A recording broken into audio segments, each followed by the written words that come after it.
Hunting with the Seal, Saving the Seals, Book 4.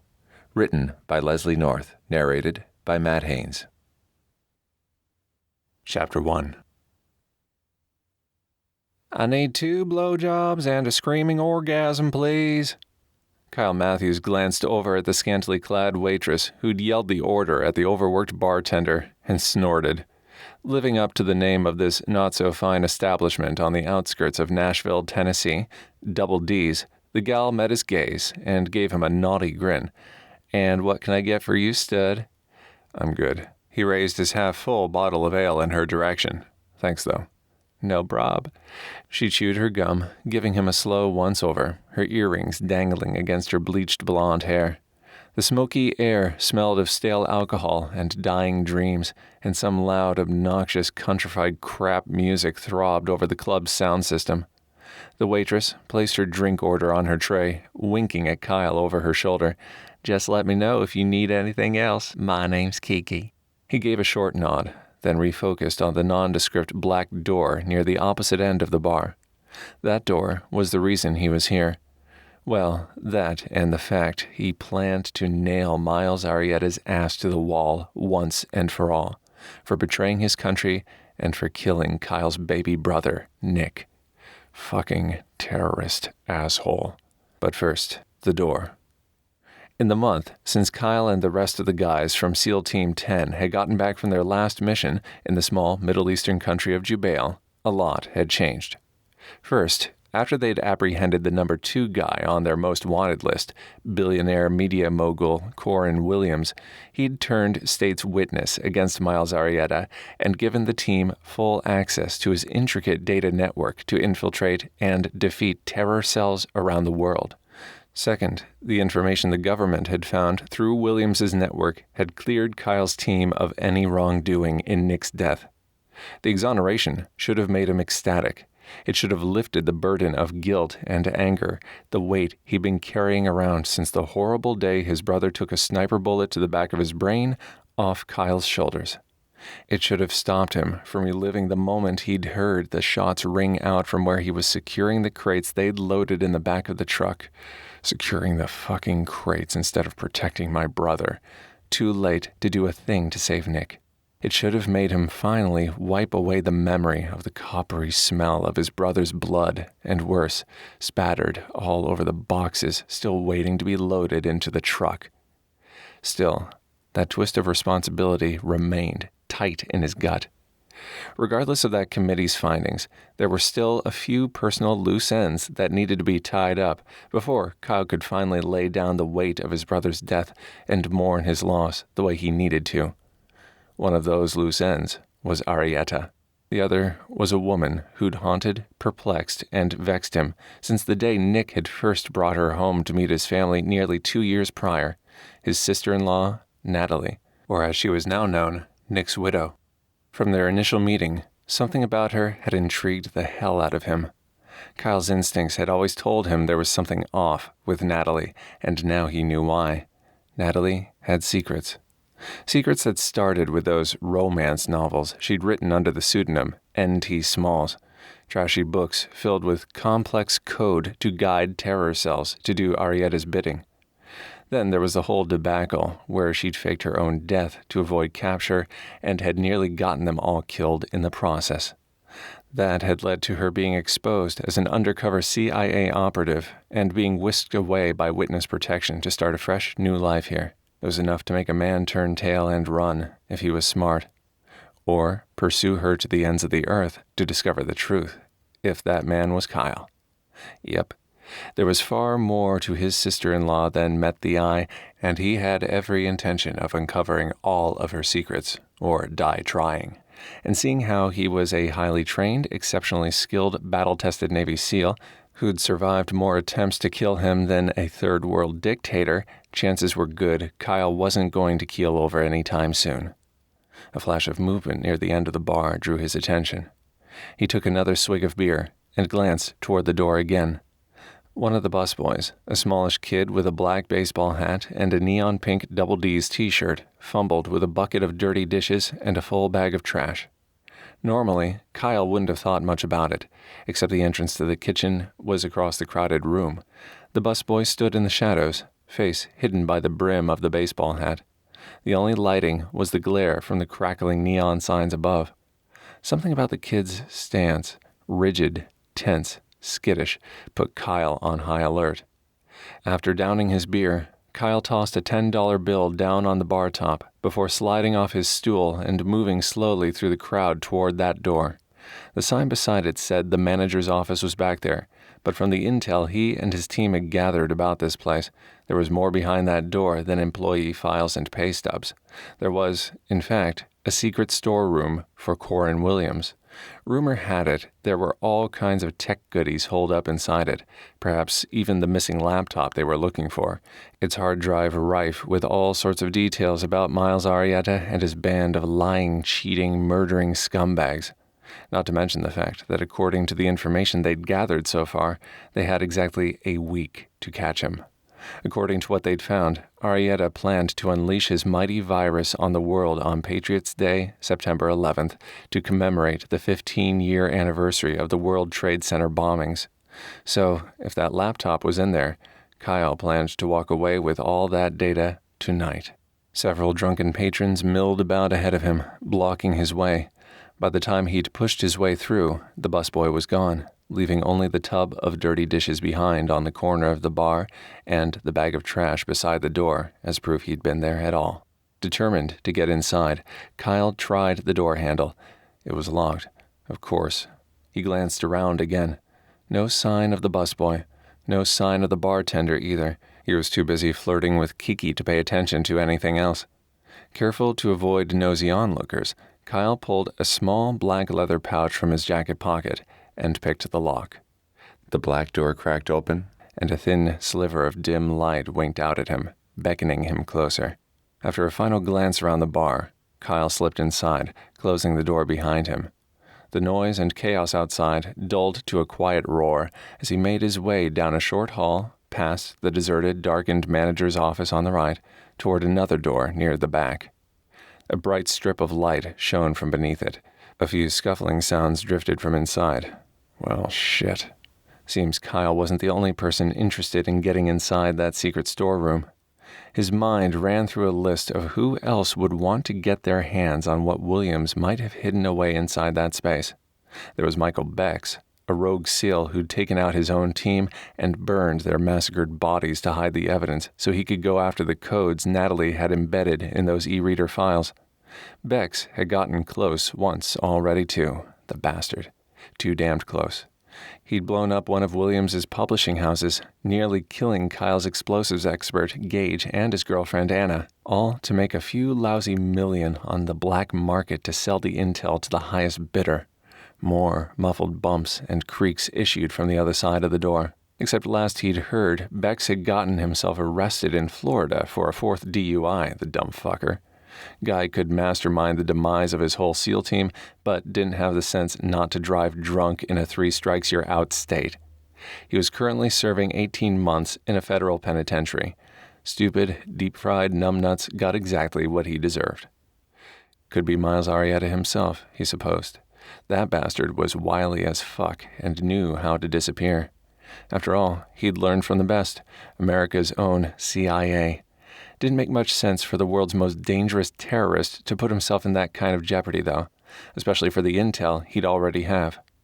What Kyle and the rest of the U.S. government expected to find on those laptops, per Corin's confessions, was evidence of a computer virus, a superbug that would bring down the entire World Wide Web and leave the whole planet in disarray and vulnerable to Arietta's attacks. So, if it wasn't Bex and it wasn't Arietta, that left only one person. Exhaling slowly to settle himself, Kyle grasped the door handle. His eyes had adjusted to the gloom, allowing him to see several group photos hanging on the wall opposite him. Employees of the month, the tiny placard beneath proclaimed, and Kyle snorted softly.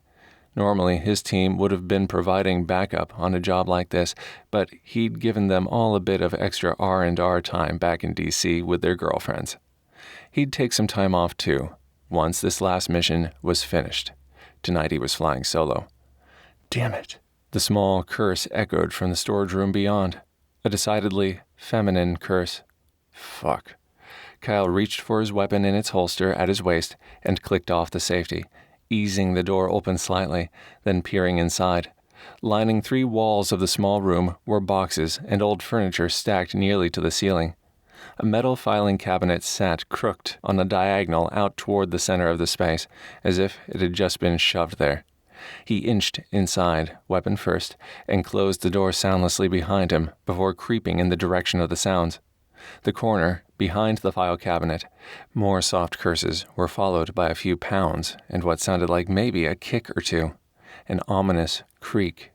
Another door. There must be a hidden room behind this one. Given Corin Williams's love for all things dramatic, that made sense. Kyle rounded the edge of the file cabinet, finger poised on his trigger, then stopped short at the sight of the busboy in front of him. Except now, the baseball hat was gone, revealing long, russet hair. Hair he was all too familiar with. That was no kid. Now it was Kyle's turn to curse. God damn it, what the hell are you doing here, Natalie? What the...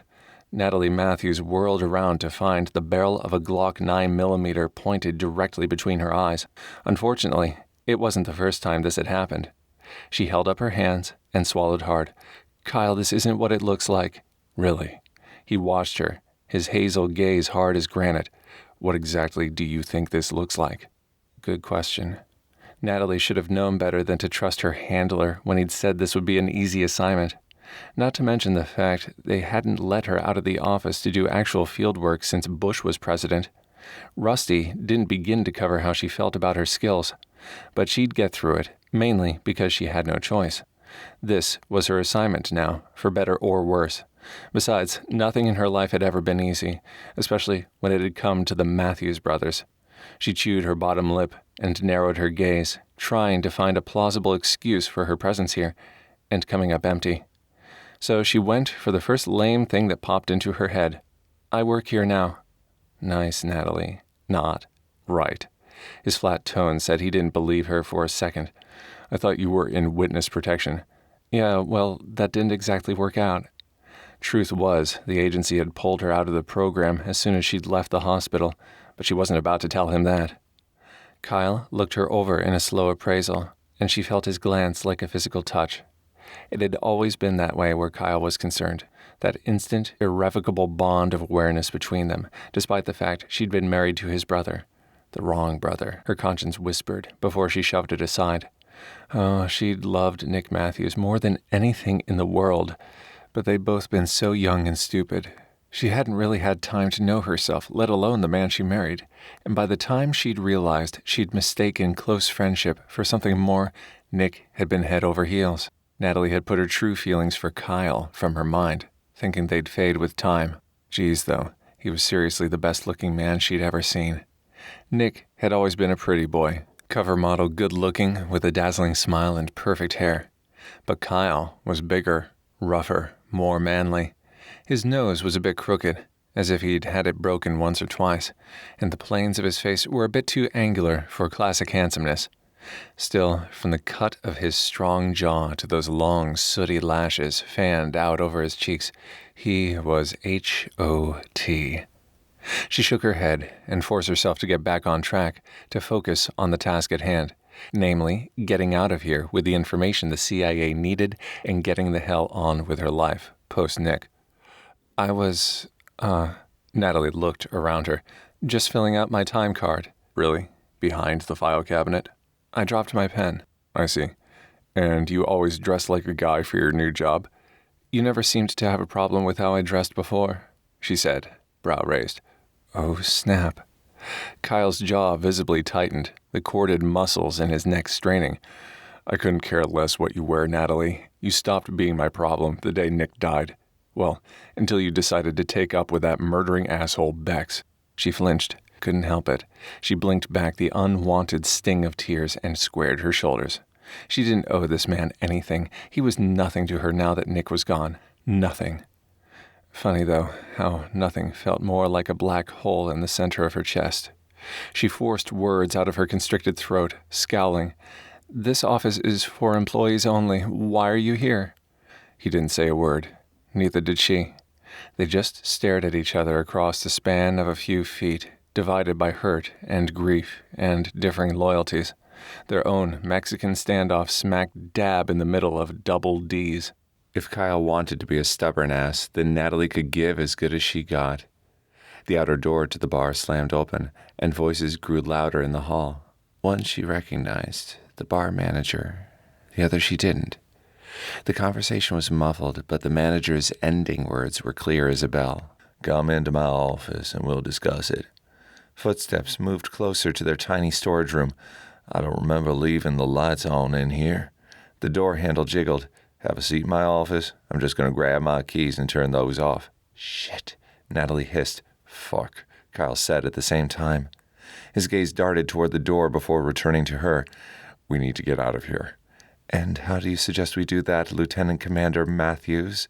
There was another way out, but she wasn't about to let him know, considering chances were good he was here for the same reason she was, Corin Williams's laptop intel. There's only one door. At her use of his full military title, one side of Kyle's lips twitched into an almost smile. She'd always enjoyed cracking through his hard outer shell, way more than she should. "We both know that's not true, Duchess." And there it was, the famous Kyle Matthews grin, full and wide and sexy as hell. With a grin like that, the guy should be registered as a lethal weapon. Her pulse notched a tad higher despite her wishes to the contrary. They were in serious trouble here, not auditioning for bachelor pad. His grin, or the adorable dimples accompanying it, were the least of her concerns. As the bar manager slid his key into the lock on the door, Natalie made a decision. Kyle might be a pain in her butt at this particular moment, but he wasn't a traitor. Most likely, they were on the same side, sort of. She cocked her head toward the corner behind the file cabinet. "The secret entrance is back there. I'll get the door open. You move the file cabinet back into place after we get inside. All right, Mr. Linebacker?" They both startled at the manager's key pushing into the lock, and Kyle shoved her farther into the shadows in the corner, clicking on the safety, then holstering his weapon. "Fine, just move it." Natalie ducked down and hastily moved toward the small half-door leading into the secret closet behind the storage room, slipping inside while Kyle effortlessly and silently moved the massive file cabinet back into place. She squeezed through the tight opening, and Kyle soon followed, his index finger pressed to his lips as if she needed a reminder to keep silent. Outside, the manager raised his voice and kept talking to whoever was waiting for him in his office, and they waited in the darkness until the storage room door closed again. Within the tighter confines, their mingled breath sounded harsh, and the heat of him scorched through her clothes. His scent, soap and musk and clean mail, took her right back to those days she'd spent on the Matthews family farm in Virginia. Such happy times before tragedy struck. Finally, Kyle fumbled between them and tugged on the string hanging from the ceiling. One bare bulb illuminated the claustrophobic space. Not exactly the hiding spot she would have expected from one of the world's richest men, but then again, most of those men were rich because they hoarded their money, not because they spent it. She and Kyle bumped into each other constantly, and thank God there was a small window up near the corner of the closet for their escape. Otherwise, she would have seriously gone into panic mode. "You okay?" Kyle whispered, and she nodded, and its wide receiver. "Excuse me," Natalie hissed as she turned to search through a nearby pile of clutter covered with a sheet. "You called me Mr. Linebacker, should be Mr. Wide Receiver." She should have guessed from his impressive height and even more impressive build, all broad chest and muscled arms, slim hips and bulging thighs. The guy was built like a frigging tank. If tanks looked like Greek sex gods, that was. Whatever. The last thing she needed to be thinking about right now was Kyle Matthews and his fantastic bod. She had a terrorist to catch, Miles Arietta.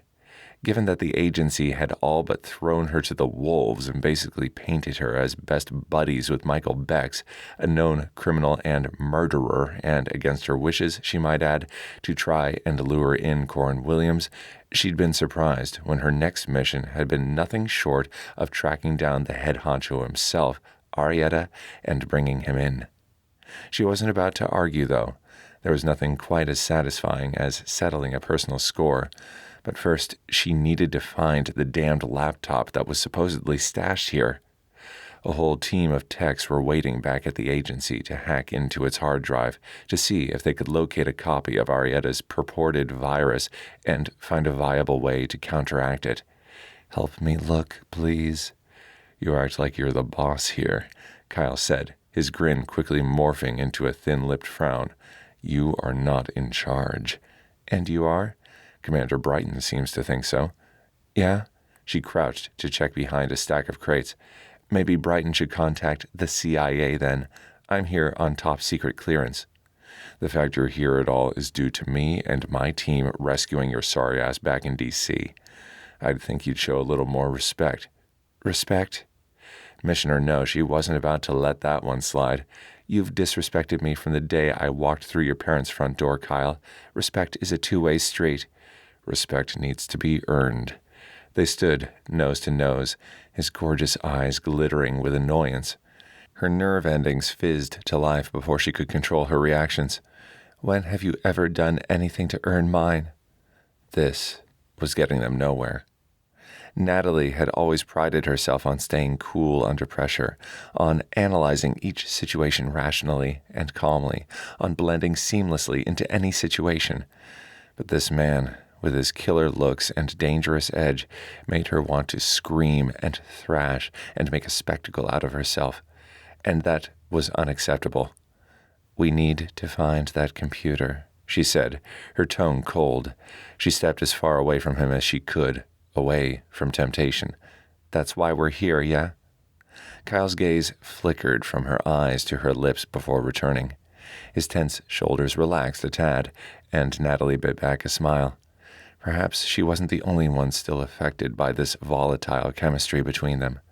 He muttered under his breath, "Yeah, finders keepers, I say." "Works for me." She got busy digging through a pile of boxes and dusty old decorations in one corner, while Kyle took the other. She was almost finished searching through her last box when she struck pay dirt. Sort of. "Well, shit." "What's wrong?" Kyle said, peering over her shoulder into the container. "Damn." There were two small notebook computers, not one. Both identical. No way to tell which one had the intel. "Great." She pulled out the first one, sat on the floor, and pushed the power button. Surprisingly, it actually booted up. She scrolled through the main list of files on the hard drive, searching for the name the techs had given her to make sure she had the right machine.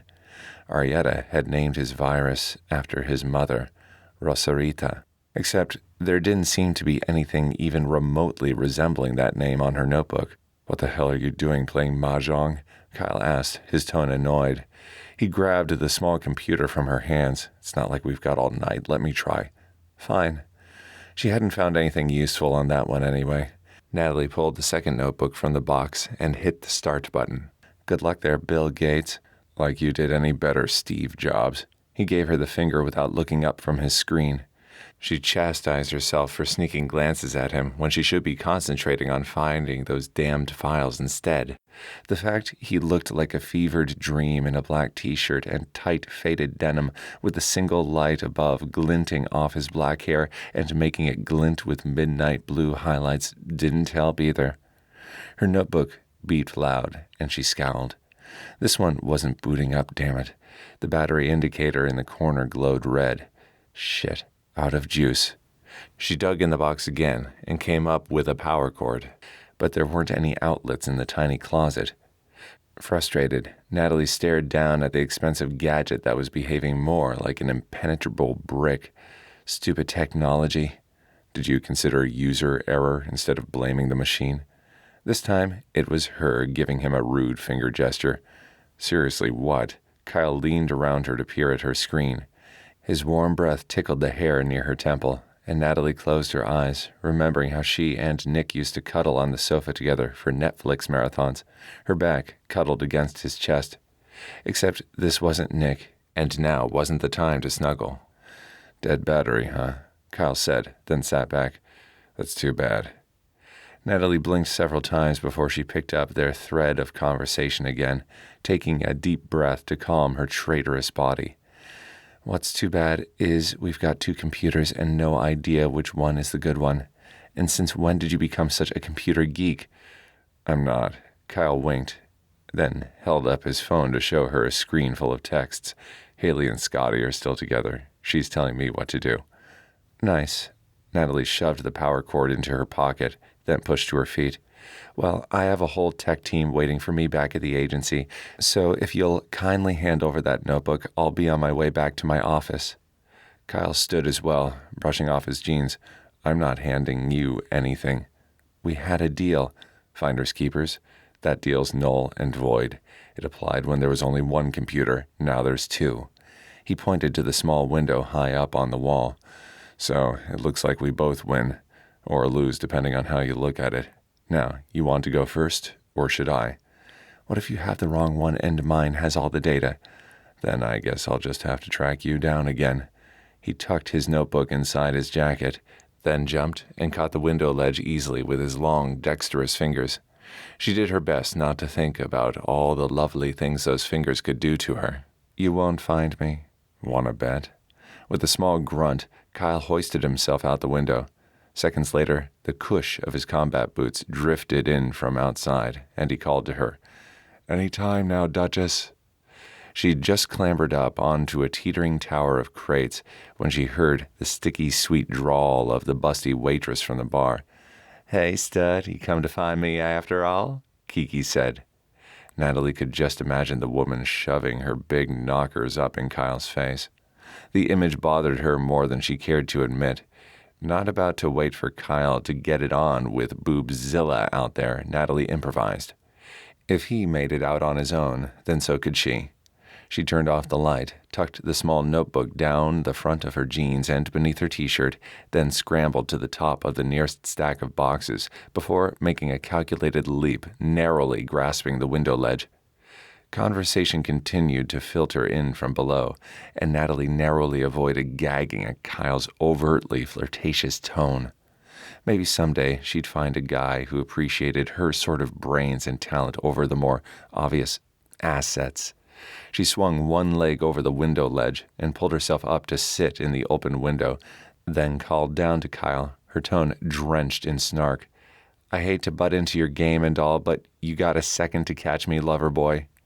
He glanced up at her, the orange glow of the streetlights only making him more handsome as he grinned over at Kiki. Gotta go, darling. Come back any time, stud. Yeah, any time, stud, Natalie said, one brow raised. The waitress sauntered away, and Kyle positioned himself below the window so she could step down onto his solid shoulders. Kyle grasped her ankles and held her tight as she slid her legs down his chest. The fact Kyle had his head between her thighs didn't help her coordination or her concentration. By the time her feet touched solid ground again, she felt hot and bothered and completely out of her element. She brushed the dust off her clothes, then headed for her truck near the back of the parking lot. So, back to the agency, huh? He asked, striding along beside her. Sounds boring as hell. Not all of us are adrenaline junkies like you. She clicked her key fob to unlock the black Suburban. Government issue, of course. Eager to be on her way. Good luck to you, Kyle. No luck needed, Duchess, Kyle called as she slammed the door. Like I said, I'll find you if I need you. Goodbye, Kyle. We won't be seeing each other again. She started the engine and peeled out of the parking lot in a spray of gravel. In her rearview mirror, she caught sight of him climbing into a nondescript white compact car and thanked her lucky stars she'd gotten out of here before she'd blown her cool. She and Kyle Matthews had too much history, too many secrets and hidden desires between them, and this mission was too important to screw up because of her libido, no matter how wickedly enticing and forbidden said screwing might be. What she needed now was to check in with her handler and get this notebook to her tech team. Chapter 2. Kyle woke the next morning to a distinct prickle on the back of his neck. Someone was watching him. Slowly, he slipped his hand under his pillow and grasped his Glock. Whoever made the colossal mistake of breaking into his crappy motel room might live to regret it, or not, depending on how the next 30 seconds transpired. In the blink of an eye, he rolled and pulled the weapon at the same time, facing the intruder down the barrel of his gun. "Hands up, fucker." Except the person in his sights was the last person he'd expected to wake up to. The same person he'd planned to track down later today, right after he'd showered and dressed and... Fuck. A cool breeze drifted over his naked body, and he fumbled for the sheets with his free hand. The first rays of golden sunshine trickled in through the gauzy white curtains and lent the space an eerie half-glow. "Impressive," Natalie drawled, her tone flat as a pancake as her gaze drifted from his nether regions to meet his eyes once more. "You happy to see me?" He clutched the corner of the duvet in front of him and scowled.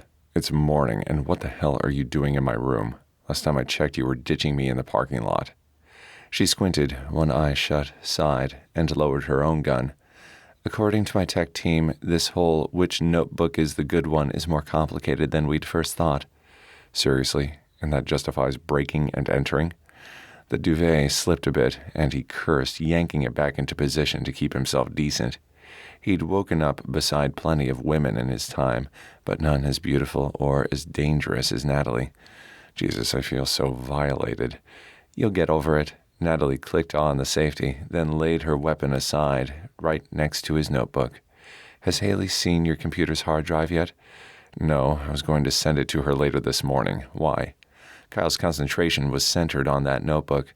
If Natalie tried to take his, he'd be up shit creek at the moment. Clothes. He needed clothes. He rolled toward the edge of the mattress nearest him, but she stretched her leg out, resting her booted foot on the edge of the bed, essentially trapping him. Christ on a cracker. He'd forgotten just how long her legs were, how great she looked dressed all in black and leather, like she was today. Like his darkest fantasies come to life. His brother had always bragged Natalie had looked like an angel on their wedding day, all dressed in white, but Nick had been wrong. So wrong. The thought of his deceased sibling sobered Kyle immediately. Guilt and resentment landed like boulders on his spirit. Thinking about Natalie in those terms was strictly off limits. He had no business wanting her like that. Ever. Incensed, he narrowed his gaze. Natalie gave him a serious look. "I need to see her." Kyle scooted up to the headboard and crossed his arms, the duvet tucked tightly around him to prevent any more embarrassing exposures. "Tough. You should have thought about that before you made friends with Bex. My team and their girlfriends are off limits to you until you explain yourself." "Michael Bex and I are not friends. He's the most heinous fraud I've ever met in my life. He makes my skin crawl just thinking about him and the part he might have played in Nick's death. And the fact the agency made that up as part of my cover for my last mission is something I'm still dealing with and trying to reconcile within myself. I was grieving and alone, and the agency assured me that pretending to partner with Bex and Williams was the best way to catch my husband's killer. But I couldn't tell you that at the time because it would blow my cover. Surely you can understand that, Kyle." "What I understand is that you disappeared off the face of the earth for 2 months. 2 fucking months, Natalie. Not one stinking word to me or my parents. They were worried sick about you. And then that whole fake death thing, what the fuck was that, huh? Jesus, Natalie, do you have any idea what that did to my parents? What that did..." He stopped himself before he said, "What that did to me." Fuck. He scrubbed a hand over his face. He'd faced down the scum of the earth during his years as a SEAL, taken so many lives he'd forgotten their names, commandeered a ragtag bunch of grieving soldiers into the Team 10 heroes they were today. No way in hell could he set aside all that resentment, all that pain, with one brief apology. It would take time and a whole lot of proving to get him to trust her again. Still, he had a mission to complete too, and he wasn't above using Natalie to achieve his objectives, just like he was sure she was using him. Nick had always been the great planner and organizer, while Kyle tended to lean more on his gut instincts. He sure could have used a touch of Nick's clear-headed OCD organization right about now. "What do you want with Haley?" "I can't tell you that. She crossed her arms too, mimicking his defensive posture. It's classified. Then I'd say you can go to hell. I'll just go directly to the FBI then. Contact her there. No, you won't. A small muscle ticked near Kyle's tense jaw, and his head pounded. She won't talk to you. She'll tie you and your team up in so much bureaucratic red tape it'll take you months to dig out. By then, Arietta will be long gone. She's loyal to my team, and we have rules. Natalie gave a mirthless laugh. You and all your damned rules. God, Kyle, you think you can control everything and everyone with your rules. But it doesn't matter, does it? People still die, things get fucked up, and no amount of rules will ever fix that. Rules keep us safe. Didn't work for Nick. Don't you dare speak to me about my brother. She knew his buttons to push, and damn if she wasn't jamming all of them right now. Since he died, you've done nothing but dishonor his name. Dishonor? I'm trying to avenge his name. She leaned forward, her dark eyes glittering with fury in the early morning shadows. Yeah, then stay the fuck out of this. Kyle leaned forward too, leaving them only inches apart. This isn't your battle, Natalie. Not anymore. Like hell it's not. Nick was my husband, my best friend. Nick is my flesh and blood, my brother, my battle. This close, he spotted the tiny flecks of gold in her brown eyes, caught a hint of her perfume, cherries and vanilla, and warm, clean woman. His mind flashed back to family gatherings, how her fragrance always reminded him of hearth and home. Determined, he shook off the memories and focused on the mission at hand. Tell me why you need to talk to Haley. No. What do you mean, no? No means no, dumbass. Her gaze flickered to his lips, and a flush rose up her neck and into her cheeks. Seems he wasn't the only one who felt this weird connection between them. Like I said, it's classified. Classified. Right. He smiled, slow and sure. The truck last night, your weapon there, all standard issue. I'd say you're a rookie operative at best. What, did they pull you straight from the desk, or did they at least give you a refresher course at Quantico first, huh? He shook his head and snorted. The good old CIA, always willing to sacrifice one of their own on the altar of justice. Excuse me? Nick and I always suspected you were working for them. We'd even started doing a little preliminary surveillance on you. His words trailed off, as familiar sorrow squeezed his chest. Nick was never supposed to die. Kyle's sole purpose in enlisting him had been to protect his younger brother, the way he'd not been able to protect their older sibling, Elijah. Eli had gotten off easy, though, if you considered losing a leg easy. Nick had paid the ultimate sacrifice, and Kyle had failed in his duties. He couldn't fail this time. He picked up his gun again and aimed for Natalie, safety off and weapon cocked. Don't lie to me. If you do, I'll put a bullet between your eyes. Who are you working for? Natalie blinked several times, her delicate jaw tense and her gaze steady. The CIA. And what's your objective? To bring in Miles Arietta so we can question him. What's yours? Kyle held his aim even as his heart sank. Arietta was his mission too, though his goals were very different, to take out Arietta and his terror network by any means necessary. The man who was funding this mission, the man who'd defended SEAL Team 10 and their honor when no one else would, Commander Brighton, understood Kyle so well. Understood his need for revenge, for justice, for retribution. To Kyle, any means necessary meant killing Arietta. An eye for an eye, no more, no less. I'm here on behalf of Commander Brighton, Kyle said finally. My mission's the same as yours. Find Arietta. Alive? Natalie reached toward her gun again, and Kyle stood fast, removing her weapon from reach, but also his coverings. At least things had settled down a bit. Grief would do that to a guy. Still, Natalie couldn't seem to take her eyes off his equipment, and a small stab of male pride pricked inside him despite the embarrassing situation. That's right, Duchess. Look all you want, but no touching allowed.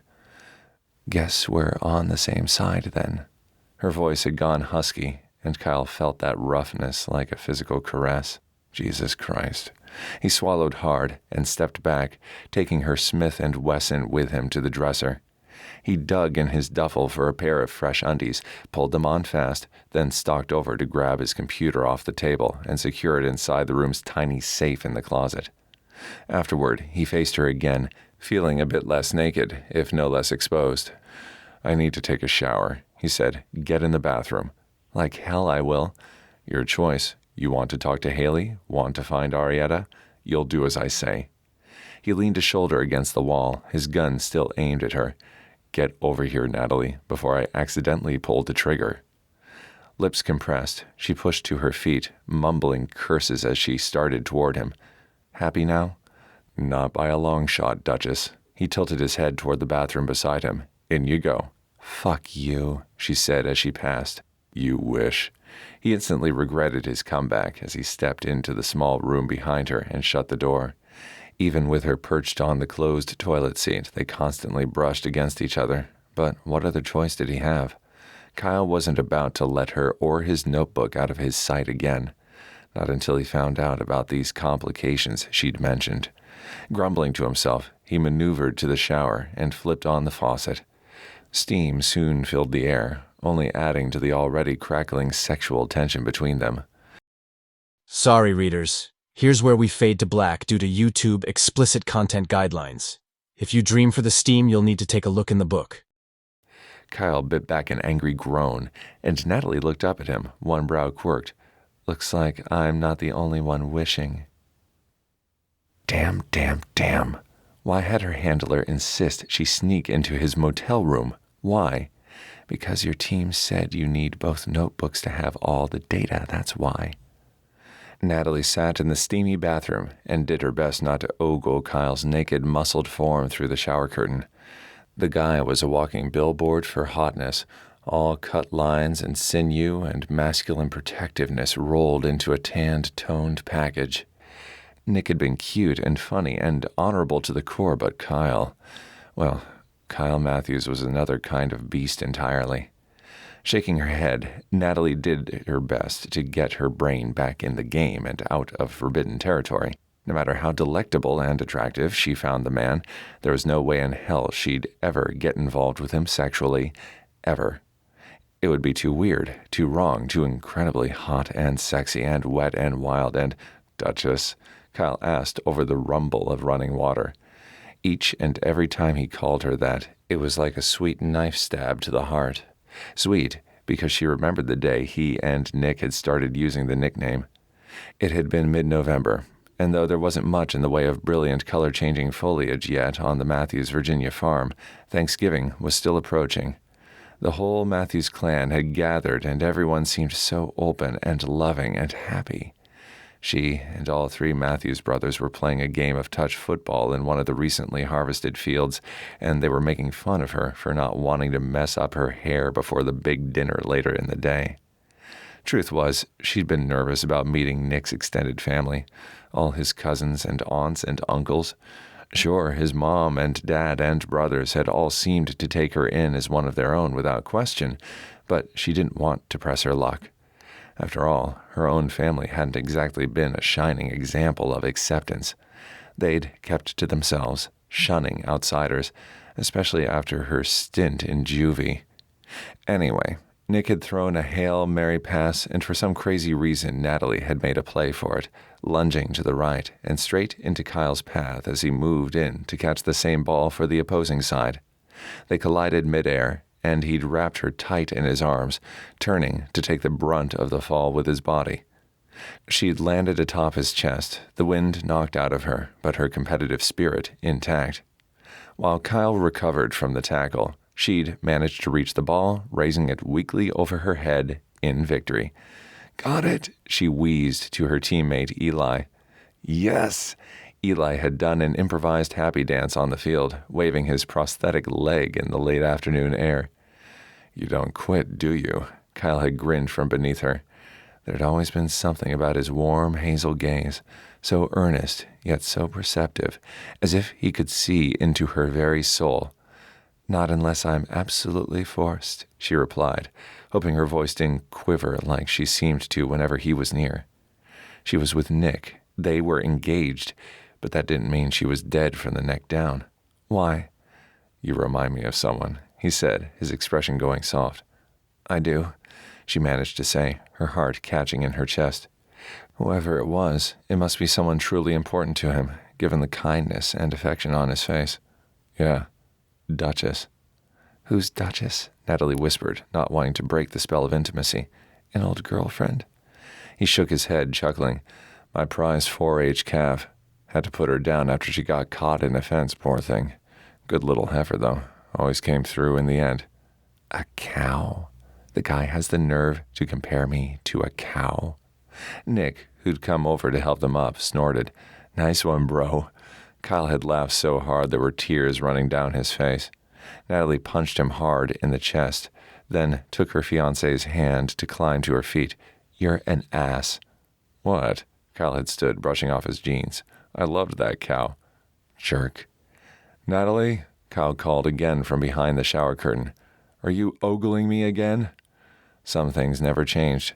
Don't flatter yourself. She tapped the toe of her sneaker on the floor, clutching that stupid laptop tight to her chest like a shield. What intel has your team gathered on Arietta? Anyone ever tell you you're a real mood killer? Kyle asked, jamming off the water. Hand me a towel. Please. What? Hand me my towel, please, she said. That's the proper way to ask. Since when have we ever been proper about anything, Duchess? Stop calling me by the name of your old cow. I loved that calf. So you said. She reached for his towel on the hook on the wall. Now say please or no towel for you. Give me the damn towel, Natalie, or I will give you an eyeful you won't soon forget. She'd never been one to back down from a dare, even if it was in her best interest to surrender. Like that time she was 14 and she'd punched out her sister's creepy stalker boyfriend and ended up in police custody. Didn't back down then, wouldn't start doing it now. Besides, he was bluffing. Kyle Matthews might play a hard ass, but she knew the truth. He was a good little farm boy, born and raised, loved his parents and his country, and he was about as modest as they came. Kyle whipped open the shower curtain.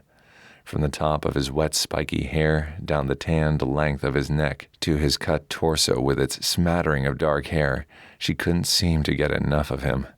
Her gaze followed a drop of water as it slid from his chest downward, over his washboard abs, along his happy trail. Oh, holy shit on toast. Natalie turned away fast and thrust a towel at him. Put something on, for God's sake. Her pulse throbbed in her ears and her skin tingled, and all she could imagine was tracing the trail of that water droplet with her tongue, tasting the clean saltiness of his skin. She inhaled sharply and closed her eyes, shoving the forbidden thoughts from her mind. She hadn't been with anyone else since Nick had died. Nearly 8 months. That had to be it. Had to explain all those crazy urges she felt for the one man she could never, ever have. Thanks, Kyle said, his voice gruff as he yanked the towel from her hand. From the corner of her eye, she glimpsed his reflection in the mirror and forced herself not to watch as he dried off, then slung the wet towel around his hips. What she should be doing was what her handler instructed. Get him to put her in touch with Haley at the FBI so they could assimilate the data from both notebooks into a cohesive whole and crack Arietta's virus before he unleashed chaos around the world, especially considering the fact she'd be lucky to survive her time around Kyle without bursting into flames. So about Haley, he said. She panicked. She should run. She should hide. She should have busted down the door and fled the bathroom when he'd been busy in the shower, and she'd still had the chance. Now she flopped back down on the closed toilet seat while he lathered up his face for a shave. Resigned, she slumped against the cool porcelain and sighed. What about her? Look, how about you cut the attitude, okay? If you want access to my team, this partnership needs to be 50-50. You tell me what I need to know and vice versa. How could he be so cool and calm with all the electric sexual energy in the air? Fine, if he could play it like a glacier, so could she. That was her specialty after all, the thing that had made the CIA so keen to have her on this case. She was an expert at mimicking whatever environment or circumstance she might find herself in. Her handler said those skills would allow her to infiltrate and assimilate Arietta's world and ultimately bring down whatever evil schemes he might have in store. And yes, Kyle might be walking, talking, sex on a stick, but that didn't mean she could trust him any farther than she could see him. After the Jubalian village bombing and the failed attempt to take Tony Williams hostage, word on the street says Arietta is holed up in Havana. Great. Now tell me something I don't know. Kyle glided the razor smoothly over his taut cheeks, and she watched, mesmerized by the practiced movements. You're staring again, Duchess. Name, she growled, irritated. Cow? Loved. He winked at her in the mirror. Get over it. Her chest ached with memories, and she lowered her gaze. She and Nick had joked and bantered like this in the mornings, but it had always been gentle, sweet, funny. This was not funny. This was hot and steamy and stirred something deep and dark and primal within her. Kyle rinsed off the last of his shaving cream, then stepped back and grabbed a second towel from the rack to cover his face, and... perfect. Natalie squeezed her eyes shut. Now his tight, round, squeezable ass was mere inches from her face. God help her. You guys have operatives in Cuba, right? He said. Yes. The word croaked out of her suddenly dry throat, and she coughed, then swiveled to face the door. Once Obama lifted the sanctions, we had the all clear to move in. Is he running the network from there, do you think? Not sure. Cuba was still pretty backward when it came to technology. 50 years off the grid would do that to a country. I guess he's got strongholds all over, but he'd stick somewhere close by, within the U.S. Why? Kyle asked, dropping the second towel in the sink after scrubbing it over his damp hair, leaving the silky strands spiked and adorably mussed. Because Arietta's single goal in life is bringing America to its knees. You know what happened to him in that Iraqi prison camp, right? When he strikes, he'll hit the homeland. Kyle unlocked the bathroom door, then strode out into the room beyond. Natalie stayed behind, relishing the blast of cooler air against her heated cheeks and the brief respite from Hurricane Kyle, beautiful and deadly and hypnotic all rolled into one. So what's our next move? He called. First, we need to see Haley. Then we need to figure out where Arietta's currently hiding. The sound of a zipper was followed by the dull thud of footsteps on carpet. Kyle reappeared in the doorway, now wearing a fresh pair of jeans and a dark blue t-shirt. His feet were still bare, and Natalie's breath caught at how young and strong he looked. Like Nick, yet different. Alive, warm, magnetic. Sounds like a plan, he said, grinning. Yeah, she swallowed hard and forced a smile. A plan. Chapter 3. So, where are we going? Natalie asked. Kyle didn't glance over, just kept his attention focused on the busy intersection they were getting ready to cross. Looking at her wouldn't help anything anyway. It would only make him want things he had no business wanting. After all, she'd been his brother's wife, had colluded with the enemy for unknown purposes, had walked away and left him in the dust last night, despite his vow at Nick's funeral to protect her no matter what. Nope. Looking at Natalie right now spelled nothing but trouble. Come on, he waggled his fingers once the light turned green, before it changes again. She gave a sharp snort. Are you always this bossy? Well, seeing as how I'm the boss, yes. You are not my boss. I meant my team. They stepped up onto the curb on the opposite side of the street and veered left. 8 months on, and still sometimes the words caught him the wrong way, like a steel-toed boot kick straight to the gut. Nick had been the team's original leader. He coughed and scowled, weaving through the tourists ahead. They were on Broadway, near Nashville's famous Music Square, the sidewalks thick with country music fans from around the globe. To make sure they stayed together, Kyle grabbed Natalie's hand, ignoring the jolt of awareness that zinged up his arm from their point of contact. Yeah, it was so they wouldn't get separated. At least, that's the excuse he was going with, anyway. She tried to pull away, but he laced his fingers through hers and refused to let go. What are you doing? She hissed under her breath.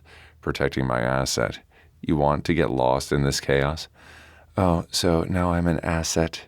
Her tone took on a slight edge. How flattering. There are worse things I could call you. He risked glancing back at Natalie now, giving her an annoyed stare. She hadn't been wearing all black today, as he'd originally thought. Nope. Her jeans were black, yes, as were her sneakers, but her shirt was more of a dark charcoal color, with a rhinestone pink heart adorning the center of her chest. The fact that the heart had a jagged crack down the middle and drops of scarlet crystal blood dripping from it made him smile. That was his Natalie, always more naughty than nice. His steps fumbled. My Natalie? Ah, hell no. Kyle shook his head and sighed. Maybe the guys had been right. Maybe he shouldn't have taken on this mission alone. Maybe, for once, he should have left this mission in someone else's capable hands. Fuck. Discouraged, he quickened his pace, tugging her behind him. Self-doubt wasn't his usual territory, and he sure as fuck wasn't planning on getting familiar with the terrain now. Coffee. He needed coffee this morning. And food. Preferably something deep-fried and artery-clogging and covered in grits, as only the South could provide. About a half a block later, they stopped in front of a bright red building with big glass doors. The sign above the place read, Auntie B's, and the most delicious smells of fried onions and fresh-baked bread made Kyle's stomach growl. He shifted the messenger bag containing his notebook on his shoulder and looked over at Natalie. You hungry? She wrinkled her nose. I guess I could eat. Good. Kyle led her inside, then stopped at a small hostess station inside the door. He pulled off his aviator shades and jammed them into the V-neck of his camo green sweater. A young lady wearing a white button-down shirt and black vest gave him an appreciative look and a smile. Hey, y'all, she drawled. She couldn't have been more than early 20s. From the top of her pink and blue pastel hair to the bubblegum she smacked loudly every few seconds and the faded red Chuck Taylors on her feet, she screamed American Girl. Cute as a button, but definitely not his groove. He preferred women closer to his own age and, well, a bit edgier, more tart than sweet. Welcome to Auntie B's. May I get you all seated? That would be great. Kyle placed a hand on Natalie's lower back to follow the hostess. Speaking of tart, his ex-sister-in-law gave a long, suffering sigh and crossed her arms, one dark brow raised as she gave him a "you're disgusting" look. She's practically jailbait. She's not my type anyway. Kyle gave her a not-so-gentle nudge toward the table. Natalie cursed under her breath and trailed off toward the hostess, and he followed behind, slower, unable to stop himself from admiring the sway of Natalie's hips as she walked, the way her tight jeans hugged the gentle curves of her body. Man, this was ridiculous. First the morning wood embarrassment earlier, and now his damned libido was at it again. His grief had kept him closed off for months, both emotionally and sexually. He hadn't been with a woman since before Nick died. With the team's missions to coordinate and terrorists to catch, Kyle's love life had taken a definite backseat to more pressing matters. Now he needed release, more than his own hand could provide. The place was massive, all industrial bare columns and gleaming hardwood floors. A nice cacophony of chatter filled the air, and morning sunshine streamed in through the wall of windows on one side of the space. From the kitchen near the back, the sounds of sizzling meat and the fragrance of home-cooked waffles wafted. Natalie took a seat across the table from him. Kyle placed the messenger bag on the floor near his feet beneath the table, and the hostess handed them their breakfast menus before departing. For the first time in a very long time, Kyle felt normal. It felt good. At this one moment, he wasn't dodging enemy fire. He wasn't gunning for the bad guy. He wasn't protecting life and limb and his beloved brothers. He was just enjoying a meal with a beautiful woman in the country he loved. If he closed his eyes, he could almost pretend the past 6 years hadn't happened, that he was back on the family farm he loved in Virginia, back in the fields with his livestock and his crops and his brothers. A longing so deep it hurt squeezed his chest. Nick. No, he couldn't rest. Not yet. Not until this was all over and done and the man who'd killed his younger brother had paid the ultimate price for his sins. Then, and only then, would Kyle rest. "Hey, you okay?" Natalie asked, peering at him over the top of her menu. "I'm fine." Kyle cleared his throat and concentrated on the food choices for the day. "What are you going to have?" "Not sure yet," she frowned. "Everything sounds good at the moment." Natalie laid her hand on the laptop, which she'd placed on the table beside her. "I'm thinking maybe the fork favorite. Never tried sweet potato pancakes before, but they sound awesome. How about you?" "Think I'll get the Texas two-step with a side of grits." "How southern of you." She grinned, and he winked. The waitress came and took their order before returning with 2 fresh mugs of coffee. All seemed right with the world, until the front doors of the restaurant opened again, and Natalie gasped. "What?" Kyle asked, twisting around in his seat to see the entrance. "Aw, shit. What the hell was his team doing here?" He'd expected a phone call from Haley in response to the text he'd sent back at the motel, not an in-person meeting. Besides, he'd given them strict orders to stay hands-off on this one until he called them to action. Brighton had supposedly even arranged a special getaway vacation for them and their new girlfriends. Shaking his head, Kyle dumped sugar and cream into his coffee and stirred. Well, at least maybe this would expedite matters, and he and Natalie could get this whole thing with the notebooks straightened out. "Dude," Scotty said, striding up to their table with Haley in tow. "Fancy meeting you here, huh?" "Yeah." Kyle scowled at his lieutenant. "Fancy that, since I sent a text less than an hour ago. I thought you guys would be relaxing on a beach in Fiji or something by now." "Nah, who needs a fancy foreign resort when you can come down here for a week of free fun?" Gage answered. He pulled up 2 chairs, one for him and one for Anna. "America at its best." "Well, shit." Kyle scrubbed a hand over his face. Guess he should have been more specific with Brighton on destination ideas. He glanced over at Natalie, who sat stiff as a board in her chair, her expression hovering somewhere between prim church lady and scared doe in the headlights. It hadn't been that long ago these men, Kyle included, had tied her to a chair and were prepared to go all Guantanamo Bay interrogation on her ass. Of course, they'd suspected her of turning traitor and working with that crispy critter Michael Bex at the time, too.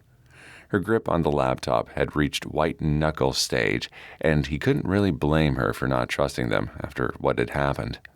Their feet bumped under the table, and Natalie jumped at his touch and pulled away, shooting him a withering glare. "Man, this place is awesome," Spencer said, pushing a second table up to Kyle and Natalie's, holding Tony's chair before taking his own. "I love the whole industrial workhouse vibe." "Hi, Kyle." He raised a hand to his commanding officer from the opposite side of the table. Natalie, this is my girlfriend, Tony Williams." Natalie bit her lower lip. Her dark brows knitted as she slowly extended her hand. "Natalie Matthews, you're Corn Williams' daughter, right?" "Yes," Tony said, her voice quiet. The media had gone nuts over her father's arrest and subsequent indictments, despite the fact he'd turned state's witness and handed over all sorts of top-secret intel to the government. Thankfully, Tony and Spencer had seemed to manage the shitstorm of TV coverage pretty well. They were still together, at least, which meant a lot. "And your last name is Matthews?" Tony asked. Her gaze darted from Natalie to Kyle, then back again. "Are you two related?" "She was married to my brother, Nick." "Oh." Tony's dark eyes widened slightly. "Oh, I'm sorry for your loss." "Thanks." Natalie flinched slightly, and Kyle had the crazy, sudden urge to pull her close and hold her tight. He knew the pain of those words, the finality of them. She kept her gaze lowered as she asked, "So what brings SEAL Team 10 here to Nashville?" "Music. What else?" Scotty said, chuckling. "Not me," Gage said, frowning. "I thought Elvis lived here." "That's Memphis, dumbass," Spencer said, rolling his eyes. "How have you been, Natalie?" Haley asked. "Kyle said you wanted to talk to me." From what Kyle remembered, the two women seemed to reach a kind of understanding between them during the FBI's foiled capture attempt back in D.C. Kyle had been suspicious of the relationship then, but hadn't really thought about it much since, considering he'd never really thought he'd see Natalie again. Then Corrin had been captured, and it turned out he'd tracked her progress through witness protection, just like he'd tracked all those damned terror cells. "Good, thanks," Natalie said. getting on with things. Yeah, I understand. Haley smiled. Me too. After her boss had tried to frame her, then been arrested for her crimes, Haley had taken over as team leader of her cyber crimes unit at the Bureau. She could hack into just about any system, and had when required. I need to speak with you about some sensitive data surrounding the Miles Arietta case. Maybe if we could go to the ladies' room, we can... No, Kyle frowned. If you're going to discuss anything related to our partnership, you do it here, where I'm present. Two-way street, remember? If Luke's killed, then he should have been 6 feet under. Kyle met Natalie's gaze direct and didn't give an inch. He might be a lot of things right at that moment, but stupid wasn't one of them. He and his ex-sister-in-law might have reached a tentative accord this morning, but that didn't mean he'd let her run off with his notebook either, whether Haley was with her or not. The waitress brought more waters and menus for the new arrivals.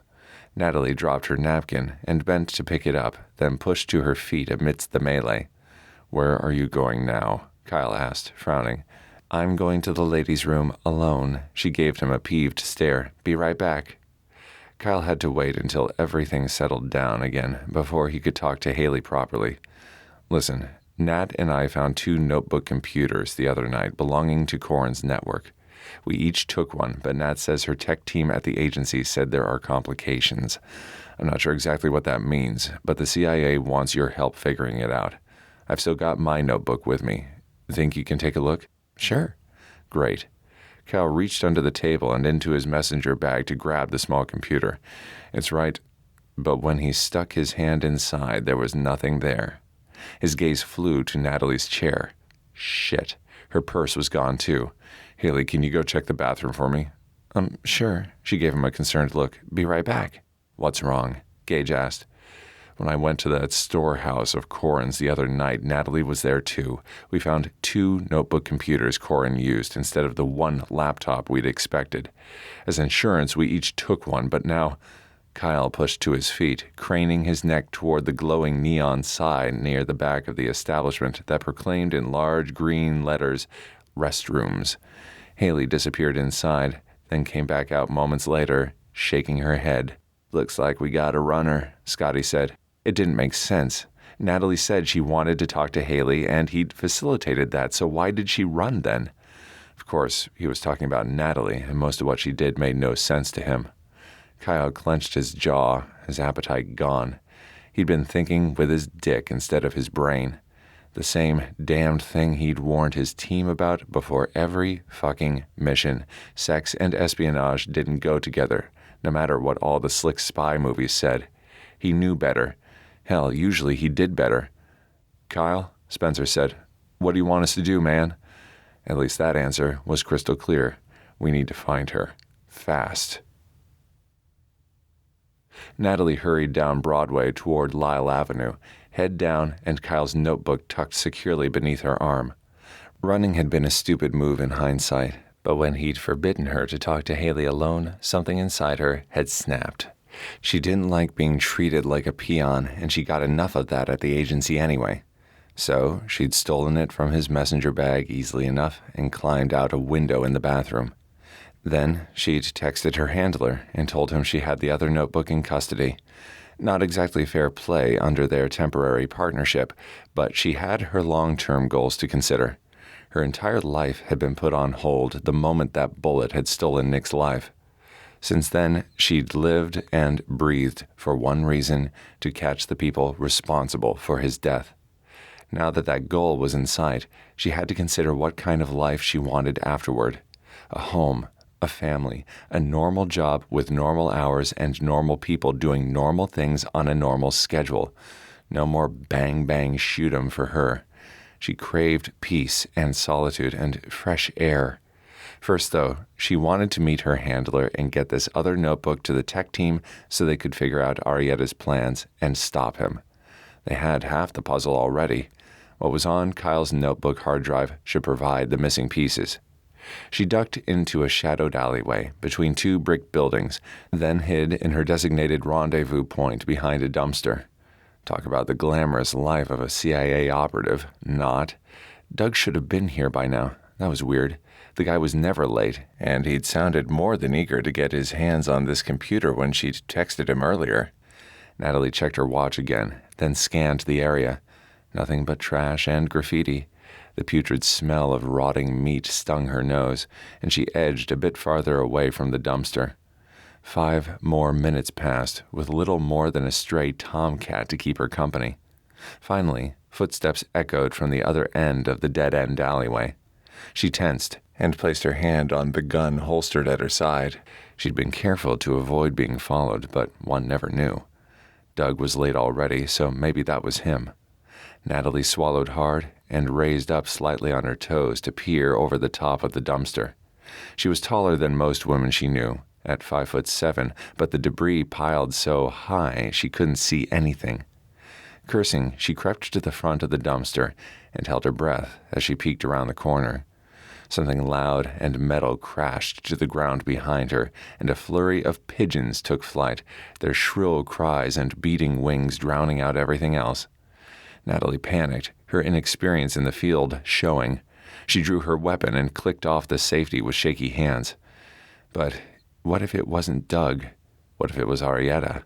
What if he'd followed Doug here and killed him first? What if he'd found Kyle and his team and... "Lower your weapon, Matthews," Doug said. "It's just me." Blinking several times, Natalie slowly dropped the gun to her side. "You're late." "Sorry," Doug said. "Got the notebook?" She handed him the computer.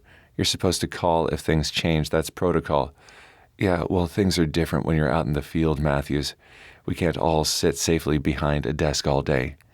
He flipped the small computer upside down and stared at the label on the bottom. "How old is this thing?" 3, maybe 4 years old. She crossed her arm. "Any new intel on Arietta?" "No." Doug tucked the computer under his arm and narrowed his gaze. "How's your brother-in-law?" She did her best not to show her discomfort at the question. Doug was a typical CIA employee, all dark suit and shitty attitude. Natalie would have left the agency a long time ago, except for her need to avenge Nick's death. And the retirement plan, that was pretty nice too. She shrugged and looked away. "Kyle's not important." A distinct tisk-tisk came from the end of the alleyway, followed by the hulking shadows of 4 huge men. "Really, Duchess?" Kyle moved in closer. Close enough for Natalie to see just how pissed he was by the glint in his eyes. "I think I'm pretty important."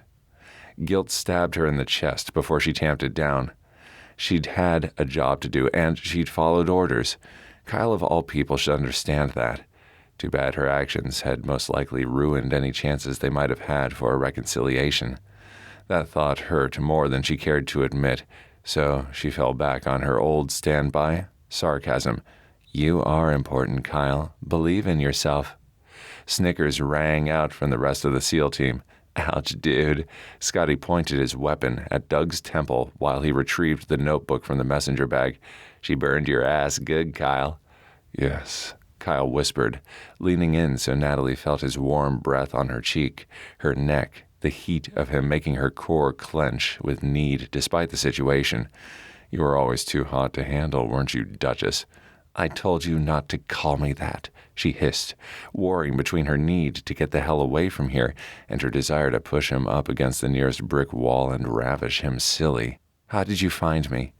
He slid his hand into the back pocket of her jeans, and she bit back a gasp, his long fingers gently cupping her butt through the soft fabric before withdrawing.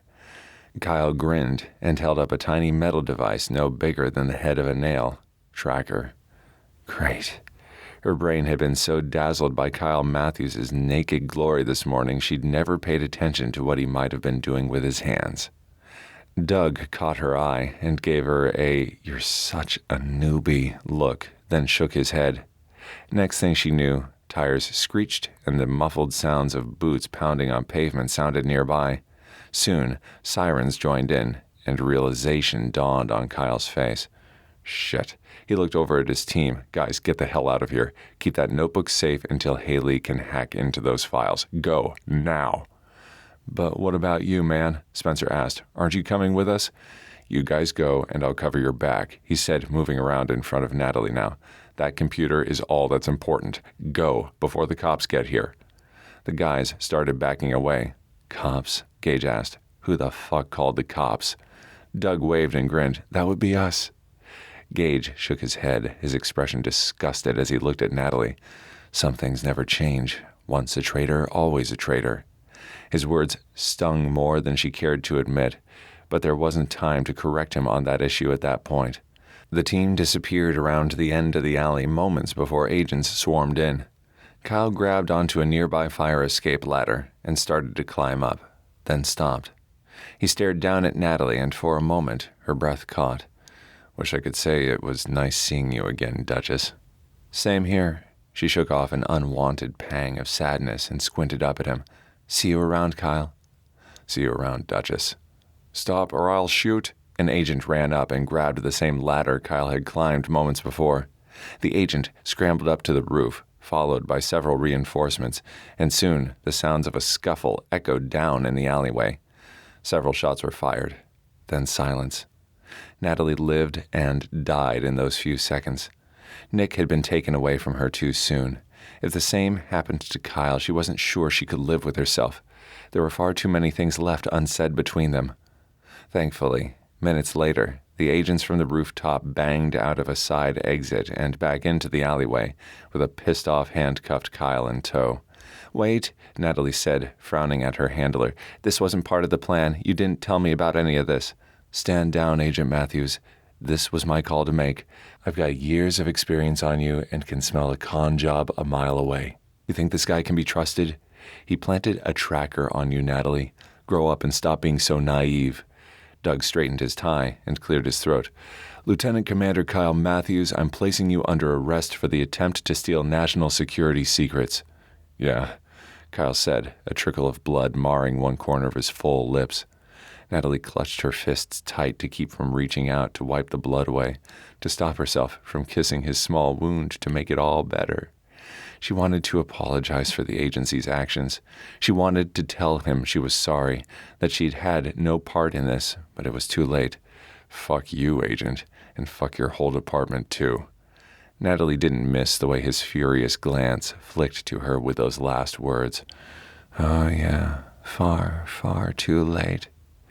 You have the right to remain silent, Doug continued as if Kyle hadn't spoken. Anything you say can and will be used against you in a court of law. You have the right to an attorney. She trailed along beside the other agents as they led Kyle away, not meeting his gaze. You got me, Duchess, Kyle said as they loaded him into the back of the black SUV. But we have the other notebook. We'll get the hard drive too, don't worry, Lieutenant Matthews, Doug said. Got an ETA on that SEAL team yet? Working on it, another agent said, wearing what seemed like the agency-required stoic expression. Should have them tracked down before nightfall. Kyle gave the guy the visual equivalent of a middle finger before returning his harsh gaze to Natalie. Nice. Really nice, Natalie. I was wrong about you. I thought maybe you still had a heart, unlike these soulless bastards, but I guess I was mistaken. The scorn in his voice hit her like a slap in the face. Natalie swallowed hard and leaned closer to him. Kyle, I swear, Agent Matthews, go check with the local police to see if they need anything else from us. But now, Agent Matthews. Torn, Natalie gave Kyle one last look, but he'd already turned away. Unshed tears stung her eyes as she slowly made her way around the SUV. This was ridiculous. She was a professional. She shouldn't be crying at a crime scene. She should be focused on why she was here, what was at stake. Catching Miles Arietta and bringing him to justice, that was more important than her wants and needs. More important than the things she felt for Kyle. More important than anything. She made it to the other side of the vehicle, then stopped, overhearing Doug's words to Kyle. You want to strike a true partnership with the agency? Then we need some ground rules. What? What partnership? Kyle snorted. Been there, done that, got the skid marks to prove it. I'm serious. So am I. You want to capture the man who killed your brother? Doug asked, his tone frigid. Yes. Then the only way to do that is for your team and the agency to work together, to bring Arietta into custody. And if I don't agree? Kyle asked, his voice edged with venom. If I maybe just happen to pull the trigger and blow that bastard's brains out? What then? Doug chuckled, the sound hollow. Well then, Lieutenant, I'll make sure you go to prison for the rest of your life. Natalie held her breath, her pulse thudding loud in her ears. It had been bad enough losing Nick. To lose Kyle as well would damn near kill her. They might not be on friendly terms at the moment, might not even have anything to do with each other on a regular basis, but just knowing he was out there, protecting the world, made her feel safer. On what charges? Kyle bit each word out. Violation of the Patriot Act. Now get in the damned SUV, Matthews, Doug said. Natalie rushed over to a nearby squad car and braced herself against it. This was bad. So bad. Those charges would fly in the face of everything Kyle believed about himself. The CIA had to know it was the one charge he would do just about anything to prove wrong. Agent Matthews, Doug called from the passenger seat of the SUV. We're taking the prisoner in now. Catch a ride with one of the other agents. They took off before Natalie could respond. Chapter 4. Patriot Act my ass. Kyle slumped back in the hard plastic chair where he'd been sitting since they'd brought him into this dark little interrogation room. Speaking of his ass, it had gone numb hours ago. He sighed and glanced over at the mirrored window on one side of the space, wondering who was watching him. Natalie, of course. Maybe a couple of her fellow agents, her bosses. He wished they'd just get on with whatever the hell it was they planned to do. Wasn't like he was going to talk or change his mind anytime soon. Hell, he'd been through some of the worst torture the terrorists had to offer, and he'd never broken, not once. Highly doubtful these pussies would persuade him differently. He had his own mission, his own objectives, and that's why they'd arrested him, to keep him from carrying it out. Didn't matter, though. Arietta deserved to die for what he'd done to Nick. Period. End of story. Rotting his life away in federal prison was too good for that terrorist bastard. Kyle wasn't about to let that happen. And Natalie? Of all people, she should understand his vengeance, his pain. But it looked like once again their wires had gotten crossed. Wrong place, wrong time. The story of their relationship. Legs stiff, Kyle stretched them out in front of him as best he could, then rested his still handcuffed hands atop the metal table. The loud clank of metal on metal echoed through the otherwise empty room. At least the rest of his team had gotten away with the computer. With her superior skills, Haley would have that thing busted wide open soon enough. The CIA had flown him back to D.C., courtesy of a bumpy ride in a cargo plane. God, that had been the longest 2 hours of his frigging life. Jeez, he snorted, and the rest of the team had probably flown back first-class commercial knowing Brighton. Finally, the door opened, but instead of Natalie walking in, it was the same dipshit from the alley. He apparently shared the same stylist as Agent Smith from The Matrix. God, could these assholes be any more cliché? He took a seat at the table across from Kyle, while his Ray-Ban buddy clone stayed in the shadows near the door. "Bet you're tired of sitting there, huh?" he said. Every agent in the building seemed to be wearing what he called the agency's uniform, standard issue black suit and white shirt. No style and even less personality. His mousy brown hair was combed over to cover the bald spot on the top of his head, and he looked about as threatening as a stick of gum. "I'm fine," Kyle said, keeping his voice deliberately flat. "Fine. Really?" The guy passed a business card across the table to him. Apparently, this asshat went by the name of Doug. "Perhaps you don't understand the severity of the charges we're about to bring against you, Lieutenant Commander Matthews." Wow, full titles again. Is that supposed to intimidate me? No. Doug gave Kyle a cold smile. "It's supposed to get you to agree to our arrangement." And what was that again?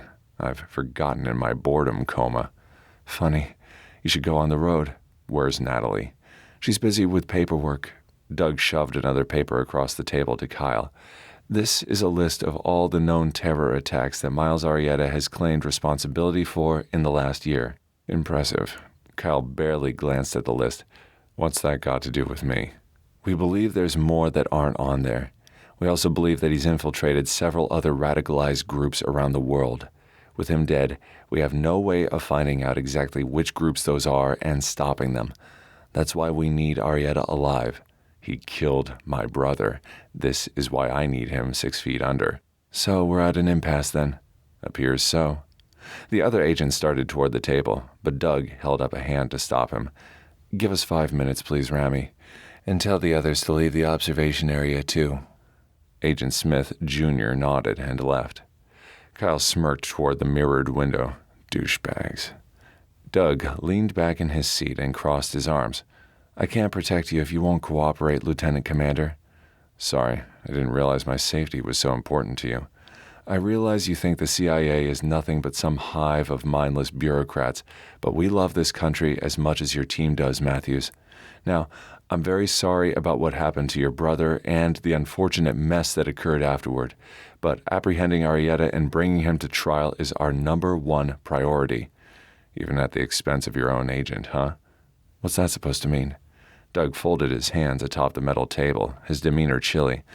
You're speaking of your sister-in-law, Agent Matthews. Yes, her last mission did not go quite as planned. Still, that's what you get when you put rookies in the field. Live and learn. This fucking wanker's blasé attitude toward what he and his team and Natalie had been through over the past few months made him see red. Suddenly, all of Natalie's actions were starting to make a bit more sense. Going on the run, faking her death, hooking up with Bex. She'd been acting on this guy's orders, thinking she was helping Nick when all along she'd had no clue what she was doing. This isn't getting us anywhere, Doug sighed. At least we agree on something. Kyle raised his hands to scrub them over his face, then stopped, holding out his restraints. Seriously? Can we at least get rid of these? Not yet. Doug raised a thin brow. Not until you agree. Kyle's growing irritation bubbled over into full-blown fury. You going to lock me up until I die? You people talk a good game when it comes to the Constitution and the Patriot Act and all that shit, but when it comes to putting it into practice, man, oh man, do you guys suck. I still have rights. I want an attorney and my phone call, and I'm not telling you diddly fuck until I get them. Calm down. For the first time since he'd walked into the room, Doug looked a tad nervous. We don't have much time left. Frustrated, Kyle flopped back in his seat and glared across the table. Another scare tactic? No, the truth. Doug hiked his thumb back toward the door. When my associate returns, he'll haul you away to a top-secret facility that makes Gitmo look like the Ritz-Carlton. Our interrogation team will do things to you that make waterboarding look like a swim in the happy pond. I don't want that to happen to you, Lieutenant Commander Matthews. Please, just agree to give us that other notebook so we can crack Arietta's virus. Why? I just told you why. No. He conducted enough interrogations of his own over the years to know all the angles for getting at the truth. Always keep them guessing. Never let them get comfortable. Keep probing until you get the answers you want. Why does it matter to you what happens to me? Honestly, I don't care about you, Matthews. Doug sat back. But I do care about Natalie. Hard as that might be for you to believe. I've been her handler for the past year, and she's proven herself to be a thoughtful, caring, dedicated individual. I'd like to see her have justice for the death of her husband. I want to see her. What? Bring Natalie in here. I want to see her. Alone. Doug narrowed his gaze. And if I do allow you and Agent Matthews to speak, then you'll consent to help us? From the way Doug kept checking his watch, their 5 minutes were almost done. Time to go for broke and get the fuck out of this hellhole. He leaned forward. Yes. Fine. Doug got up and walked to the door. Pleasure doing business with you, Lieutenant Commander. Wish I could say the same. A few minutes later, the door opened again, and in walked Natalie. She looked pale and worried, but she was still the prettiest thing he'd ever seen. She took the seat Doug had recently vacated, her gaze downcast. I'm so sorry, Kyle. I swear I had nothing to do with this. Kyle reached across the table to take one of her hands in his, the metal shackles around his wrists clanging sharp. She jumped and tried to pull away, but he held fast, finally meeting his gaze. Listen, Duchess, I know you feel this. Feel what? This thing between us. It's been there from the beginning, since the first time Nick introduced us at that bar down from the farm. We both ignored it, did our best to fight it because we both loved Nick more than life itself, but Nick's gone and we have to move on. For once in your life, tell me the truth. Stop it. She tried to tug away from him, but he refused to let go. I'm not going there with you, Kyle, not now. I'm not asking you to do anything. I'm just asking you to be honest with yourself. No, I can't. I won't betray Nick that way. He trusted me, loved me, worshipped you. He's gone, Duchess, and we're left with a mess. Your agency wants my help. The only way we're going to get it is if you acknowledge this thing between us so we can both get past it. Then I'll help you. I'll agree to take Arietta in alive if it's safe to do so. The door opened, and Doug walked in again. This time, when Natalie pulled away, Kyle let her go. Last chance. Natalie whispered across the table. Fine. I can't believe you're making me say this, but yes, I find you attractive. Always have. Unfortunately, probably always will. There. Is that enough? Not by a long shot, Duchess. He winked and grinned, but it's a start. Kyle held his hands out toward Doug. You boys got yourself a deal. Not so fast, Doug said. We have details to hammer out. What kind of details? Kyle gave an aggrieved sigh. Once we locate Arietta, the CIA takes charge of the operation and we take him alive. He'd expected this, knew what he had to say to gain his freedom, yet the words still clogged in his throat. He's a cold-blooded murderer. You guys understand that, right? Alive or no deal. Miles Arietta's life was over, one way or another. Kyle would make sure of it. And what Natalie didn't know wouldn't hurt her, or keep him from getting free and back to his team. Fine. And no more calling me Duchess, Natalie piped in. Even if you beg? Kyle asked, lowering his voice. I will never beg you for anything, Kyle Matthews. You might. His gaze flickered to her lips, her breasts lower still, before meeting Natalie's eyes again. Anger sparked in their dark depths, along with a hint of desire. Oh yeah, he'd make her beg all right, at least in his fantasies. Never say never, Dutch. He caught himself and cleared his throat. Agent Matthews. She swallowed hard and looked away again, her cheeks so bright he could practically feel the heat radiating off of them. Unlock him, Doug said, then left. The other agent came around to Kyle's side and removed the handcuffs. Kyle rubbed the abraded skin. Thank you. Now for some conditions of my own. You don't get conditions, Natalie pushed to her feet. We're in charge, remember? Right. Kyle slammed a fist into Agent Smith Jr.'s jaw, knocking him out cold before rushing to where Natalie stood with her hand on the door handle. Before she could stop him, he had her pinned back against the cool gray metal, his muscled front pressed tight to her soft curves.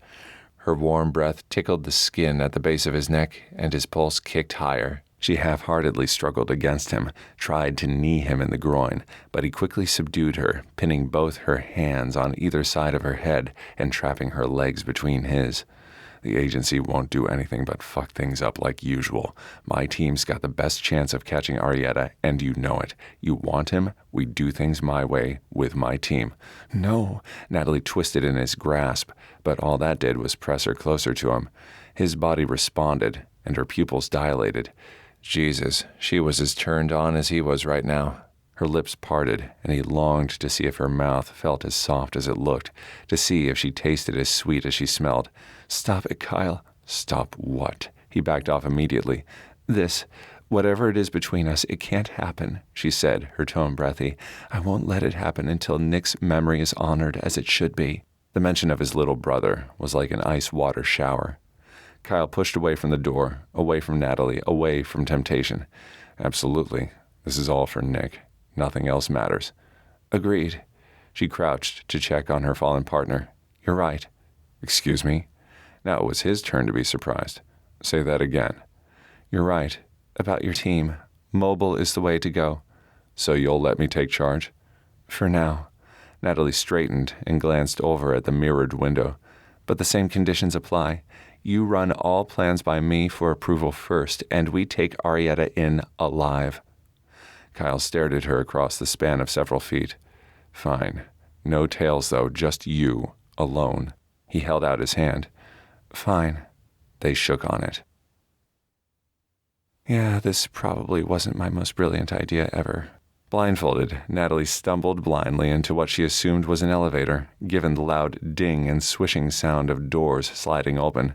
Had she known that Kyle would demand this level of secrecy before she met up with the rest of his team again, she might not have agreed to his damned deal. First, there had been the car ride from agency headquarters to the SEAL team's secure location. She'd guesstimated the travel time to be roughly 20 minutes, with only a few stops for traffic and red lights, which would put them on the outskirts of D.C. Then there was the lack of potholes and the smooth evenness of the sidewalk beneath her feet, a sign of a more affluent neighborhood. The air was drier and held the slight fishy smell of the Potomac. Put all those parameters together, and she'd hazard they were somewhere in the Georgetown area, give or take a few miles. "You're awfully quiet, Duchess," Kyle said, guiding her with his large, warm hands on her shoulders as he stood behind her. As the elevator zoomed skyward, he brushed against her and made her whole body tingle. Why the hell had she copped to this attraction between them? At least when it had been hidden away, they could both claim reasonable deniability. Now she had nothing. Desperate to maintain her composure, Natalie resorted to snippiness. "We agreed you wouldn't call me that anymore." "Did we?" The amusement in Kyle's tone wasn't lost on her. He knew damned well how he affected her, and he was enjoying this. "Why does it bother you so much anyway?" "Because it's just one more reminder of what I lost and what I can't have." Natalie bit back those honest words. "Because I don't like it. It's unprofessional." "Sure, okay." He stroked small circles on her skin with his thumbs, around the knotted muscles of her upper back, soothing her stress and calming her nerves. It felt so good she nearly moaned. "I'll try to remember in the future." "You do that." The elevator jerked to a halt, and Kyle guided her out and down what seemed to be another short hall before they stopped. He knocked on a door to her right. "Where the hell have you been, dude?" a man answered a moment later. "Scotty." She recognized the congenial voice and the SoCal cadence. Funny how the guy was from Virginia Beach like the rest of them. He would have fit right in catching a wave in Malibu. "I was detained." Kyle pressed his front into her back again to shove her through the door. A shiver ran through Natalie, and he bent closer to whisper in her ear, "Okay, Duchess." Too stunned to even object to the nickname, Natalie nodded, not quite trusting her voice. He walked her farther inside the room, the sound of the door closing echoing behind her. Voices stilled as Kyle's fingers brushed the back of her neck. "I'm going to take off the blindfold now, Natalie. Remember our agreement? We're in this together." Bright light flooded her eyes, and she blinked several times to clear her vision. The place wasn't bad compared to some of the shitholes she'd been stationed in over the years. Clean, modern, if a bit bland. Builder beige walls and laminated wood floors, the condo looked to have been constructed fairly recently. There was a small open kitchen on one side of the large studio space, and a doorway off to one side that she assumed led to a bathroom. So this was where SEAL Team 10 had holed up for the past couple of months. "Welcome to Casa Scotty," Kyle said. "Make yourself at home." "But not too comfy," Gage piped in. "Lord knows this furniture could do with an upgrade." "Yeah, and the cleaning leaves something to be desired." This from Spencer, who pulled what appeared to be an old gym sock out from underneath the cushion of the overstuffed sofa. "When you guys have a place of your own, instead of mooching off me, I'll be sure to take your ideas under consideration," Scotty said, before giving them all the finger. "Shut it," Kyle said, his tone brooking no argument. "We're here to hunt Arietta. Doesn't matter what this place looks like. Nat, give me your phone." "What?" This was her connection to the outside world. Giving it over to him would put her completely in his hands, make her vulnerable. She didn't like being vulnerable. Kyle pried it from her fingers. "Let it go, Duchess." She did, but it wasn't easy. Not at all. "Here." Spencer shoved a bundle of clothes into her chest. "I did my best with the sizes." Natalie grabbed them with both hands. Then Kyle guided her into the bathroom. He followed her inside, taking up far too much space in the tiny room. Hands on the wall. "Excuse me?" "You heard me, Duchess. Hands on the wall. I need to frisk you for wires." "I'm not wired." "And I'm not a traitor." His hazel eyes turned cool. "I believe you as much as you believed me. Now put your hands on the wall before I put them there for you." Jaw clenched, Natalie did as he asked, bracing herself for his roving touch. She'd expected sparks and fireworks given the simmering attraction between them, but it was more like sputter and fizzle. His movements were all business, going down her arms, then up her legs, patting quickly and efficiently. He even removed the clip from her hair and crushed it beneath his big black combat boot before tossing the remnants in the trash. Okay, now off with the clothes. Like hell. I need to check your skin for trackers. Seriously? She raised a brow. No way would she strip for him. Go to hell, Kyle. Been there, done that. Made it back alive, Duchess. Now are you going to take those clothes off, or am I? He stepped nearer, the hard glint in his eyes saying he'd have no problem following through on his threat. She backed away a step or two until her butt smacked against the vanity. Fine. The past and their attraction stretched between them like a lit fuse ready to explode if she wasn't careful. She needed to think of this as any other operation, another day at the office. He was doing this purely for security reasons. If she were in his position, she'd order the same. Unfortunately, that didn't stop her pulse from racing or molten heat from gathering between her legs. With him standing so close behind her, time seemed to stop. Slowly, she unbuttoned her white blouse and lowered it off her shoulders. Would have sworn she'd heard a small gasp from Kyle as the material slipped away and her back was exposed. Her pants were next. She unbuttoned and unzipped them with shaky fingers before tugging off the black slacks, leaving her shivering in only her bra and panties. You need these off too? Natalie asked, her tone quiet. No. Kyle's normally smooth voice sounded rough and deep as midnight. I'll check there later. She started to protest, then went silent at the first stroke of his fingertips down her spine. His touch was light, slow, nearly a caress. Up, down, around her sides, over her quivering stomach and across her sensitive rib cage. A tiny gasp rose in Natalie's throat, but she forced it back down. She'd never felt more turned on in her life, or more embarrassed. She hazarded a glance in the mirror and saw Kyle behind her, his gaze lowered and his expression grim. He looked about as excited as an ant on extermination day. Talk about a mood killer. Finally, he stepped back and crossed his arms. You're clean. Told you, she croaked out past her constricted vocal cords. Change, he said, then shut the door in her face. Natalie's tense shoulders sagged. Okay, not exactly a warm welcome, but then what had she expected? She'd had Kyle arrested after all. With a sigh, she stared down at the bundle of clothes Spencer had given her. Jeans, a plain gray t-shirt, white socks, a pair of generic Chuck Taylors in black. Not bad at all. Smart, too. Discarding her old clothes made her harder to track, not that anyone would be looking. She'd left explicit orders with the agency to stay hands-off on this one until she summoned them. Decked out in her new duds and with her hair loose around her shoulders, she exited the bathroom. Gage sprawled across the overstuffed brown leather sofa while Spencer sat in an armchair across from him. On the other side of the space, Scotty stood in the open-concept kitchen, pulling out pots and pans and ingredients from the fridge. Kyle leaned against the granite breakfast bar, watching her with his too perceptive gaze, her phone dangling from his fingers. Hope you're not too attached to this, he said, once she'd reached his side. Why would I be? She tucked a long curl of dark hair behind her ear and did her best to sound calm. It's just a phone. Good answer. He dropped the device on the floor, then stomped on it hard. The sound of crushed glass issued from beneath his heel. Now we can get down to business. Natalie exhaled.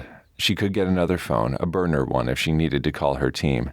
Those things were cheap as hell and everywhere these days. What's our first move? Well, the first move would be you telling us why the hell you had Kyle arrested, Gage said, pushing to his feet and moving closer, his expression granite tough. That was not cool. Right, yeah. Loyal as they were, they'd be pissed about that. She raised her chin and held her ground. We took Lieutenant Commander Matthews into custody for questioning. Under what charges? Spencer asked, scowling as he moved in beside his teammate. Treason, Kyle supplied. Not helpful. Not helpful at all. You arrested him as a fucking traitor, Scotty said, standing on the other side of the breakfast bar with a humongous butcher knife in his hand. His brother gave his life in service to this country for Christ's sake. Language, Kyle said, his gaze never leaving Natalie for a second. Whatever, dude, Scotty growled. That's seriously fucked up. We had reason to believe that Natalie started again, then swallowed hard. Things weren't going as smoothly as she'd planned. Believe what? Spencer said, his green gaze chilly. That our team leader was working for the enemy? Pretty sure you've got him confused with that douchebag Arietta. Well, You screwed up, Gage snorted. Wouldn't expect anything less from the CIA. Complete idiot assholes. All we wanted to do was ask him a few simple questions. Natalie held up her hands in surrender. She knew how to fight, how to defend herself, but taking on 4 huge SEALs at once was a tall order.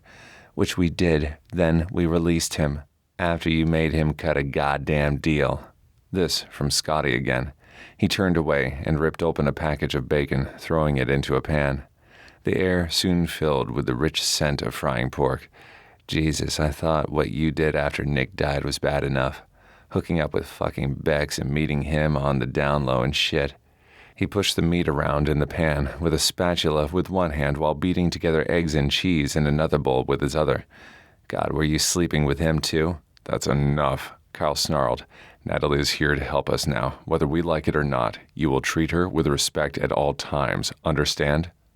From the razor-sharp edge of his tone, he most definitely didn't like the idea of her hanging around, but that was too bad. They were on the same side now, for better or worse. When none of the team responded, Kyle yelled once more, his fists clenched tight. Understand? Gage shook his head and looked away. Understood. Spencer met her gaze unblinking. Understood. Scotty? Kyle asked. After a few more moments of clanging and banging noises from the kitchen, he gave in. Understood. Good. Now we can discuss our first move. Over dinner. The smell of fried eggs and melted cheese, along with onions and peppers, joined the delectable scents, and Natalie's stomach growled. She'd not eaten all day, having snuck out of the restaurant to spend the day in the offices with Kyle. Now she felt ravenous. 20 minutes later, they'd served themselves from the dishes Scotty sat out on the breakfast bar, and Natalie settled into the armchair while the guys lined up on the sofa. They watched her with wary suspicion as they ate, like she might morph into a monster or something. She concentrated on her food, the creamy saltiness of the eggs, the spicy snap of the green peppers paired with the fatty, greasy goodness of the bacon. God, this stuff was like heaven on earth. After several huge bites, she wiped her mouth on a napkin, then smiled at Scotty. You're an excellent cook. He harumphed and stuffed more food in his face until Kyle elbowed him in the side. Ow! He gave his commanding officer a glare and a what the fuck look before glancing back at Natalie. Thanks. These guys had all been best buds with Nick. To think all of that was gone now nearly broke her heart. She finished the last few bites of her food, then set her plate aside, determined not to let the past go without a fight. Look, guys, I know things over the past couple of months have sucked, big time, and some of the things I've done haven't helped that situation. Things I did for my job in the name of catching Miles Arietta. But I promise you, I want to find whoever did this to Nick as much as you do and put them behind bars forever. I loved my husband. I know he loved all of you guys too. Please, can we just put the past behind us and work together to make things right? She met Kyle's gaze and saw a flicker of wariness in his eyes. So much for pleasant cooperation. To keep from crawling out of her skin from the undercurrent of tension in the air, Natalie stood and collected everyone's dirty plates, carrying them to the kitchen, then running hot water to wash them. She figured cleanup duty was the least she could do after they'd fed her so well. After soaping up and scrubbing the dishes, she rinsed them and set them aside for drying. It wasn't until she was about halfway through the batch that she noticed someone had moved in beside her with a towel. Spencer. Soon, a third person joined to put away the clean stuff. Gage. At last the dishes were done, and she reached for the cookware on the stove. Here, let me help you with that. Scotty picked up the heavy fry pan and clunked it into the sink, washing it himself. Thanks. She blinked back unexpected tears. This was the team's way of apologizing. I really appreciate that. No prob, Scotty said, washing the spatula. Just don't betray us again, okay? Natalie wiped her damp cheeks and gave him a wobbly smile. Okay. Okay, Kyle said from behind her. If you ladies are ready, let's get down to business. Chapter 5. Haley's done some additional analysis on Corin Williams' network. The rest of the guys sat, but with Kyle's energy levels buzzing near the flashpoint, he paced the length of the condo living room. If he was honest, the adrenaline zapping around inside him had nothing to do with the current mission, and everything to do with the woman snuggled into the corner of the armchair. She was the only female present today. The other guys' girlfriends were at work. He shook off his thoughts of how soft and silky Natalie's skin had felt in the bathroom and did his best to concentrate on the task at hand. And we found something interesting about those e-reader files.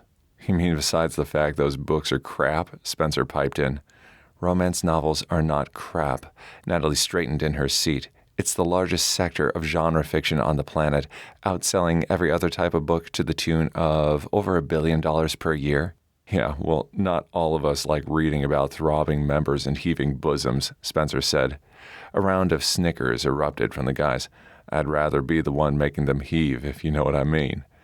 So you make Tony barf every night then? Gage laughed. That's priceless, man. Shut up, that's not what I meant. Dude, that's what you said, Scotty said between chuckles.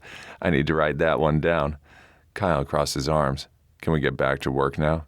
The guys slumped in their seats, grumbling. And just for the record, at least Natalie wrote a book. Several, in fact. That's more than you sorry asses can say. Kyle risked a glance and found Natalie looking at him like he'd just given her a diamond tiara. Uncomfortable heat rose from beneath the collar of his t-shirt. Women. Couldn't understand them worth a damn. He tossed down a stack of papers. While the number of e-readers attached to Williams's network is vast, what Haley found is there are only 4 centralized servers here in the U.S. where the readers connect to the internet. Well, that just made things a whole lot easier, Gage said, sitting forward to leaf through the documents. Yep, Kyle said, which means those locations need to be our focus. The servers are spread out across the country: San Jose, California, Minneapolis, Minnesota, Savannah, Georgia, and Bangor, Maine. Funny enough, Corin has homes close to each of these locations, too. Yeah, that's frigging hilarious, Scotty said. Not. And you're sure this information is accurate? Natalie asked. If Haley says that's the way it is, then yeah, it's true. Scotty raised an eyebrow. She's the best hacker I've ever met. Okay. Natalie untucked her feet from beneath her. Kyle couldn't help but admire the lithe, graceful way she moved, like a dancer or a cat. Then that means Arietta will need to access one of those servers in order to upload his virus. Virus? Spencer frowned. What virus? The one our operatives discovered, Natalie said. Arietta has a team of coders working on a sort of superbug with the potential to bring down the entire World Wide Web. Shit. Kyle raked a hand through his hair. With something like that, he could bring down an entire country's infrastructure. Electrical grids, hospitals, water supplies, they're all tied into the internet somehow. Holy fuck, Scotty exhaled loud. That's bad. Worse than bad. Catastrophic, Natalie said. And that's why we need to do everything possible to stop him before that virus goes live. If we don't, the consequences will be far more deadly than just the internet going down. Why's that? Kyle scowled. After you guys left, I overheard Doug talking to some of the top officials. If we can't stop Arietta before September 11th, then they are going to take out those servers by any means necessary. Dude, Scotty gave a disbelieving snort. That sounds like they're planning on rolling out nukes or something. Natalie didn't answer, just raised a brow at him. You can't be serious, Kyle said. No way would they detonate nuclear warheads on U.S. soil against their own citizens. When I asked Doug about it later, all he said was desperate times call for desperate measures. Natalie tucked her arms tighter around herself, just as appalled as the guys were about the news. So we either get our butts in gear and find Arietta, or the whole damned country goes boom. Agreed? Agreed. Kyle moved in beside her chair. If he makes it to one of those 4 locations, he can upload the virus to the e-readers around the world, and it's doomsday for the rest of us. So we need to stop him then. Gage said. Yep. Kyle said. You guys up for it? Hell yeah, Spencer snorted. Just tell me what you need and I'm there, boss. Same here, Gage said. We didn't come this far to let Nick's killer go free. Amen, Scotty fist bumped his teammates. What's the plan of attack? Since we don't know which location Arietta will choose, our best bet is to split up. Kyle said, Gage, you take the server in California. Spencer, you head to Minnesota. Scotty, you get Maine. And Nat and I will take the one in Georgia. Hold up, dude. Scotty hiked his thumb toward Gage. How come he gets Cali? I'm the one who looks the part. And Minnesota? Seriously? Spencer scowled. Can I at least take Tony with me to keep me warm? Only if she won't be a distraction, Kyle said. Well, she's always a distraction, but I'll deal. Better keep a puke bag ready just in case. Gage smacked Spencer on the arm. You know, with all that heaving and shit. Whatever, Spencer shrugged him off. You taking Anna with you? No way. Too dangerous, and if you're smart, you won't let Tony get within 20 feet of Arietta either, the way he targeted her in Jubail. Darn, Spencer said, grinning. I was hoping she'd oil you up and make you Malibu Ken for your next romance novel cover. Fuck off and die, man, Gage said. You first, Spencer retorted. No one is taking anyone else with them.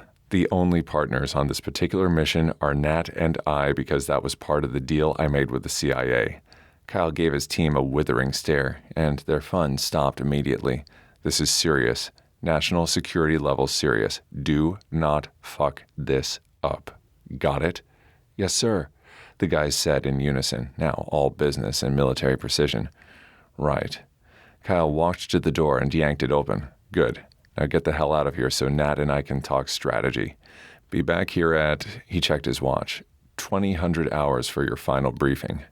The guys filed out of the condo, and Kyle closed the door behind them while Natalie went over the paperwork on the table.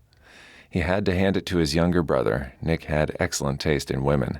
She was smart and capable and focused, not to mention gorgeous, and she smelled like his favorite dessert, warm vanilla cake with strawberries. Good enough to eat, good enough to want around for a long, long time.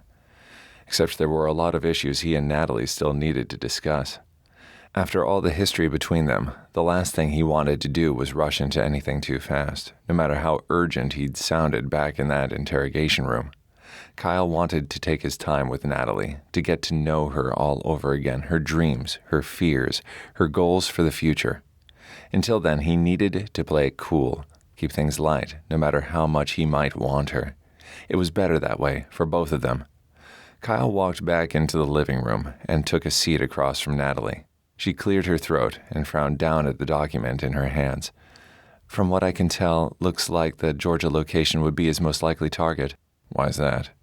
The agency's latest intel puts Arietta in Havana, Cuba. This server would be closest. Quick in, quick out. Guess I picked the right location for us, huh? He leaned back in his seat and narrowed his gaze. What other intel are you not sharing with me? What do you mean? Natalie sat back and drew her legs up to her chest. I told you everything I know about Arietta. For your sake, Kyle said. I hope that's true. Of course it's true, Natalie said, staring across at Kyle. Dressed in his casual jeans and t-shirt, he reminded her so much of Nick it hurt. Beyond their similar coloring and build, he shared her late husband's quirky sense of humor and his bone-deep sense of honor. But there were differences too. Take Kyle's passion. It was evident in the sparkle in his eyes, the pride in his tone whenever he talked about his family or his country or his team. He was a man who cared deeply and fought for what he wanted and believed in with every fiber of his being. Hard not to be attracted to that.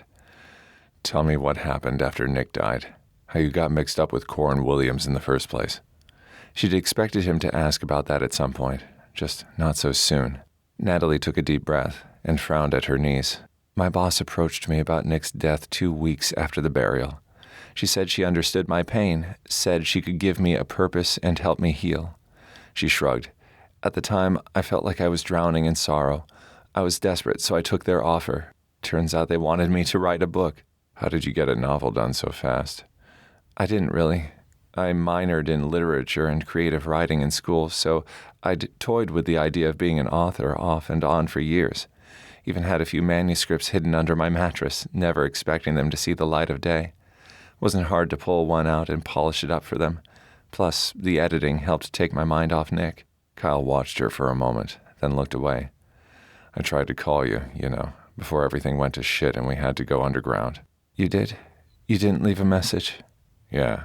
He scowled at the toes of his boots. I didn't really know what to say, I guess. Heart in her throat, she asked, "Why did you call them?" "I just wanted to make sure you were okay, Duchess. You looked so alone at the funeral." His shoulders slumped. I felt so helpless. I wanted to go to you to let you know I was here for you, but at the time, with all the accusations about me and the team, I wasn't sure if you even wanted to see me or if you believed all the lies. For the record, I never believed that you killed Nick, never. He met her gaze, and something silent and strong pulsed between them. Forgiveness. Kyle looked away first, coughing slightly. Thanks for that. Of course.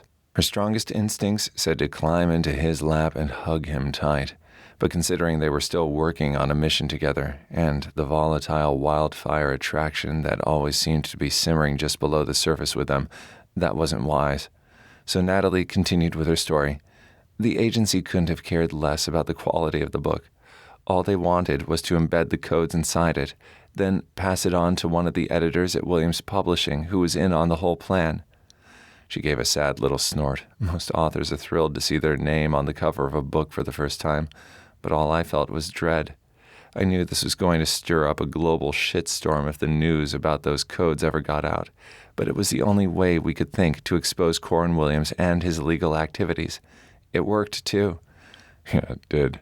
Kyle chuckled. He's singing like a canary now.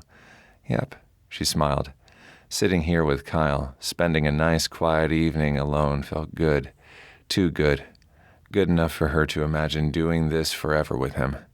Flustered, Natalie refocused. Did you mean what you said? What? He gave her a wary look. When you praised me for having finished a novel, are you really proud of me for that? Kyle nodded, then grinned slow and sexy. Her insides quivered with forbidden lust. I know I've gotten kind of upset with you in the past, but I've always been proud of your accomplishments, Duchess, even when you write porn. I do not write porn. She tossed one of the throw pillows beside her at his head. I write romance. There's a big difference. Hey. He caught the pillow easily and hugged it to his chest. Natalie never wished to be a pillow more in her life. I was teasing. The fact you wrote a book and had it published is pretty damned remarkable. Thanks. Heat prickled up her cheeks at his sincere tone. You're welcome. He leaned forward in his seat. So, where am I sleeping tonight? She lowered her feet to the floor and straightened, scooting to the edge of her seat.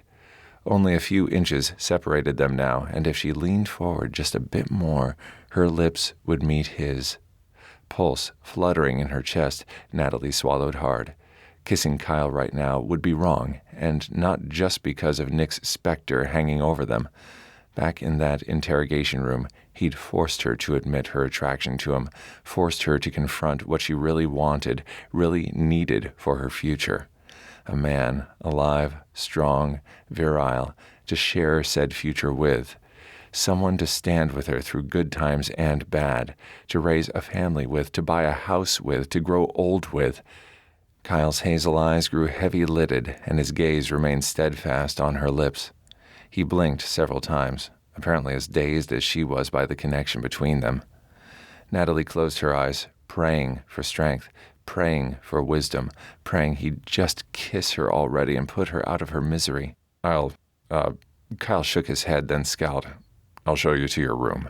He got up and walked away, and Natalie watched him go, yearning, swelling inside her like a hot air balloon. One day, soon, she'd know all there was to know about Kyle Matthews. And God willing, that would be a very good day indeed. Chapter 6. What exit am I looking for again? Kyle asked the next day, nose wrinkled. I-65 South, Natalie replied, glancing at him. Explain to me again why we didn't fly. Because the FAA and I don't think it's a good idea to fly straight into the thunderstorm front hanging out over the Savannah Hilton Head Airport, and because we're more mobile this way. If we're stuck at 35,000 feet and Arietta busts a move, we'd have no way of knowing. This way we can drive straight through and hopefully beat him to the punch. Kyle signaled and veered their rental sedan into the passing lane, then jammed on the brakes. Fucking road construction. Okay, maybe mobile wasn't the best choice of words, considering the traffic jam ahead. Still, he liked to be in control. They could always take their chances on some of the back roads. In fact, that might be a better option now than this highway gridlock. Keep a lookout and let me know when you see the next exit. Why are we stopping? Natalie glanced up at him from the tabloid rag she'd been reading nonstop since they'd left D.C. about an hour prior. Because I could use a coffee. Again? He gave a pointed look at her venti iced cappuccino in the cup holder between them. Aren't you caffeinated enough already? No. She scowled down at a photo of some dumbass celeb he didn't recognize. I need to stay alert at all times. Kyle managed not to roll his eyes, like he didn't. Kyle rubbed his hand over his face and inched the car forward. This was killing him. Yesterday, when he'd assigned locations to his team, he'd thought sticking close to Natalie would mean pooling their resources. So far, though, all it had done was bring the tensions between them to an all-time high. Seemed all Natalie wanted to do was block him at every turn, question every move he made, and try to outsmart him and outmaneuver him on every little detail. He was a competitive guy too, but geez, there were limits to his madness. A green interstate sign appeared ahead, and he nudged his way back into the right lane of traffic, then onto the line waiting on the exit ramp. Perfect. They weren't the only ones with the same idea. So, where are we going, Rand McNally? She asked, her tone snarky. Besides, nowhere. Cute. He gave her a side-eyed glance. Change of itinerary. If we take some of the back roads, it'll be quicker and we can stop along the way. She said, when they finally reached the top of the ramp and the intersection. Well, I don't care as long as we stop soon. I'm getting hungry again. You ate an hour ago. Kyle squinted at the road signs, doing some quick mental calculations. Heading east to Cooksville, then south, should put them in line to meet up with I-75 again near Chattanooga. He signaled, then turned right. How can you possibly be hungry? I have a fast metabolism. Apparently. At her first Thanksgiving dinner at the family farm, they'd all marveled at the amount of food she'd put away. For such a petite woman, she'd managed to eat both him and Nick under the table and still gone back for more. Not an easy feat with 2 Navy SEALs involved. Yet she never seemed to gain a pound. He gave her one last look, then focused on the road ahead. Not to say Natalie Matthews didn't have curves in all the right places, just nothing extra to spare. Not that he had any business thinking about her curves. Nope, none at all. He decided to distract himself with a safer subject of conversation. What's happening in Hollywood? Well, the lead singer for that hot boy band just broke up with his fiancée for the 4th time. She flipped several pages ahead. And this actress I've never heard of before is starring in a movie I would never pay money to see. Natalie closed the magazine and scowled over at him. When can I get a burner phone? Never. Kyle had wondered how long it would be before she brought that up. I let you call in before we left Nashville, and aren't you just full of requests today? I don't like being without a phone. What if we have an emergency, and you're one to talk, Mr. Mobile? Then we can use mine. He patted the pocket of his leather jacket and smiled. What did your department say when you talked to them? She scrunched her nose and crossed her arms, looking out the window beside her as she spoke. They've got techs working on how we can best get into the center of where the servers are housed. Huh. Kyle made another right, following the signs for the 2-lane highway they were now following. At least they were moving faster now than they were out of the traffic jam on the interstate. Morning sunshine glowed through the green foliage on either side of the road, and his mood lightened. My team always figures that out once we're on site. Yeah, I know. She shook her head. The way she said that rubbed him the wrong way. I take it you don't approve of my technique. I'm sure there's nothing wrong with your technique, she said. I just prefer to take the guesswork out of things as much as possible. You know, have a game plan and not just wing it. I never just wing it. He took his hands off the wheel to make air quotes, then slapped them back down. Lives are at stake. I always take that seriously. Sometimes, though, you and your agency overplan to the point of paralysis, that's all. I'm an action guy. Natalie gave him a slow once-over, and his pulse kicked higher. I'm sure you are. She sniffed and squinted out the window. The scenery reminds me of Virginia. Yeah? Kyle glanced around. It does, kind of, huh? He hadn't really paid much attention until she'd brought it up, but all the lush green and dappled sunlight was pretty spectacular. A stab of homesickness pricked Kyle's chest. I miss the farm sometimes. Me too, Natalie smiled, small and sad, looking back at him. Nick and I were planning a trip there, right before he got that last deployment. He always loved being home. He said he was anxious to see your folks again. Said he couldn't wait to walk barefoot down by that creek. Oh, God, Kyle grimaced. That creek was nasty. I always warned him not to sink his toes into that muck. There were leeches down there as big as your head. Nick never listened, though. Always ran all the way back there as soon as we hit Matthew's farm soil. Yuck. Not much of a nature guy? Who, me? I love the outdoors, just not slimy things that suck your blood. Natalie stared at him a long moment, and his skin prickled beneath her attention. What? He asked when she stayed silent. Nothing. Seriously? You practically bore a hole through my head with your eyeballs, and you say it's nothing, not buying it, Duchess. It's just, she shrugged. You remind me of Nick sometimes. Really? This easy conversation between them felt good. Kyle liked being able to discuss his beloved brother with someone who'd known him and cared for him as much as he had. How? Before she could answer, his phone buzzed in his pocket. He fished the device out and handed it to her. Check this, will you? A message came in.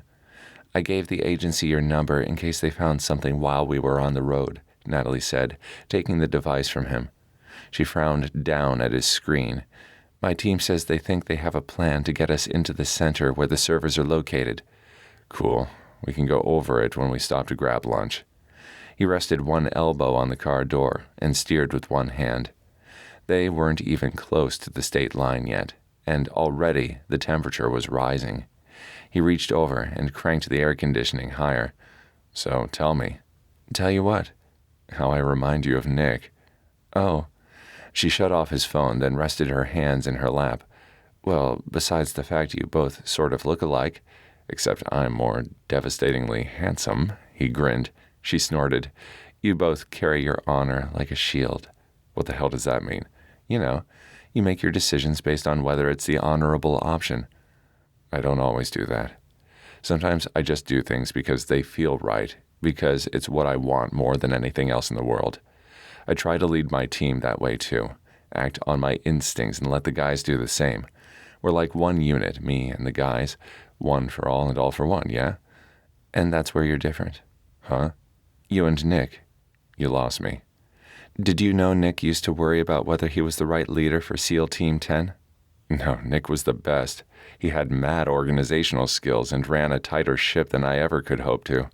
Yes, Natalie said, her voice quiet. But he always bragged about your passion for the team, about how you'd get them all pumped up for the missions.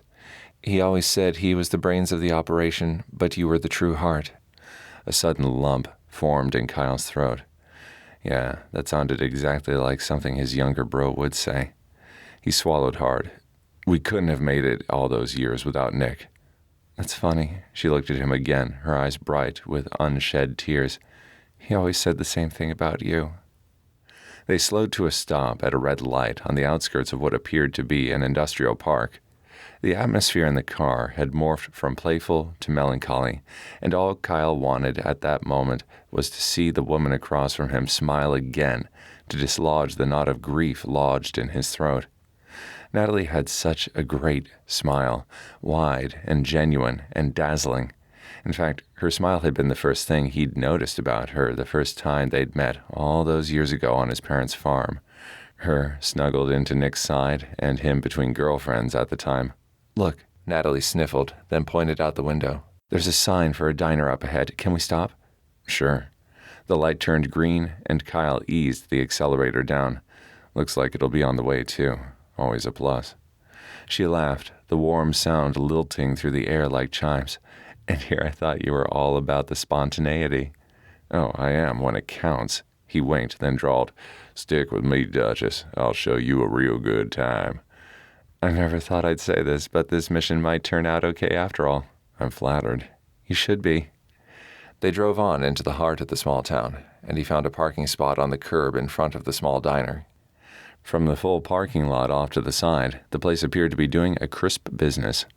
Kyle got out, then jogged around the white sedan to open her door for her. Natalie stood on the curb while he locked up, one hand over her eyes as she gazed up at the huge neon coffee cup above them. Pretty sure I've died and gone to heaven. Heaven is a greasy spoon in the middle of nowhere? Nope. They walked inside, and Natalie pointed at a hand-drawn flyer taped to the register. Heaven is an all-you-can-eat brunch buffet and a bottomless mug of Joe. You're easy to please, aren't you? Kyle grinned as a hostess showed them to a tiny booth for two. I like that in a woman. Not always so easy to please. She ordered coffee and water from the waitress, and he did the same. Then they both took refuge behind their enormous menus. Natalie peeked over the top of hers at him, the challenge in her eyes unmistakable. But Kyle, I'm so worth it. So you're saying we need to enter through the ventilation tunnel? The disapproval in Kyle's tone set Natalie's teeth on edge. No, she gave him her best back-off asshole look. Maybe you'd prefer walking in the front door and saying hello to the security guards as we pass by? I could take them. That's not the point. In the span of 1 hour, and the best home-style Southern meal she'd had in at least a decade, they'd gone from flirting to at each other's throats again. The point is, my way would be quicker and far less bloody. Kyle gave her a long, suffering stare, then sighed. Let me look at the schematic again. Sure.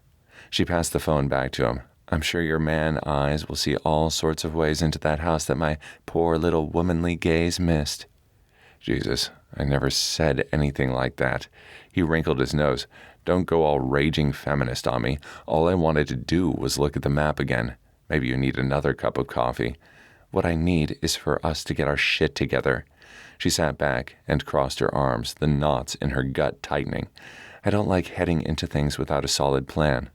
Don't worry. I told you I'd do my best thinking at the last minute. How comforting. Sarcasm doesn't become you, Duchess. And being a dick isn't a good look for you either. Can I get you folks anything else? The waitress asked, stopping by the table. How about a new partner? Natalie said, glaring at Kyle across their booth. Just the check, he replied, giving the older lady a charming smile. Thanks so much. Sure thing, sweetie.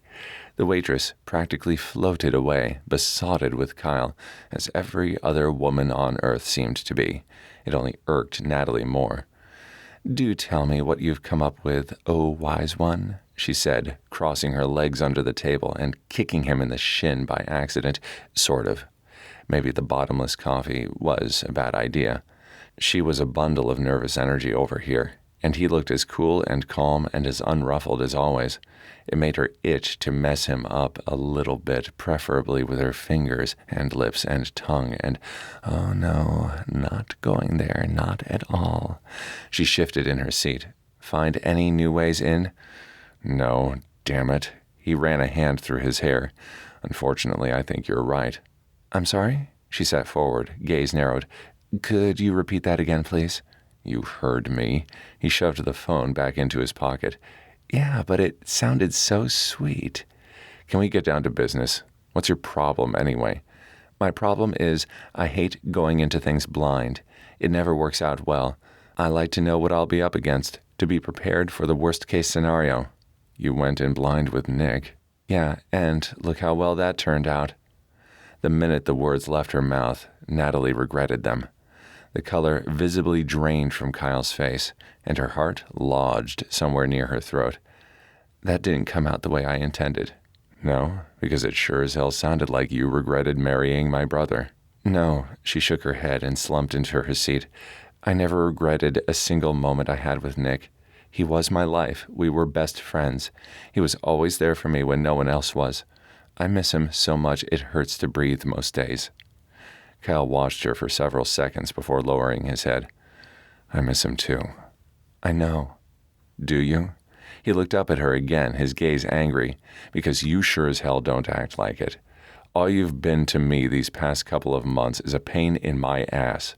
First with this damned book and its coded files, then with the whole fuck-up with Bex and the FBI, and now with all your agency rules and attitude. I made a vow the day my brother died in my arms, a vow to find his killer and bring him to justice no matter what. That's all I'm trying to do here. Find Nick's killer and make sure he pays for what he's done. Yet you seem determined to stand in my way at every turn." He leaned forward, a small muscle ticking near his clenched jaw. "This is getting us nowhere. Either we agree to a true partnership where we discuss any differences like grown adults, or we go our separate ways. We'll see who triumphs in the end." Natalie held his gaze. Much as she'd like to tell him to fuck off, she couldn't.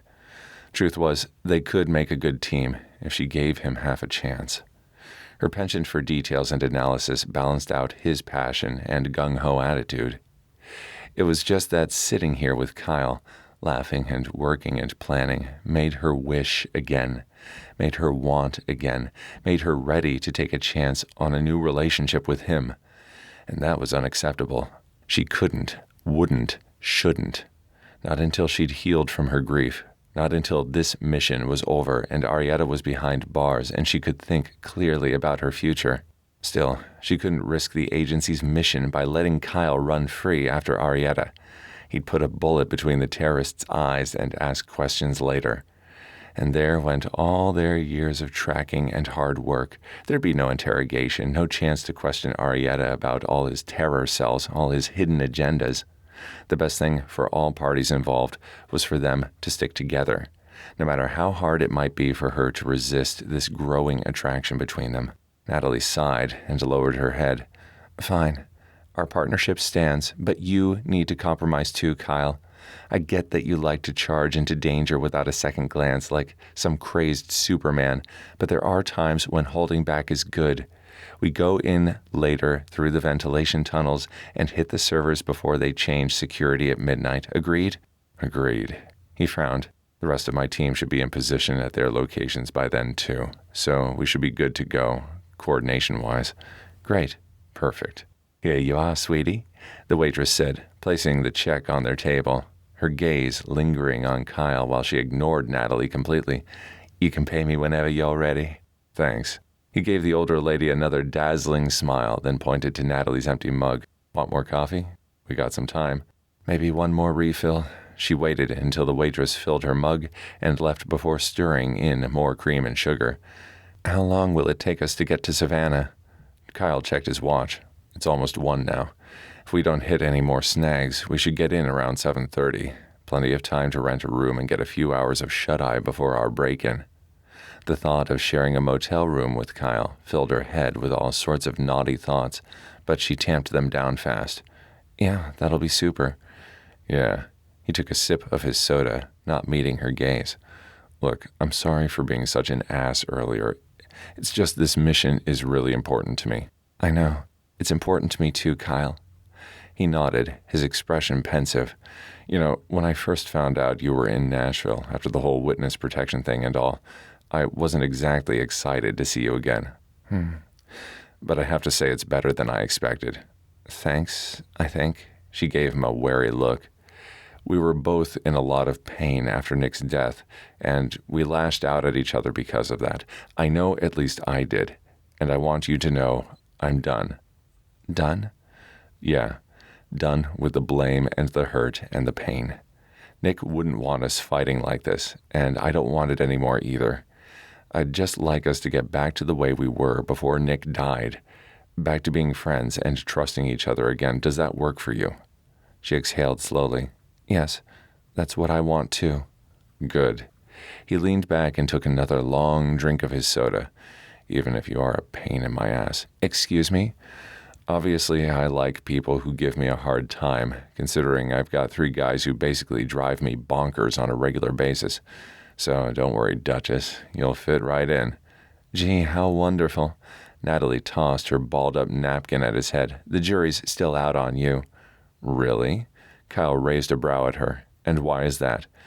"Oh, the agency has a whole dossier on you and your team." "Do tell." He yawned and stretched out his long legs, his feet bumping hers beneath the table. She admired all the long, lean lines of him before looking away. "Are we still on the watch lists?" "Officially?" She took a sip of her coffee. "No." "What about unofficially?" Natalie snorted. "The director's got a personal grudge against you." "I know." Kyle grinned. She leaned forward on her elbows. And tell me, in all my years with the CIA, I've never been able to find out why. It's stupid. There was a whole thing involving his daughter, an expensive bottle of champagne, and a private beach in Dubai. Honestly, I was so drunk, most of what I know was told to me by the guys after they bailed my ass out of prison. Kyle scrubbed a hand over his jaw, now covered with a hint of dark stubble, and chuckled.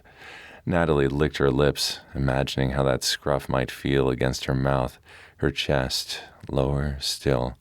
Let's just say Arabic prison is not a place you want to be. Wow, sounds like there's more to that story. You have no idea. They finished their drinks, and Kyle paid the bill. Then they headed back out to the rental car. He clicked the button on the key fob and unlocked the doors, getting her settled before climbing in behind the wheel. Nick had always had the best manners, too. Those Matthews boys. Their parents sure raised them right. Natalie smiled and yawned, content now that she'd had some food and some caffeine. Tired? Kyle asked as he pulled out onto the roadway again. After all that coffee? A bit. She blinked, struggling to keep her eyes open. I didn't really sleep well at all last night. He eyed her suspiciously. Go ahead and nap. By the time you wake up again, we'll be in Georgia. Then you can take the wheel while I snooze. Deal. She rested her head against the window.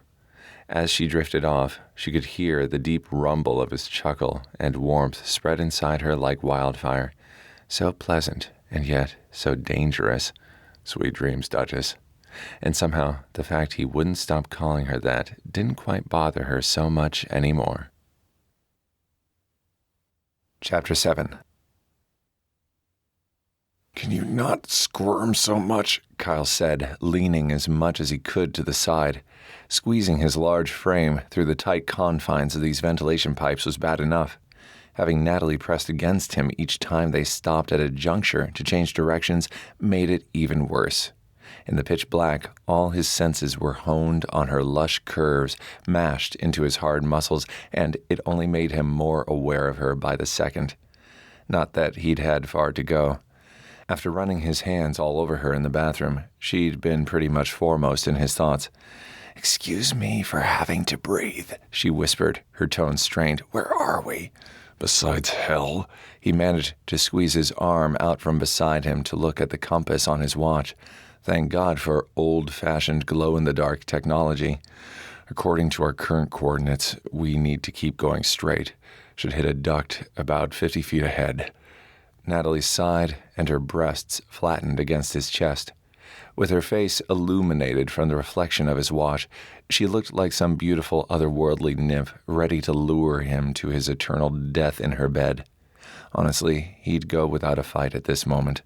Frustrated and frazzled, he looked away. "Go." She glared at him across the few inches separating them. "Fine." Natalie shimmied on ahead of him through the pipe, and Kyle shook his head. This was a mission. This was for Nick.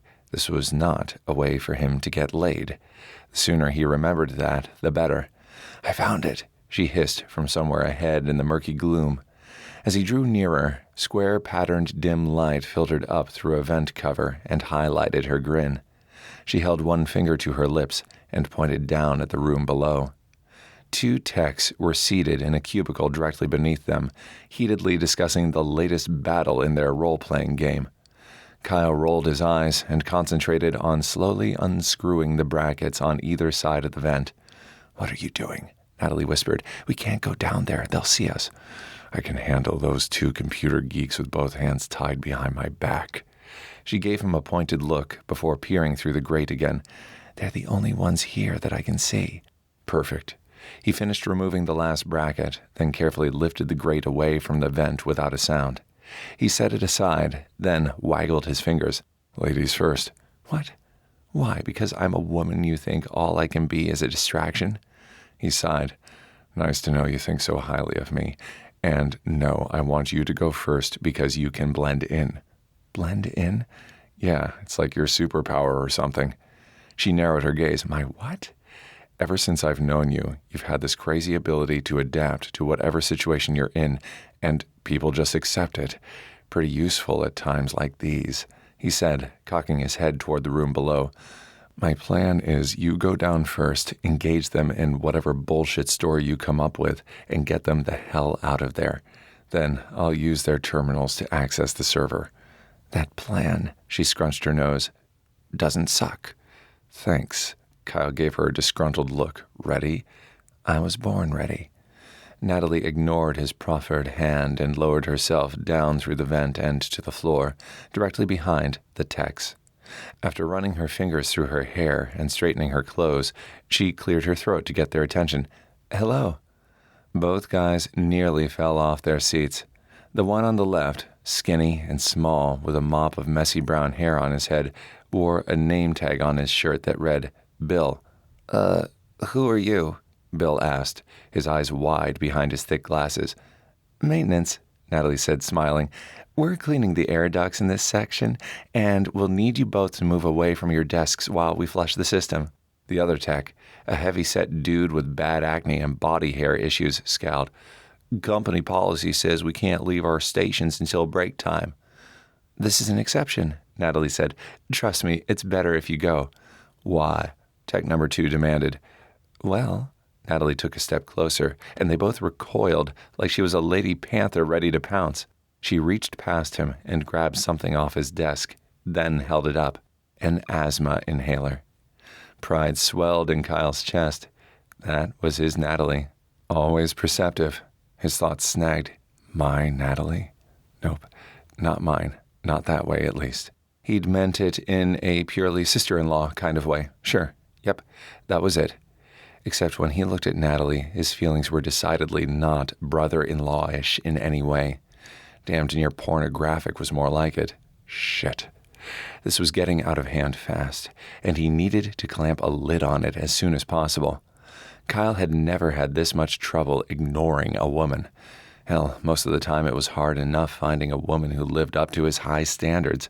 A woman who was smart and tough and gave as good as she got. A woman like... He glanced down at Natalie, then shook his head. Don't go there, buddy. Too much, too soon. Kyle kept repeating that mantra over and over in his head, hoping maybe it would stick sometime soon. Muscles tense, he waited for Natalie to lure the undynamic duo away so he could get to work. I'm guessing you have allergies? She squinted at the fat guy's name tag. Todd? Yeah, so? Dust one of them? Todd crossed his arms. Maybe. Then you definitely need to step outside while we clean these ducts. It won't take more than 5 minutes, and I've got forms signed by the division head clearing both of you to leave your post during the cleanings if needed. She tossed the inhaler to Todd. Okay, let's move it out, boys. Where's your uniform? Bill asked Natalie, pushing to his feet. The other maintenance guys always wear those white jumpsuits. New contractors, she improvised, shooting Kyle a quick glance before herding the two men toward the exit on the other side of the room. Street clothes are easier on these kinds of jobs. You sure those forms will clear us of any wrongdoing? Todd asked once more as they moved farther away from their terminals. Maybe I should log out first. I can't afford to lose this job. No, Natalie placed her hand on his shoulder to keep him from returning. These forms will take care of everything, trust me. You'll only be gone a few minutes. No need to log out at all. They left the room, and Kyle lowered himself down from the ceiling, then took a seat at Todd's desk. According to what intel Haley had gathered, the server name he was looking for was called Big Dog. Not exactly subtle, but then again, Arietta was never one to hide his heinous light under a barrel. He clicked a few keys and brought up the main directory, then scrolled through until he found the right list. His phone buzzed constantly in his pocket. Obviously, service was back.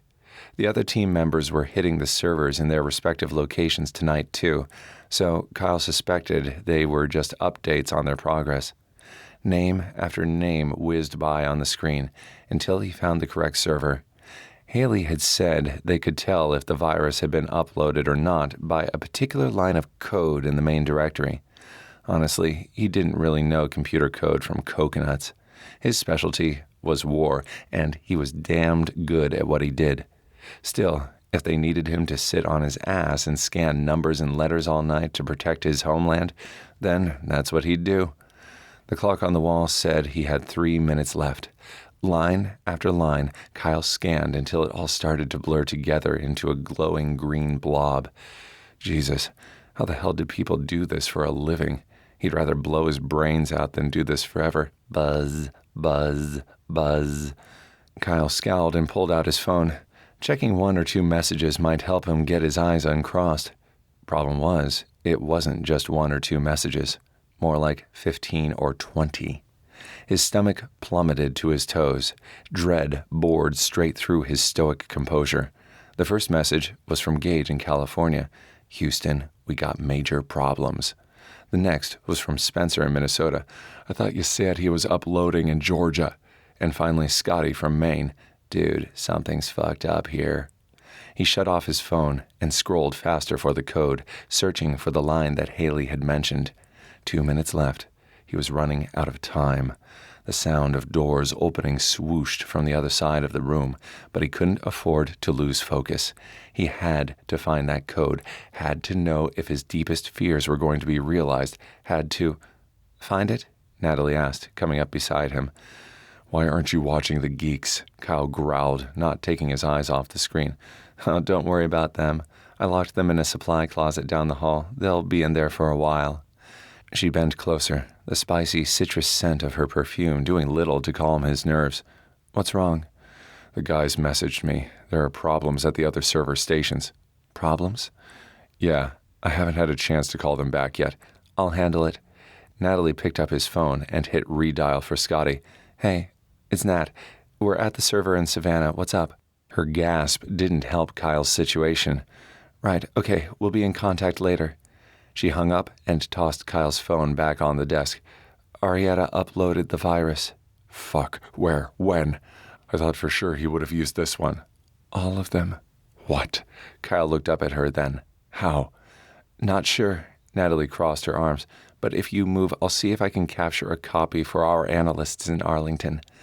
Deep in thought, he allowed her to take his seat. When would Arietta have time to do that? We've been watching these servers for weeks. Hard to tell. She typed in a command, then sat back as the files she selected duplicated. Given the nature of the upload, I'd say he probably had the text slip it in without them even knowing. Arietta could do that? Yep. Amazing what most skilled hackers can do. She rummaged around in Todd's drawers and pulled out a small thumb drive, which she clicked into place in one of the computer's USB ports. Now, let me just make another portable copy for us, and we'll be all set. Moments later, she removed the small drive and shoved it in her pocket, then shut the system down completely. All right, let's go. Can you give me a boost back up? Kyle did, then climbed back into the ventilation system himself. This night wasn't going to plan. Not at all. I'm sorry, can you explain that again in English, please? Kyle said. Natalie bit back a chuckle. She had to give it to the guy. He was great in the field, had mad skills when it came to battling his way out of a tough situation, but when it came to technology, he was pretty much a mess. Sure, he could handle the basics, phone, laptop, internet, but anything beyond those seemed a total conundrum. Okay, let's try this again. They were each settled on opposite double beds in their sparse, cheap motel room. The walls were covered in a hideous orange and brown striped wallpaper that looked like it had been beamed in directly from 1972, and the carpet was a muted green shag. Still, the bathroom was clean, and the door had double deadbolt locks, so it was all good. She shifted on her mattress to face him. From what the agency analysts told me, Arietta used something called a replicating virus, meaning it can copy itself. Yes, she grinned. Several hours had passed since they'd left the server compound, and the remnants of their improvised dinner, delivery pizza box, soda cans, and candy bars from the vending machine down the hall, covered the nightstand between them. Unless we stop it, it'll spread itself around the world until it basically shuts down the internet. That's the part I don't get. Kyle frowned and rolled his shoulders. How will overusing the internet shut it down? Isn't the internet all about use? She glanced at the empty paper plate and his phone beside her. The plate she threw away, the phone she held up.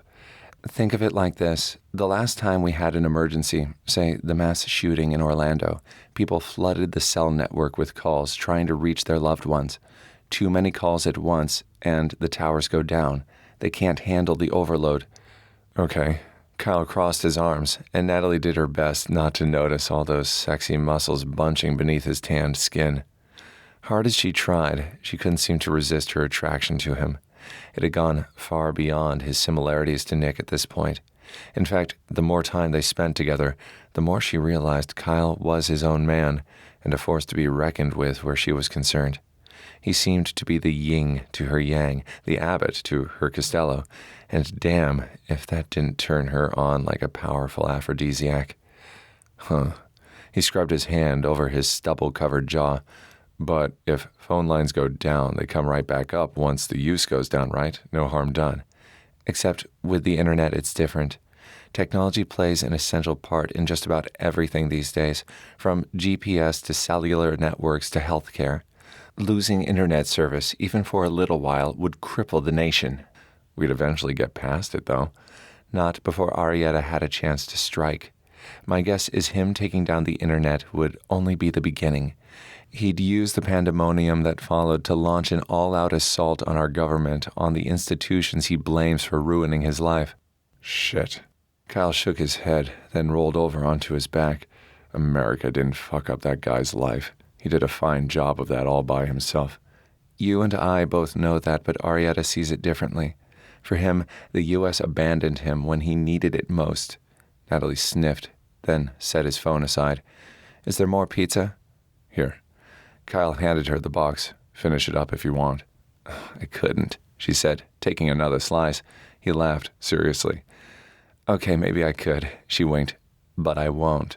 Don't stop on my account, he said, folding his arms behind his head. Natalie stopped with her pizza halfway to her mouth, staring. His position highlighted all the magnificent cuts and contours of his well-honed body. Damn, the man was gorgeous. A new hunger started that had nothing to do with food and everything to do with the guy on the next bed over. Kyle yawned and closed his eyes, seemingly unaware of her uncontrollable lust. Besides, I like a woman with a healthy appetite. Devouring half her slice in one bite, she hoped the chewing would distract her from her desire to lick him all over. Natalie mumbled around her food. What was that? He peeked one eye open and smiled. She swallowed hard, forcing the food down her constricted throat. Nothing. His hazel gaze narrowed. What? She said. I'm trying to picture you as a kid. Kyle smiled. You never talk about your childhood, and you don't exactly fit the mold of classic CIA operative. It was true, she didn't. Most people got the wrong idea about her because of her background, so she mainly kept it under wraps. Natalie shrugged. I bet you were a tomboy. Loved to climb trees and get dirty. Fought the bullies when no one else could. He chuckled.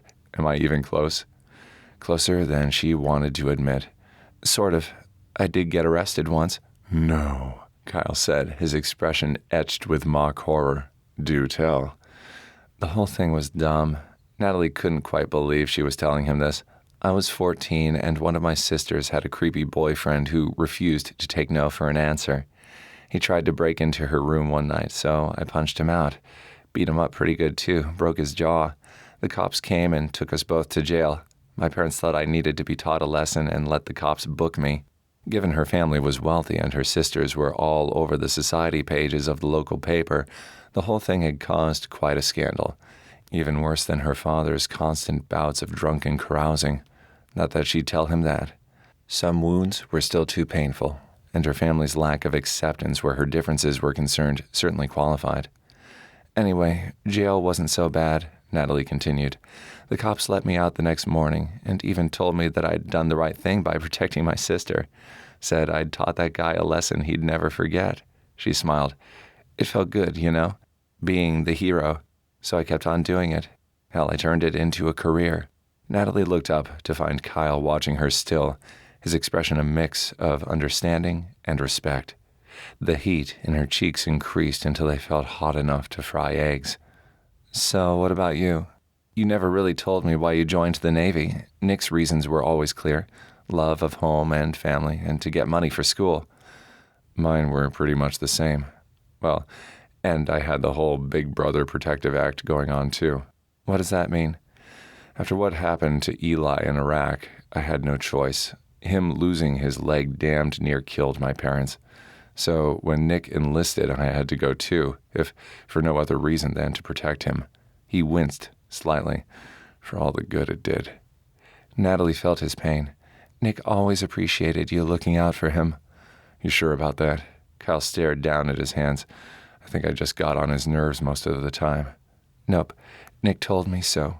A little white lie, but what would it hurt? Nick had been annoyed, but Kyle deserved to know he'd made a difference. She took a sip of soda. Any other questions about the virus? Yeah, he said, eyes closed once more. How the hell do we stop it? The agency's still working on a solution. At least the virus is dormant, for now. I'm sensing a but in there.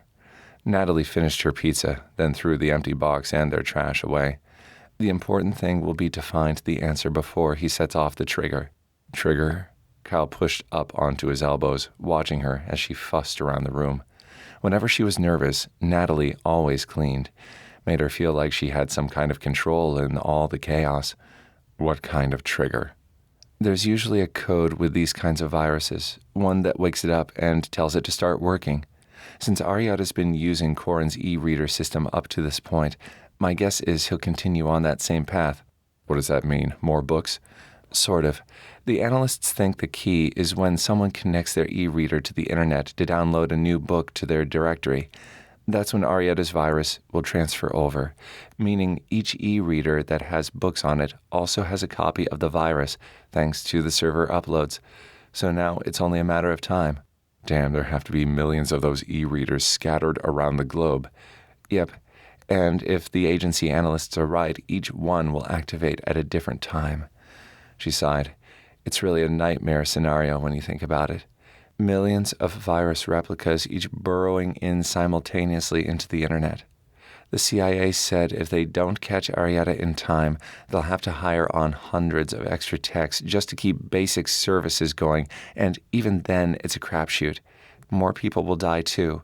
All the patients in hospitals, traffic accidents, looting, and riots, bad stuff all around.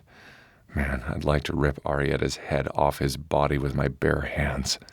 Natalie gave him a flat look. Taking him alive, remember? That's part of the deal.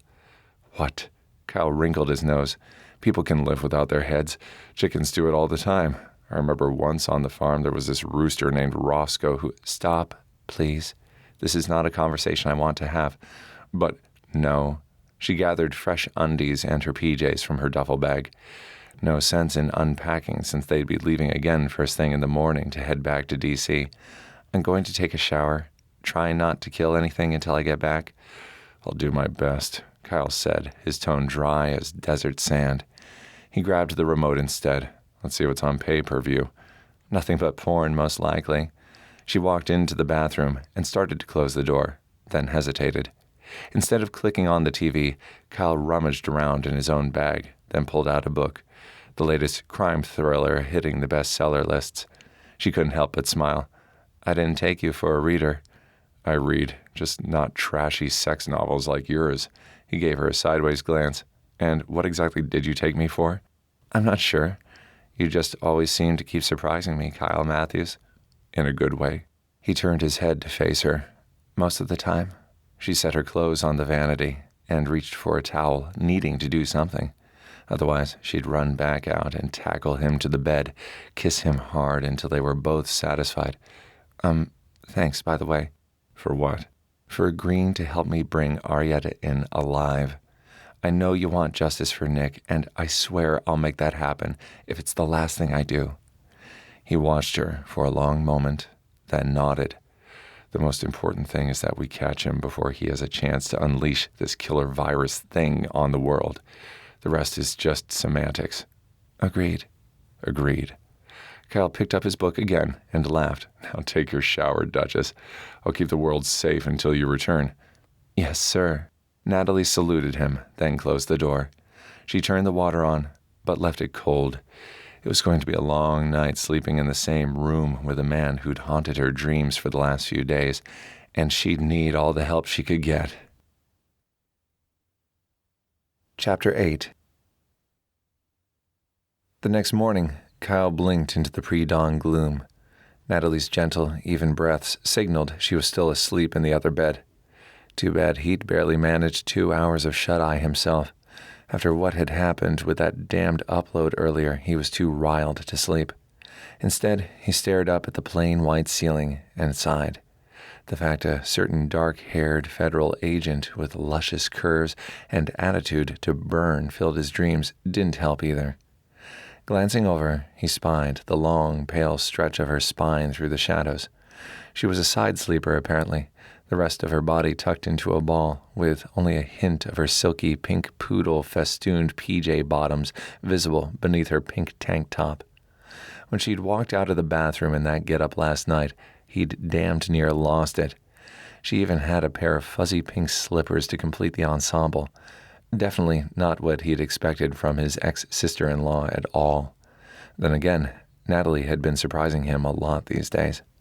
She moaned low, then mumbled something in her sleep, the low, husky sound zapping straight to his groin. His body tightened beneath the covers, and he cursed, padding to the bathroom to splash cold water on his face for the umpteenth time since they'd agreed to share the motel room. Seemed, despite all his concerns and wishes, he'd fallen hard for the one woman he could never have.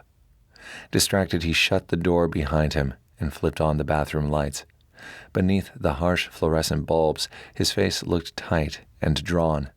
Dark circles smudged the skin under his eyes, and there was a long indent down one cheek where he'd had his face smashed between 2 pillows to drown out the soft, seductive purr of her tiny groans while she slept. Yep, no doubt about it, he had it bad. Good thing the rest of the team wasn't here to see him. They'd never let him live it down. Since Nick's passing, Kyle had worked hard to establish himself as a good, competent leader, doing his best to maintain his friendships with the other guys while still keeping himself a bit separate.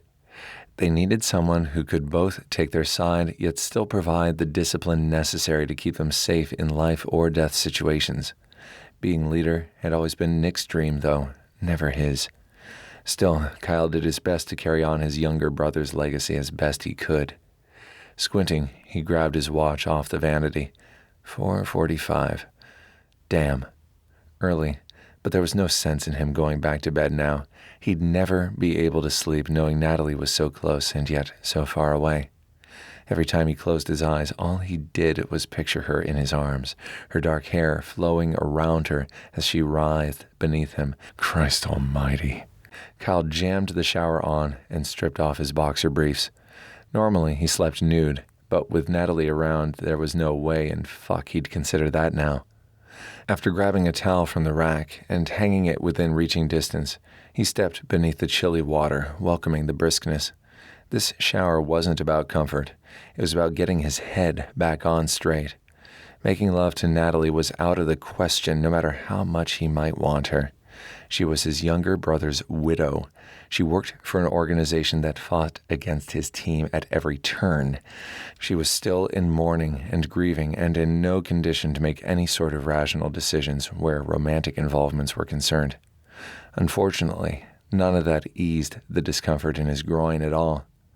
Frowning, he leaned back against the tile wall of the shower and adjusted the water to a nice warm temperature and did what needed to be done to save his sanity and his self-respect.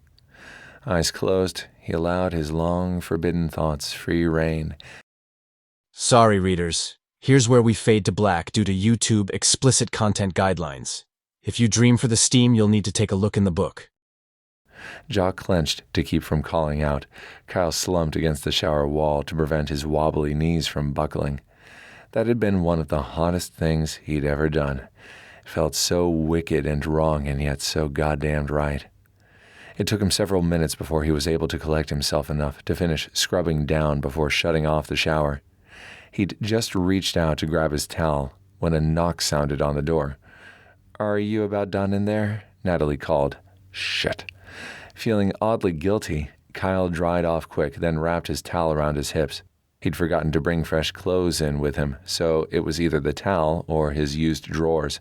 He went with the towel. After running a hand through his damp hair, Kyle yanked open the door and did his best to act like walking around half naked in front of Natalie was an everyday occurrence. "Hey," he said, brushing past her. Her perfume trailed after him, as did her eyes. A volatile mix of lust and pride swelled inside him. Kyle stalked over to the closet to pull out fresh clothes. He glanced back over his shoulder and found Natalie still standing in the bathroom door, staring at him. Pretty pink color had risen in her cheeks, and she was biting her lower lip, clutching her bundle of fresh clothes to her chest like a shield. Damn it. If she didn't stop looking at him like that. Scowling, Kyle turned away. "What's wrong?" His harsh words seemed to snap Natalie out of her daze. She mumbled something under her breath he didn't quite catch, before locking herself in the bathroom. Soon, the sounds of running water filled the room, and he sank down onto the edge of his bed, cock stiff and mood sour. Jesus. If he didn't get a handle on this thing between him and her, he'd be taking care of business all over again. It was ridiculous. Kyle forced his mind back onto the mission, hoping his traitorous body would calm the fuck down. Names and data ran through his brain. Miles Arietta, Corin Williams, the virus. His instincts told him the ties between the two men went deeper than what Corin had told the authorities after his capture. Besides, Williams had spent his whole life living up to his own patriotic ideals. No way he would divulge all of his secrets that easily. After what Natalie had told him about Arietta's doomsday plans, there had to be a connection they were missing. Something so obvious it was probably right in front of their faces. That was usually the best place to hide something after all. He tugged on his clothes, then ran the damp towel over his wet hair again before tossing it aside. Arietta had several suspected bases of operation around the country. Corin Williams had several homes in those same states. Kyle stopped, blinked. Could that be it? Could it really be that simple? It wasn't perfect, but it was the best idea they had to go on at the moment. The bathroom door opened, and out came Natalie, pink-cheeked and adorable and far too delectable for his own good. At least she didn't look at him now, just walked over to her duffel bag and shoved her PJs back inside. He finished lacing up his combat boots, then headed back into the bathroom to brush his teeth and do a quick shave. He spoke to her over his shoulder as he walked, not wanting to risk meeting her gaze for fear he'd pick her up and throw her on the bed and have his wicked way with her. "Hey, I've got a hunch. I'll alert the media," she said from the other room, her snarky tone making him grin. "I'm thinking about the location of those servers. Arietta must have picked those for a reason, right?" He squirted toothpaste on his brush, then scrubbed his teeth fast before rinsing. "What I'd like to know is how those locations are connected to Corin Williams." He wiped his face, then pulled out his shaving cream and razor, lathering up his cheeks, chin, and neck. "Why would that matter?" Natalie asked, leaning in the doorframe while he shaved. Williams didn't mention anything during his interrogation sessions other than the e-reader network. Exactly. Kyle glanced at her between razor strokes. She had a few dark smudges beneath her eyes as well. Perhaps she hadn't slept well either. He wondered why, before he stopped himself. "Don't go there, Matthews. Don't." He concentrated on his shave once more. "If you were Corin Williams and you had invested that much into catching terrorists, would you just surrender it all so easily? What I'd like to know is where Williams's houses are located. You think Arietta might be using one of Corin's homes as a hideout?" She wrinkled her nose and stared at the floor. Her feet were still bare, and her toenails were painted a bright fuchsia. Kyle made a last few swipes over his chin before starting on his neck. His hands were trembling slightly now from sexual frustration, and the razor slipped slightly, nicking his skin. The tiny cut stung, but he was glad for the pain, gave him something else to think about besides the off-limits woman behind him. He finished shaving and toweled off his face, then pushed past Natalie and out of the bathroom to shove his toiletries into his bag. "So, what do you think?" "About what?" "My hunch." "Sounds plausible. I'll call my team at the agency and have them run a search." "Great. How long will it take?" "Not long. I'll call right now if I can use your phone." "Sure." He finished packing up his stuff while she made her call, then took a seat at the small table near the front door while she collected the rest of her things from the bathroom. "What did they say?" They're emailing me the complete list, but Corin owns 2 homes on the East Coast, one in the Hamptons. Kyle snorted. Of course he'd have a place in the Hamptons. I know, right? She plopped into the seat across from him to put on her sneakers. Where's the other one? She laced her shoes, then looked up at him, grinning. Atlanta. Seriously? Finally, something might be going their way on this mission. That's only 4 hours away. We could be there by this afternoon and still have time for breakfast if we hurry. What is it with you and breakfast? She asked, shaking her head. Meal of champions, Duchess. He pushed to his feet and winked. Besides, it'll give us a chance to figure out how to handle things at the house once we arrive. Yes. She stood and grabbed the handle of her duffel. Because our planning always works out so well, right? 2 hours later, they were zipping down I-16 West, headed for I-75. Natalie had taken the opportunity, and Kyle's generous offer of his phone, to clean out her email box and answer a few messages she'd gotten from her team about their upcoming visit to Corin Williams's Atlanta homestead. Yes, they'd try knocking first.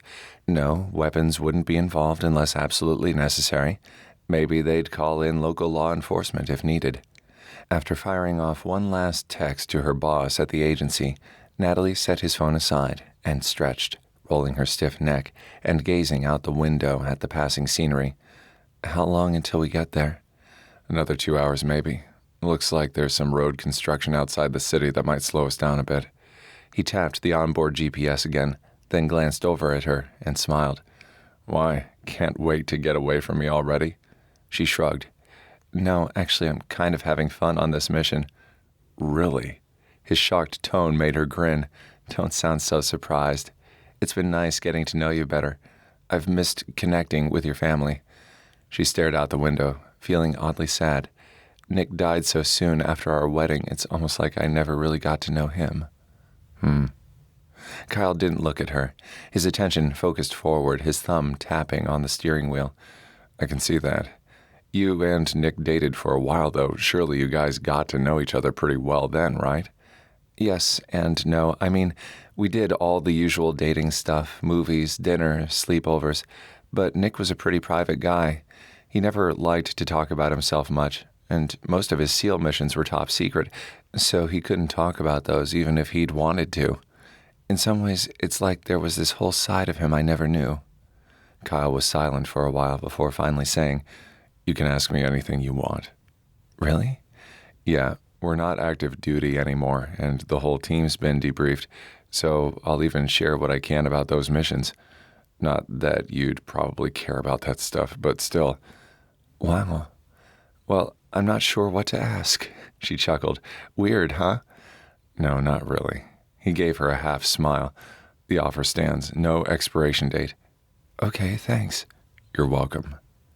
Silence reigned for several minutes, but she could feel the weight of Kyle's glances at her just the same. Her whole left side tingled as if he'd physically caressed her. Finally, Natalie couldn't take it any more. What? Nothing. He looked away again, frowning. No. Go ahead and ask me. You sure? He raised a brow. Yep. Turnabout is fair play, right? Yep. He took a deep breath, then exhaled slow. I've just been wondering about you. You haven't dated anyone since Nick died. No. She flinched. It's only been 8 months. That's a long time when you're young. Don't you get lonely? Sometimes. She gave a small shrug. I don't want to dishonor Nick's memory, that's all. Nick would have wanted you to be happy, Duchess. He told me so. He did? Yeah, that last Thanksgiving we all spent together. He pulled me aside in the kitchen and told me if anything ever happened to him, he wanted you to have a life without him, to fall in love again and be happy. Really? She blinked back the sudden sting of tears. He was always looking out for other people. You know, he said the same thing about you. What, that I'm always looking out for other people? No, that if anything happened to him, he wanted you to move on too. Find your own bliss and be happy. Find my own bliss? Kyle scrunched his nose. She laughed. Okay, I might have paraphrased, but that's what he meant. He really loved you. You were his big bro, and he idolized you. Kyle sighed. I'm not a hero. You were to Nick. He always had big dreams and thought the best of people. You don't think you deserve to be happy? She asked. Don't you? I don't know, Natalie said, honestly. I've been so busy focusing on this mission since Nick died that I haven't taken the time to think about it. Maybe you should. Maybe you should too. Kyle narrowed his gaze. I'm not sure it's in the cards for me. Why not? I don't know, he shrugged. I've spent a lot of years living out of a duffel bag, serving missions all over the world. I always thought someday I'd settle down, maybe run a farm like my folks, start a family of my own. But dodging danger for a living does things to a man's mind. Makes him kind of paranoid, I guess. I keep hoping that once Arietta's caught, maybe I can put it all behind me and move on. But that's still a big question mark, I suppose. Natalie nodded. Yeah, I know what you mean. I had those same dreams too, settling down, starting a family. Now I don't know either.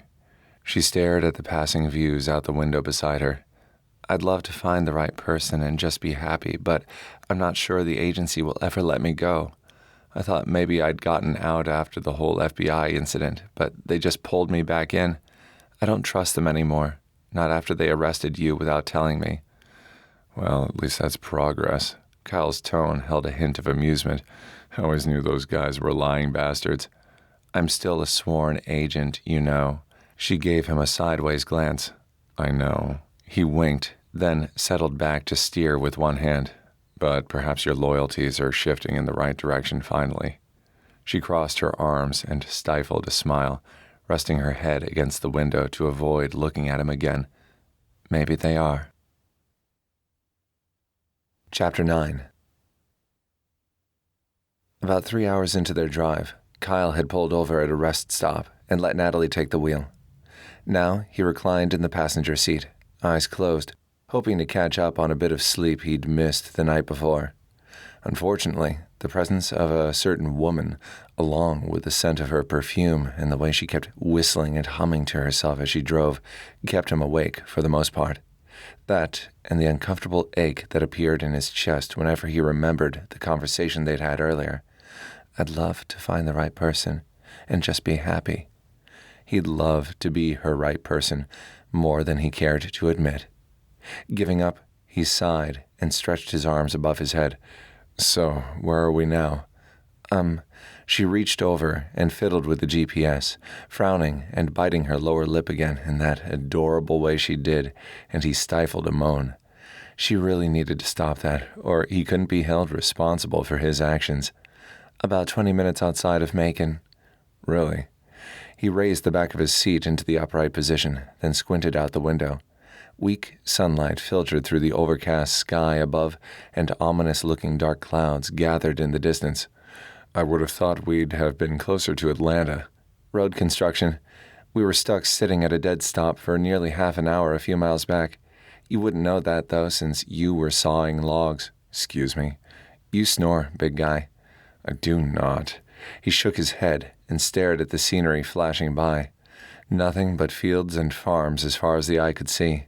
Homesickness pinched his chest. It had been too long since he'd seen his folks. After all this mess was done, he should take a couple of weeks and head back to Virginia. Maybe help his dad tend the crops, milk the cows, clean some stalls. In his experience, there weren't many problems in life a few hours mucking out dirty barn floors wouldn't solve. Besides, I've never had any complaints before. About your snoring? She gave him some serious side-eye and a grin. It sounded like a tuba and a foghorn had a baby together. Seriously, you should get that checked out. I hear they have machines to help with that Screech. Kyle pitched forward as a metallic bang, followed by a sickening thud, filled his ears. What the? Kyle gripped the dashboard tight as the vehicle skidded, and Natalie frantically turned the steering wheel, causing them to swerve into the other lane of traffic before she was able to correct their trajectory. What the hell just happened? I don't know. Kyle peered into the side mirror. The rear of the vehicle was encased in a fog of dust from their antics, making it impossible to see behind them. We got hit, Natalie said. I'll just pull over here and... Wham! Both he and Natalie jerked forward hard from the impact. Thank God they had their seatbelts on, because otherwise they'd both have taken headers right through the windshield. Scowling, Kyle shifted in his seat to see out the back window. Okay, whatever the fuck that was, it most definitely was not something in the road. Did you see the other car? No. He narrowed his gaze as two headlights emerged from the dust cloud behind them, barreling toward them like hell on wheels. Shit, hang on, they're going to ram us again. Fuck, what is going on? Natalie gripped the steering wheel tight, as if bracing for the jarring smash of the other vehicle. Whoever was driving the other sedan knew what they were doing, too. Adrenaline pumped hot and fast through his system. Time seemed to slow. The larger black car caught the compact rental in the back rear corner and shoved hard, sending Kyle and Natalie's vehicle careening off the otherwise deserted highway and down an embankment. Natalie's screams pierced the air. Kyle tried to take the wheel from her frantic hands, but it was too little, too late. The car was out of control, and they were just along for the ride. All they could do now was brace for impact and pray they'd still be alive at the end of it all. Everything around him seemed to blur as they raced headfirst into a gully, then back up the other side and into a wooded area. Branches smashed against the windows, and glass splintered. The airbags deployed. They grated along the side of a tree trunk, and Natalie shrieked again as her window busted out entirely. Branches stretched like tentacles inside the car's interior, smacking them both hard in the face. Oh my God! Natalie ducked as a large limb approached, but she was too late.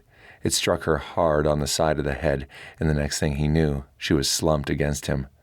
Dread oozed through him like toxic sludge. Please, God, don't let her be dead. Please, God, please don't take another person I love. Kyle managed to press his shaky fingers to the side of her neck and felt her pulse, still strong beneath his fingertips. Relief washed over him like a tsunami. Acting on pure determination, he reached for the wheel once more, glancing out the windshield in time to see if they were headed straight for a head-on collision with a boulder. He swerved to avoid it, and the tiny car teetered on two wheels on the uneven terrain. Then the world was spinning, spinning, spinning. They tumbled over and over, and the universe shattered around him. When they finally came to a stop, Natalie's limp body still rested against him.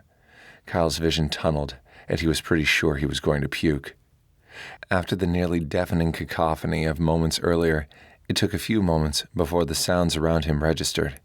Birds chirped, and the still-running engine whined, the wheels spinning uselessly above them like a broken child's toy, and there was the occasional drip hiss of the radiator as the antifreeze drained out.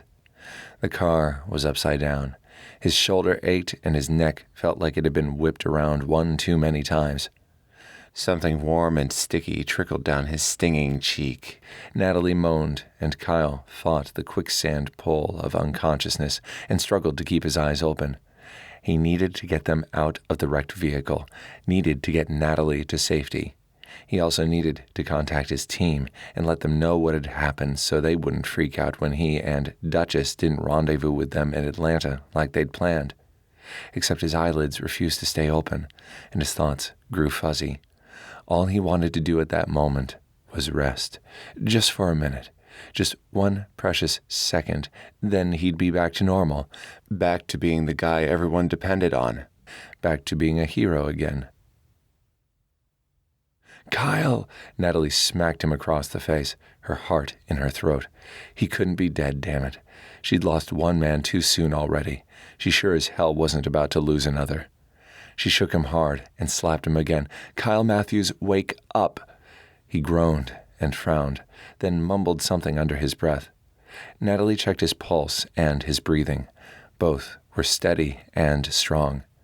Somehow the fresh bruises and scratches from the accident only added to his rugged appeal, and if he hadn't been passed out and her knees hadn't been shaking so bad, she would have been all over him like sizzle on bacon right here in the middle of nowhere. She plopped back on her butt on the damp ground and rubbed her eyes. Pulling his dead weight out of the car had taken all she had. Kyle was a big guy, solid muscle, and had a good foot and at least 100 pounds on her. Given all that, plus her own aching body from the car crash, and she was pretty damn sure she was ready to conk right out here in the middle of the woods and sleep for days. Except that wasn't allowed. They were on a mission, and those guys in that black sedan didn't want them to finish it. In fact, they could be on their way here now to finish what they'd started back on the road. She eyed the surrounding landscape. How long had they been here? She had no idea. The only thing Natalie knew for sure was that Miles' Arietta had something to do with their accident. She'd bet good money on it. They were slowly closing in on his virus, and he wouldn't like that at all. Natalie took a deep breath and stared at Kyle again. A bird swooped low overhead, and its shrill cry brought their situation back into reality. She'd been through a myriad of emotions within the last few minutes. First, waking up horrified at what had happened, followed by growing panic as she'd tried to revive Kyle and failed. Now, at least the sun was out. It was warm, and they were alive. Slowly, she crawled back to the wreckage of their car and fished her hand inside, praying Kyle's phone had survived the incident intact. Thankfully, it had. She returned to her spot beside him, then turned it on, grateful to see 2 bars of service. Not ideal, but better than she'd expected. She moved the device around until she found the optimum reception, then pulled up the phone's GPS and zoomed in on the red arrow pinpointing their location. According to the map, they were near the outskirts of a little town called Huber. Just ahead on the other side of these woods, there should be a motel, the Shady Lane Inn. Now, all she had to do was rouse Sleeping Beauty and get him on his feet again, and they'd be all set. The agency had put her through both CPR and EMT training the year before, so she'd checked him over carefully after removing him from the vehicle. Nothing broken, though given the time he'd been unconscious, she suspected he had at least a mild concussion. Natalie edged nearer to Kyle once more and gently slid her fingers through his dark hair, checking for bumps or bleeding, any signs he might have fractured his skull. Nothing. She continued to sift his hair through her fingers a few more times, just because, well, it felt so good to touch a man again. Tenderness mixed with the sorrow swelling around her heart. Man, she missed Nick so much sometimes it physically hurt. Touching Kyle helped ease that pain, if only for a while. "You done fondling me, Duchess, so we can get a move on," Kyle grumbled, peeking one hazel eye open to look at her. She snatched her hand away fast and frowned. "How long have you been awake?" "Long enough." He pushed up onto his elbow, then winced and flopped back down again. "Make it stop spinning, please." "Sorry, wish I could." She rocked back on her heels, then straightened, cringing herself. Already, the muscles in her calves were sore, and her thighs were protesting from the exertion of pulling his body out of the car, mixed with the inevitable strain of the collision. "I checked your phone, and there's a small motel just through the forest where we can hopefully get a room." "Right." Kyle blinked up at the sky for several seconds before tentatively sitting up again, slower this time. Halfway, he hesitated. "Just give me a minute." "Sure." Natalie checked the map once more, then shoved his phone into her jeans pocket. The battery was low on juice, and she wasn't sure how long it would take them to reach the motel, so it was best to conserve power. "You okay?" "I think so. My head is killing me, and so is my right shoulder, but I think I'll live." "Good to know. How about you?" "Got a knot on the side of my head, but I'll be okay too. Think you can walk?" "Yep, I'll try." It took him a few more minutes to climb to his feet with her help. After they'd managed to wrestle their bags and his phone charger from the overturned vehicle, together they hobbled their way from the wreck site and toward the direction of the motel. Kyle stopped and glanced back at the totaled car. "We were lucky to get out of that alive, and we should hurry before they come back." "I'm working on it." Natalie gripped his waist tighter to keep him steady as they maneuvered around a large log and over a tricky patch of mud. She did her best to spot possible hazards in their path and not to focus on how nice it felt to have the warm, heavy weight of Kyle's arm around her shoulders, the heat of him pressed into her side, the fact he was alive, that it wasn't too late for him, for them. Eventually, they emerged through the last of the trees and underbrush and found themselves at the edge of a fallow field, across from which sat what she presumed was the Shady Lane Inn. Natalie glanced up at Kyle. "You still doing all right?" "Yeah," he said, wincing as he tried to move his right shoulder. Man, that hurts, though. Definitely going to leave a bruise. Let me see. She let go of him and walked around to his other side. The material of his charcoal gray t-shirt had been sliced through, revealing a nasty gash. She cringed. We'll need to get that cleaned when we get to the room. You're a mess. Like you're ready for the Miss America pageant. Kyle raised his hand and brushed his fingers over her sore cheek. Natalie flinched away and returned to her position on his uninjured side. Come on, we need to get cleaned up and get some rest, then figure out how to get to Atlanta from here. After watching her for several seconds, he nodded. Thanks. She frowned. For what? For getting me out of the car back there. Oh, Natalie played off his compliment, ignoring the tingling heat his words caused. It was nothing. You would have done the same for me, right? Sure, Kyle said, but considering our size difference, it would have been a lot easier for me than I'm sure it was for you. I'm stronger than I look. I know. She risked a glance up at him and found him grinning. What's so funny? I keep remembering this one time in Afghanistan when we were doing rescue training and Nick pulled my name in the draw for victim. He cursed a blue streak at having to haul my heavy ass all over the place. His big body shook with laughter, and soon Natalie found herself fighting giggles of her own. Maybe it was the stress of what they'd just been through. Maybe it was relief at surviving. Maybe it was the contagious sound of his deep baritone chuckles. Whatever it was, she had tears running down her cheeks by the time they both stopped laughing. I miss that guy something fierce. Me too. She swiped the back of her free hand over her damp cheeks. But it feels good to laugh and remember him. Yeah, it does. Kyle squeezed Natalie tighter before letting her go. They made their way to the opposite edge of the field, then stepped onto the asphalt parking lot of the motel. There were a few old cars parked out front, and the place looked fairly run down, but as long as it had a bathroom and running water, she wasn't going to be particular. Kyle shoved his hand into the back pocket of his jeans. Still got my wallet. I'll check us in. He limped off toward the front desk lobby, his steps steadier now as he called to her over his shoulder. Be right back. She waited near the side of the building while he disappeared inside. The sign out front said towels and fresh linens were provided, always a plus. There was also a fast food restaurant next door, so they wouldn't starve tonight either. Kyle returned a few minutes later with a room key dangling between his fingers. Room 204 awaits, milady. Why, thank you, kind sir. They climbed the stairs to the second floor and walked about halfway down the outdoor balcony to their door. Kyle unlocked the place and flicked on the lights, holding the door for her. After you, Duchess.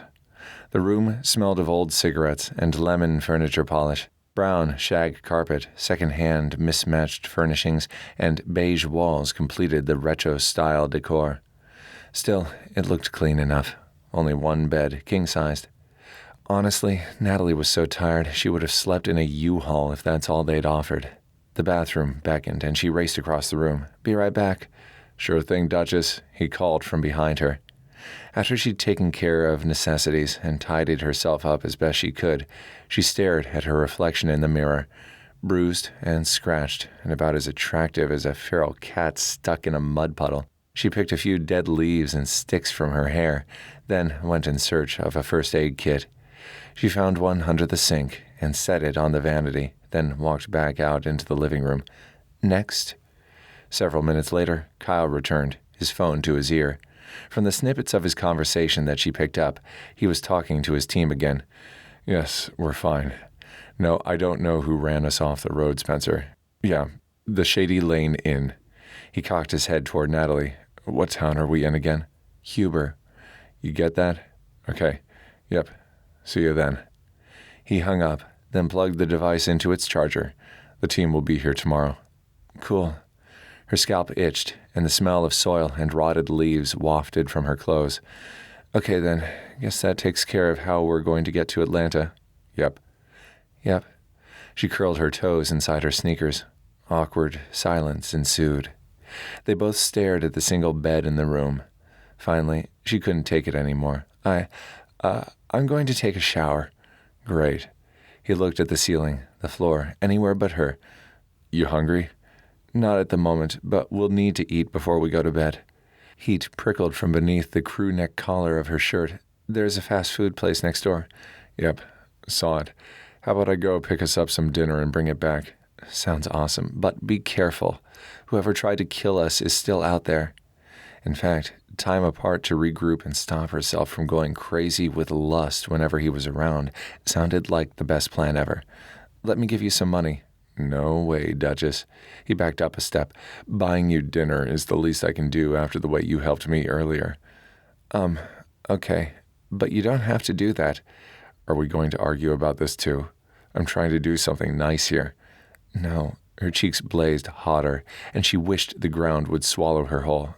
"Thanks." "What do you want?" Kyle asked. Natalie gave him her order, and he took off, reminding her to lock the door after him. Then she hit the shower to wash off all the crud from the accident. 20 minutes later, she was clean and sore and relaxed from the steamy water. Her cheek still stung where the branches had scraped it, and the bump on her head still throbbed in time with her pulse, but she nearly felt human again. After rinsing out her clothes, then hanging them to dry, she realized she'd left her duffel out in the other room. Well, damn. As if on cue, a knock sounded. "Hey, Duchess," Kyle called through the bathroom door. "Food's here." Embarrassed, Natalie cracked open the door and peeked through. Can you grab my PJs and hand them to me, please?" "Sure." He walked over to her bag and unzipped it. He pulled out her pink flannel bottoms and pink tank. "These it?" "Yep. Oh, and some undies, too." The thought of him digging through her lingerie had a fresh wave of heat rising in her cheeks. He yanked out a wispy lace thong, then raised a brow in her direction. "Yeah?" She nodded, and he brought the clothes over to her. Doing her best not to think about the fact Kyle now knew exactly what she had on under her favorite poodle PJs, Natalie pulled on the clean clothes, then ran her fingers through her damp hair before taking a deep breath and exiting. "Feel better?" Kyle asked from the other side of the room. His back was to her as he fiddled with several white paper bags on the room's lone table. The smell of fried meat and melted cheese made her mouth water. When Natalie didn't answer, he turned around, then stopped abruptly, his expression gobsmacked. Natalie raised a hand to her disheveled hair. She probably looked a mess, but he didn't have to stare that way. At last, Kyle swallowed hard and nodded. Yeah, you look better." Moisture gathered between her legs at the slight gruffness of his voice. "Okay, then. Maybe she didn't look that bad after all." Natalie smiled and slowly made her way over to him, first aid kit in hand. "After you take your shower, I'll patch up your shoulder." "Okay." He blinked several times, his gaze locked on her lips. "We should, probably eat first, though, so it doesn't get cold." Right. Had he always looked so alpha and sexily scrumptious? Yep, eating is good. They each took a seat on opposite sides of the table, and Kyle handed Natalie her bag, along with a large drink. Somewhere he'd gotten what looked like a cake and also a box of yummy-looking donuts. Their meal was consumed in mostly silence until curiosity got the better of her. "Where'd you get the goodies?" "Drugstore, other side of the restaurant. Turns out there's a Walmart just down the street, too. Seems Tiny Huber has hit the big time." She chuckled. "If Walmart is considered big time. For some of these little towns it is. Not good for small business owners, though." Yeah. Kyle wolfed down the rest of his food, then tossed his trash and headed for the bathroom, his bag in hand. "I'll be out in a bit.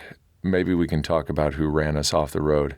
"Absolutely. Take your time," Natalie called after him, toying with the last of her fries. Her body throbbed with want, and her mind ached. Tonight, she'd patch up Kyle's body, then sleep next to him in the same bed. How the hell she'd managed to keep her hands and her heart to herself after that, she had no idea. Chapter 10. Kyle leaned against the vanity in the bathroom. Despite his earlier resolutions to take things slow, he wanted her more now than he ever had before. Maybe it was the threat of death. Maybe it was the fact he'd finally admitted to himself that the reason he'd kept every other woman at a distance was because he'd been holding out for someone just like Natalie. Or, more specifically, Natalie herself. He finished shaving, then took off the damp towel slung around his hips and pulled on a fresh pair of boxer briefs and a white t-shirt. The more coverings, the better, considering they'd be sleeping a few inches away from each other. A rush of X-rated images bombarded his exhausted brain before he could stop them. Shit. Just shit. Doing anything more than sleeping, actually sleeping, with Natalie was a very, very bad idea. She was smart. She had a whole career and life ahead of her at the agency. She deserved for her dreams to come true. A man who would devote his whole life to her, give her the house, the kids, the future she would have had with Nick. He just couldn't promise he'd be that man. Not yet. Not until he was sure he'd settled his brother's affairs, honored Nick's memory the way he needed to as a brother, as a friend, as a fellow SEAL. Nick. Reason number 1 to stay the hell away. Too bad someone forgot to pass that memo on to his body or his heart. Truth was, he'd harbored a secret attraction to Natalie since the first moment Nick had introduced them. She was everything he'd ever wanted in a woman. Gorgeous, ambitious, self-assured, intelligent, independent. But she belonged to his younger brother. Or had. Would he ever be able to get past that with her, that feeling of betraying Nick if he slept with his brother's widow? Worse, what if she only wanted to sleep with him as a way to feel closer to her dead husband? After a deep, calming breath, Kyle raked his fingers through his damp hair before exiting the bathroom. Being a Navy SEAL meant facing challenges head-on, not hiding like a damned coward. He'd faced down the most ruthless terrorists and dictators in the world. He could handle one night in a king-size bed with a beautiful woman and keep his hands to himself, right? Damn straight I can. Then Natalie turned to face him from her spot across the room, and all his good intentions vaporized like napalm in the jungle, leaving in their wake a fiery trail of need through his bloodstream. She was still cleaning up what was left of their meal, tossing out their trash and wiping off the cheap little table. Given the craptastic condition of the rest of this establishment, she needn't have bothered. Still, as the thunderstorms raged outside, he was glad for a roof over his head and a clean bed to sleep in that night. Natalie grinned, and he felt that smile all the way to his groin. "You look better now, too," she said. "Yeah, thanks." He walked closer to her, as if drawn by an invisible cord. Somewhere in the back of his mind, warning bells clanged, telling him to back off, to stand down, to think with his brain and not his cock, as he so loved to tell the guys on his team. Only problem was, he'd never realized how hard that command was to obey until now. Natalie brushed past him to grab something out of the bathroom, and Kyle turned away to fold down the covers on the bed. The digital clock on the nightstand flashed 11:55. After an hour or so in the woods, then the hike here, 2 showers, and dinner, more time had passed than he'd realized. If they hoped to get a decent night's sleep, they needed to hit the sack soon. "I'm going to bed." "Not so fast, big guy," Natalie said from beside him. She waggled the first aid kit between her fingers. "I need to patch up that gash on your shoulder before you bleed all over the bed." Right. He'd hoped the shower would take care of it, but no. He glanced over to find the sleeve of his t-shirt soaked through with crimson. Well, fuck. The last thing he needed right now was Natalie's hands on his skin, touching him, caring for him. But he didn't have much choice. The wound wasn't in an area he could reach himself. And she was right. It would bleed everywhere unless he got it bandaged. Natalie set the kit down on the bed, then pulled out supplies, gauze, bandages, alcohol pads, all without looking at him. "You'll need to lose the shirt." Those words conjured all sorts of naughty thoughts again before he tamped them down. This was crazy. She was patching up his cut, not seducing him. He should think of this like a trip to the med unit back on base. Why, then, could he not seem to stop picturing Natalie in a skimpy nurse's uniform as she dug her fingers into his hair? Jesus H. Christ. Flustered, he tugged the shirt off over his head and tossed it aside. He'd get another one out of his bag after she'd gotten him bandaged up. "Take a seat, soldier."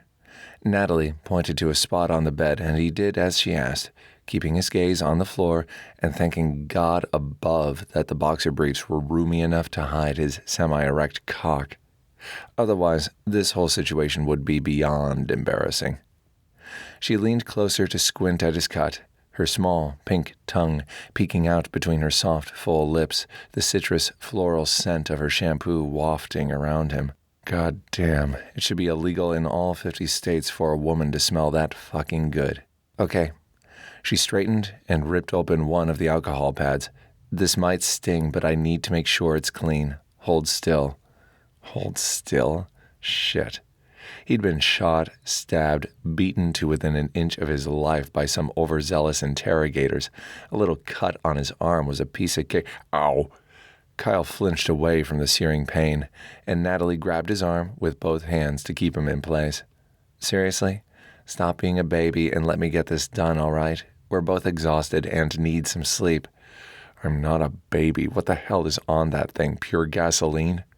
He scowled over at where she was still dabbing the alcohol pad of pain on his cut. What's next, matches and a butane torch? Funny. She gave him a bite-me look. Cauterizing the area isn't a bad idea, though.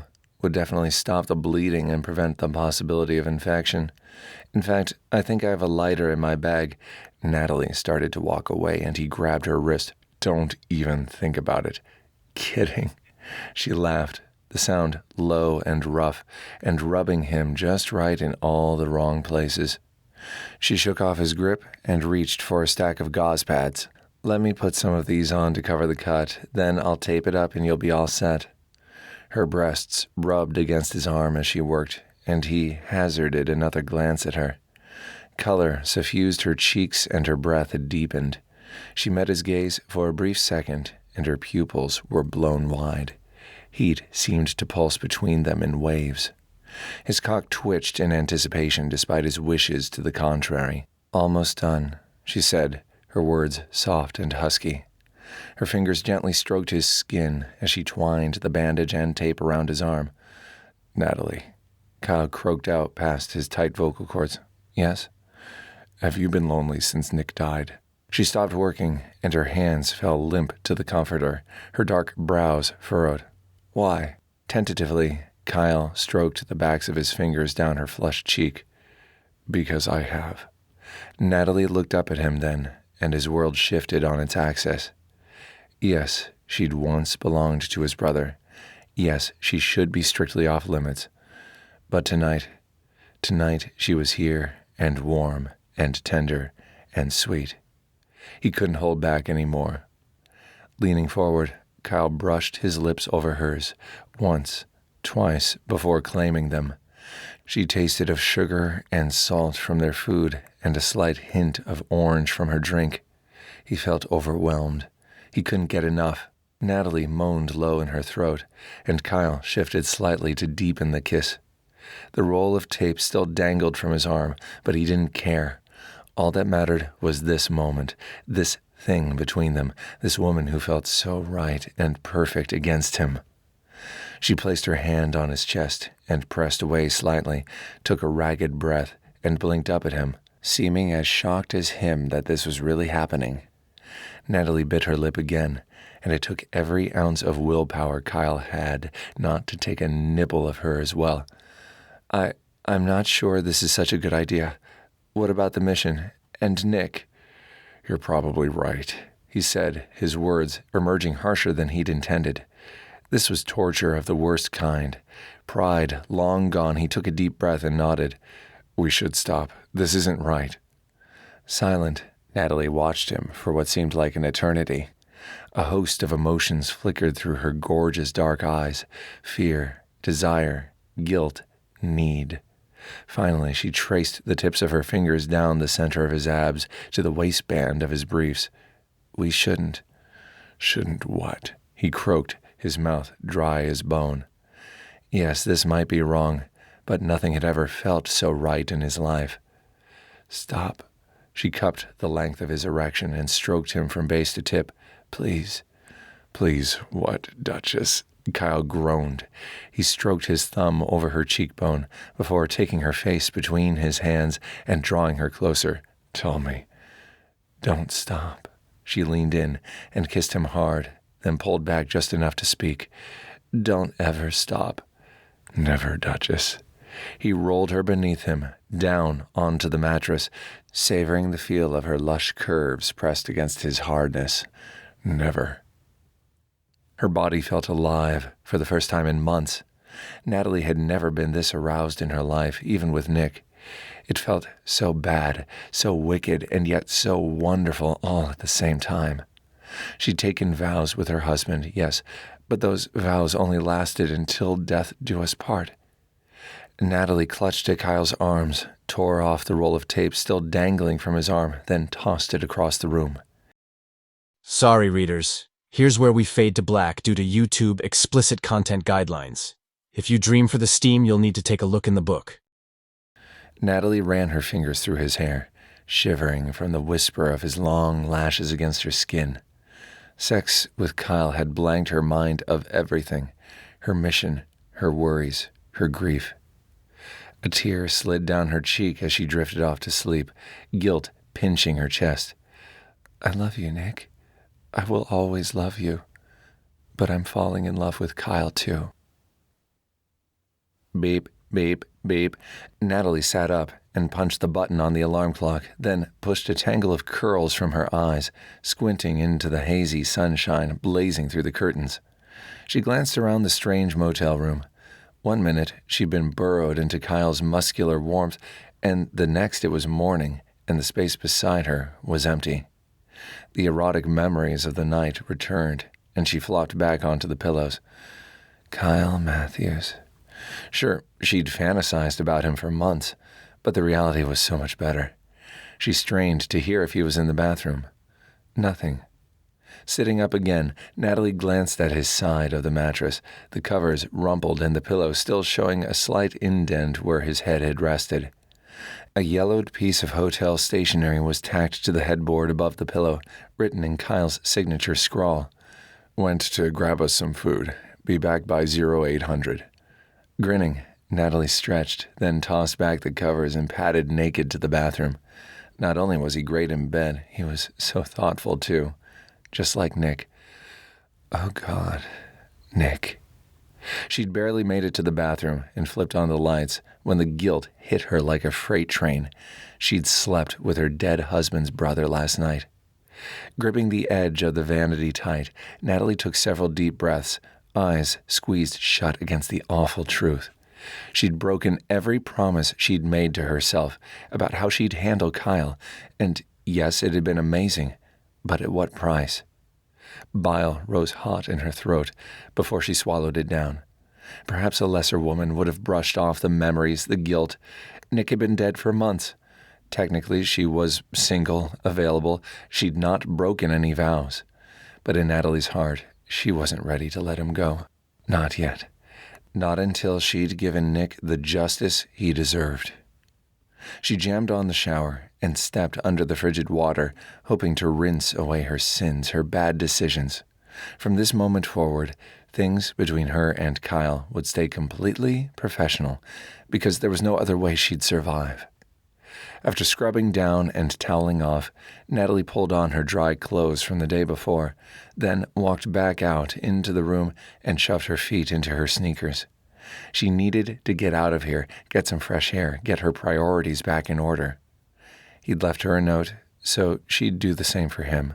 Professional courtesy, after all. They were close enough to Atlanta now that she could get there on her own. All she needed was a bus ticket. Her skills for blending in would come in handy when she used them to get inside Corin Williams's compound and find out what Arietta was up to, if he'd been there at all. She finished scribbling a quick note to let Kyle know she was okay and on her way to Atlanta alone, then grabbed her bag and charged out of the room. She'd find a payphone and call Doug, no matter how much the thought of contacting the guy again turned her stomach. Unfortunately, she needed the agency to wire her some funds and give her the scoop on security at the compound. About a block from the motel, she ducked into the same Walmart Kyle had used the night before and bought a cheap burner phone, then set it up outside in the parking lot before dialing Doug's number. Hello. Doug had been with her since Nick's death and understood her mission as well as anyone, though she didn't agree with his tactics where Kyle was concerned. Where the hell have you been? I thought you were due into Atlanta last night. We were, but we got sidetracked, she told him about the accident, the sedan that had run them off the road. She'd not seen the license plate, but the make had been expensive. Not the kind of car just anyone could afford to own. One more clue pointing toward the Williams compound. I need some money. Right.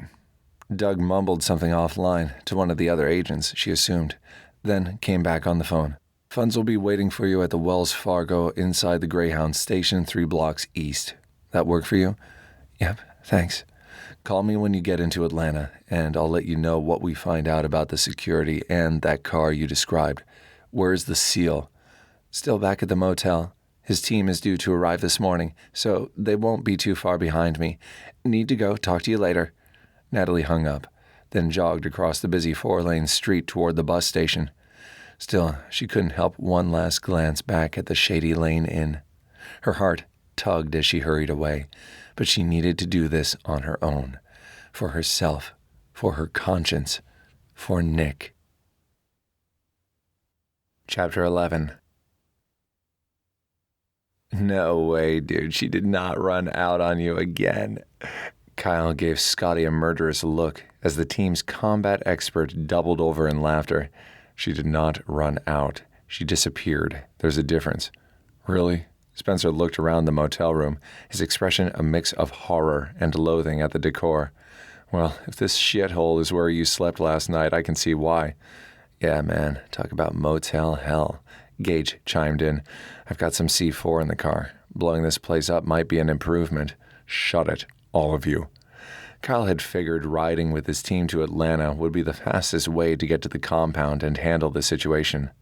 Now, though, given the way they were riding his ass hard about Natalie bolting, he was seriously reconsidering his choices. Walking to Atlanta just might be preferable to this shit. After a deep, calming breath, Kyle scrubbed his hands over his face and forced himself to think rationally about the situation. Natalie had bailed, most likely heading to Williams's compound on her own.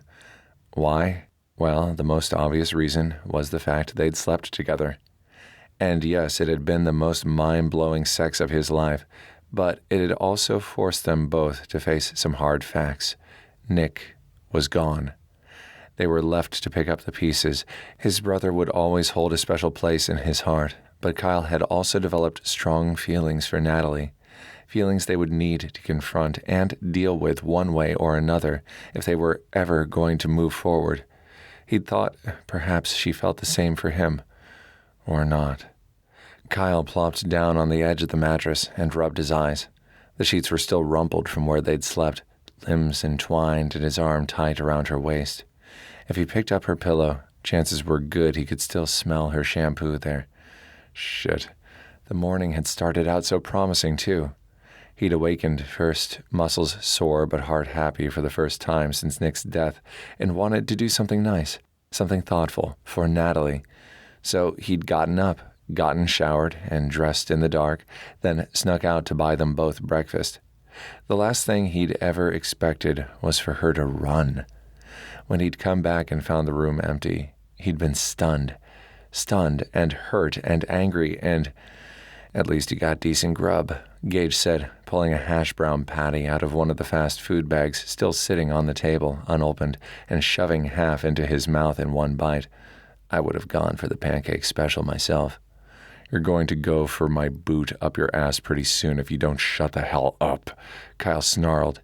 He was taking his hurt and anger out on the wrong people, he knew, but damn, Natalie had left him, slept with him, forced him to admit to himself how much he really cared about her, then disappeared.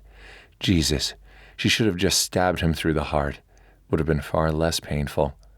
So, what's the plan, dude? Scotty asked, helping himself to a breakfast sandwich. Get to Atlanta and get inside Corin Williams's compound, Kyle said, same as before. What about Natalie? Spencer picked up one of the coffees and inspected it carefully before taking a sip. "You're just going to let her get away?" Kyle shrugged, doing his best to remain stoic even though it felt like there was barbed wire stretched tight beneath his skin, stabbing into his nerve endings. "She's got her mission, we've got ours. She won't get past the security team at the compound alone. No way. And if Arietta gets his hands on her, then we'll have no choice but to take him out." "But I thought you agreed to take him alive, man." Gage finished off the hash brown patty, then went searching through the bags for more food. "That won't sit well with the agency." "Right now, I don't give a shit about the agency." Kyle pushed to his feet and stalked over to the table to salvage what he could of his meal. The food all tasted like cardboard at that point, but he'd need the fuel for energy later. He scarfed down the other breakfast sandwich and a coffee, then grabbed his duffel and waited by the door for the other guys. "Any time you ladies are ready." Scotty kicked Gage's legs, which were propped up on the bed, on his way to the exit. "Yeah, get your lazy ass in gear, dude." "Hey," Gage stood and growled. "Who you calling lazy, shrimp?" "I'm an inch shorter than you, dumbass." Scotty stood nose to nose with his buddy, scowling. "And you're just pissed because Anna's gone on an assignment and you're not getting any. Don't take your frustrations out on me, dude." Spencer raised a brow at Kyle. "I'm so glad Tony and I don't have these issues." "Right," Gage said. "She just pukes whenever she sees you, man." "I said that was not true," Spencer bit out, his voice tight with tension. "We're leaving," Kyle shouted above the din. "Now, soldiers." His commanding tone brooked no argument, and all three team members snapped to attention. "Sir, yes, sir." "I'm driving," Kyle said, nipping any more whining in the bud. "Get your asses in the car." "Yes, sir." The guys filed out of the room one by one. Kyle took one last look at the bed where he'd held Natalie close through the night, slamming the door shut behind him. Time to move the hell on and put his job first, just like Natalie had obviously done. About 2 hours later, he pulled the team's black SUV off the side of a country road and parked behind a thick cover of brush near Corn Williams's compound on the outskirts of Atlanta. "This is it," Spencer said, his nose scrunched. "Hardly looks like a playground for the rich and famous." "These are the coordinates Commander Brighton sent me." Kyle shut off his phone and peered through the thick foliage to the property beyond. He spotted several armed guards patrolling the perimeter and a dented black sedan that looked suspiciously like the one that had run them off the road the day before. Images of Natalie trapped in that car, bleeding and helpless, made his chest ache. He forced himself to breathe. He wanted to strangle her. He wanted to back her into a corner and force her to tell him why the hell she'd run out on him. He wanted to pull her back into his arms and kiss her until they both forgot all about this crazy mission, all about Nick, all about everything except the way their bodies and hearts connected the night before. Kyle shook off the disturbing thoughts. He'd never forget about Nick, or last night. "Looks can be deceiving," Kyle growled. After all, Natalie sure as hell had fooled him into thinking she actually cared and wasn't just using him to achieve her agency's goals or to forget her sorrow over Nick. "Gage, you and Scotty take the perimeter, find out how many guards are patrolling, and report back. Spencer, you're with me." "And what are we doing?" Spencer asked as they all got out of the car. "We're going to find out exactly what they're guarding. According to Brighton, this place should be empty." The team split up, and Kyle and Spencer headed down the country road a short distance before cutting through the woods toward the east side of the compound. The day was overcast, and the flies were thick in the humid air. The woods smelled of grass and rotting leaves, bringing back unpleasant memories of the day before. Kyle shoved some branches out of his path and charged ahead. The sooner they figured out what the hell Williams was hiding inside that house, the sooner they could get the hell out of this swampy mess. "There's a car parked to the side of the house. I want to get a closer visual. Looks like the same one that ran us off the road yesterday." "Right." Spencer cursed as he stepped into a large splotch of mud, his boot getting stuck. He pried it out and stomped ahead to catch up with Kyle, who couldn't help chuckling. His best marksman was something of an OCD neat freak, so traipsing around in the Georgia backcountry was totally not Spencer's scene. "How are you after the accident?" "Fine." Without thinking, Kyle rubbed the cut on his shoulder. the same cut that had started it all. "Forget about it," he growled. Spencer gave him some serious side-eye. "Consider it forgotten." They reached a section of chain-link fence partially covered with vines and crouched to stay hidden. "See if you can read that license plate." "Sure." Spencer rattled off the numbers, then snorted. Kyle typed them into his phone, hit send, then frowned. "What the hell is so funny?" "Nothing. Maybe you need glasses. Maybe you need to shut the hell up." "What? Glasses aren't bad. Armani has a really cool new collection of frames out this fall, and I'm not old, okay?" "Nobody said you were." Spencer held up his hands. "Geez, since when do glasses mean old? Little kids have glasses." Frustrated, Kyle shook his head and looked away. Okay, maybe he'd overreacted. He was upset about the whole Natalie situation, that was all. "Sorry." "No prob," Spencer shrugged. Were you expecting company?" "No, why?" There was a rustling in the bushes, maybe 20 feet down, and a familiar dark head appeared through the foliage. Natalie. Kyle's gut clenched and his pulse tripped, and just like that he was back in bed, her beneath him. "Shit, that's Natalie," Spencer whispered. "Quiet," Kyle hissed under his breath. They watched her glance around quick, then climb over the chain-link fence and drop down inside the compound perimeter. "Shall we go after her?" Spencer asked. Yes. No. Part of Kyle wanted to charge right through that damned fence and get her the hell out of there before she got herself captured. The SEAL in him knew, however, that making a scene would only jeopardize both their missions. Better to wait and let Natalie do her thing, than catch her on the way out, force her to share what she'd learned. Unfortunately, it didn't make the waiting any easier. "We stay here. Stay on mission. Got it?" "Yes, sir." Kyle's phone buzzed, and he looked down to see a text from Commander Brighton. The license plate was registered to a dummy corporation Arietta used to front his illegal activities, which meant the terrorist was close by and had been directly involved with their accident the previous day. He clicked off the device and shoved it back in his pocket. "Where's Natalie?" Spencer leaned from one side to the other, peering through the vines. "Looks like she's checking out that car, peeking in the windows and underneath the vehicle, maybe planting a tracking device. Great. Brighton says that car belongs to Arietta. Cool. Do you think he's inside?" "I'm guessing he's—" "Oh, shit." Spencer's green eyes widened. "Not good." "What?" Kyle leaned in closer. "What's going on?" "Suppose that answers my question." "Huh?" Confused, Kyle shoved a knot of vines aside in time to see two guards restraining a struggling Natalie. His heart plummeted to his toes. God damn it. Why the hell had she gone in there by herself? He and his team would have protected her, would have provided backup.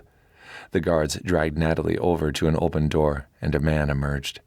Fury and terror raged through Kyle's system in equal parts.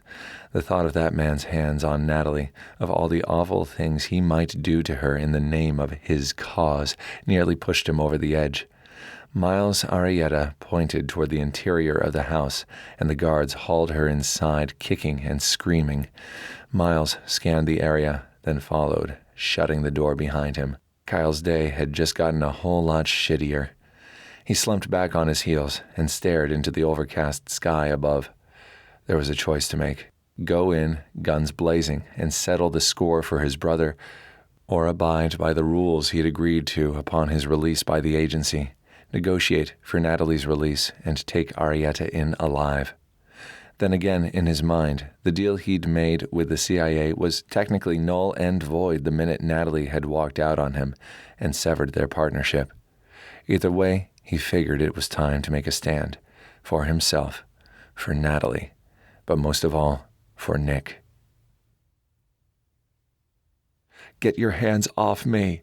Natalie tugged against the two goons restraining her as they dragged her through the long, dark hallway in Corin Williams's home. Dark paneled walls, gleaming parquet floors, paintings that looked like they cost more than the national treasury of several small countries. Everything was refined and tasteful and expensive as hell, just the way Corin Williams liked it. Or at least that's the impression she'd gotten on the few occasions she'd spoken with the reclusive billionaire-turned traitor. Put her in the dining room. Arietta said, snapping his fingers.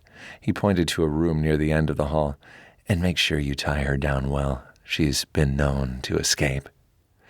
She glared as the security guards moved her past Arietta and into what appeared to be a formal banquet hall. The light was brighter here, with floor-to-ceiling windows stretching across one wall.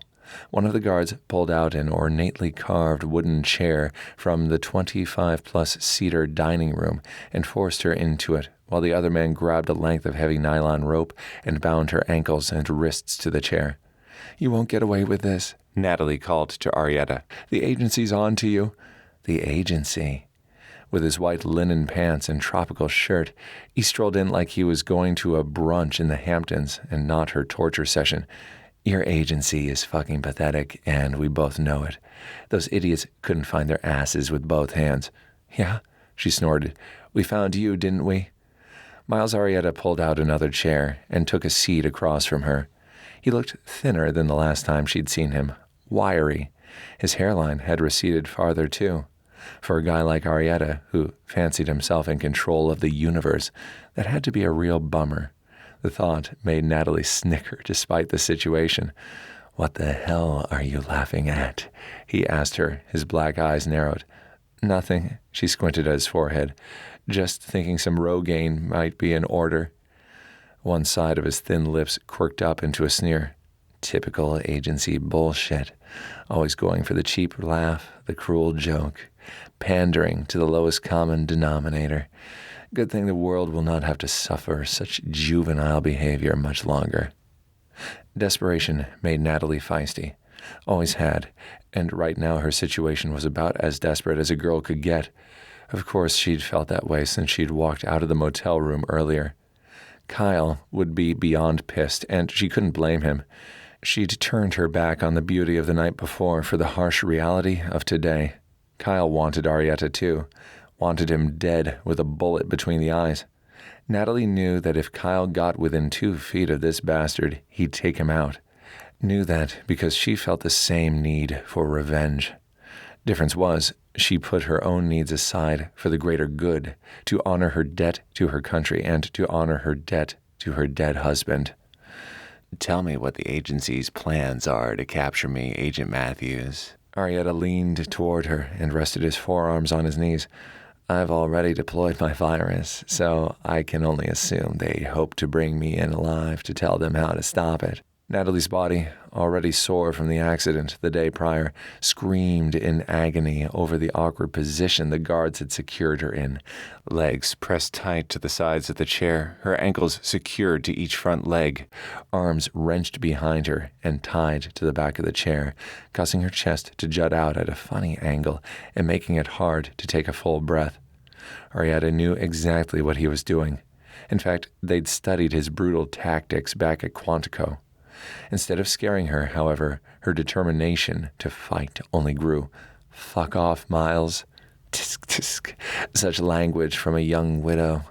He signaled for the guards to leave them, then stood and walked around behind her.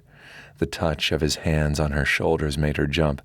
"We can do this the easy way, or we can do this the hard way.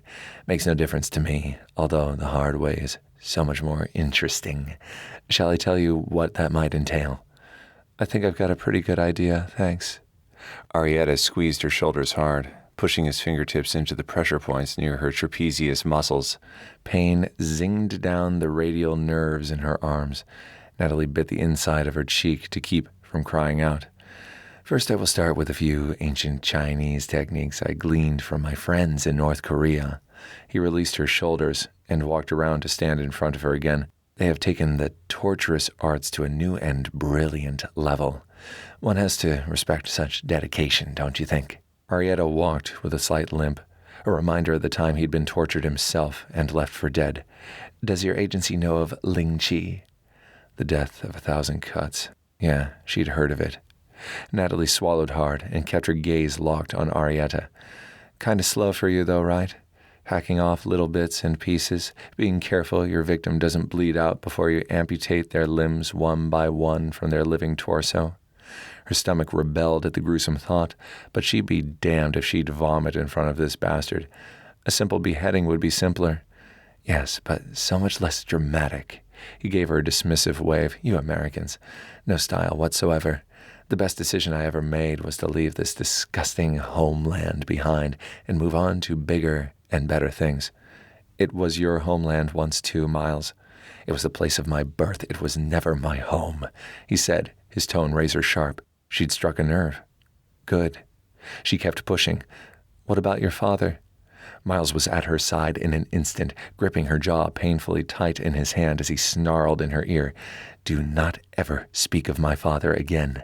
He was a vicious, sick, demented, drunken bastard. The most wonderful moment of my life was the day my 10-year-old brother and I killed him, blew his brains out all over the forest floor. That day, I was a hero. He thrust her away from him and paced the floor. I will be a hero again once that virus is unleashed. Funny, some people might see it differently. Some people think you're the vicious, sick, demented one here. Those people would be wrong. A loud bang issued from the other side of the door, and Arietta froze. Natalie craned her neck to see what was going on, but her movements were restricted at best. From the hardened expression on Arietta's face and the way he was mumbling in Spanish under his breath, it wasn't good, whatever it was. Miles pulled out his phone and stalked over to the windows. Natalie could only pick out a few words here and there. Rendezvous, deployment, eradication. Next thing she knew, the door behind her crashed open and there was a yell from one of the guards, followed by the sickening thud of fists pounding flesh. About time we meet again, said a familiar male voice. Kyle. Elation mixed with dread inside Natalie. He and his team should be storming the compound, burning this place to the ground, not rescuing her. She glanced sideways and spotted him standing there, hands up, while a guard frisked him down. Blood trickled from one corner of his mouth, and she realized with sickening clarity that he'd been taken prisoner too. I should have known you'd show up, Arietta sneered, circling the Navy SEAL like a shark. Where's the rest of your cavalry? Waiting at an undisclosed location. Kyle glanced at Natalie, then gave her a cocky wink. You okay, Duchess? She nodded, still stunned he was actually here. Have security check the perimeter, Arietta said to the guard. These soldiers are like a flea infestation. Where there's one, there's bound to be more. The guard lowered his gun and left the room, closing the door behind him. So, Arietta eyed Kyle like something disgusting he'd found on the bottom of his shoe. To what do I owe this dubious honor? I came to offer you a deal. A deal, Arietta chuckled. How quaint.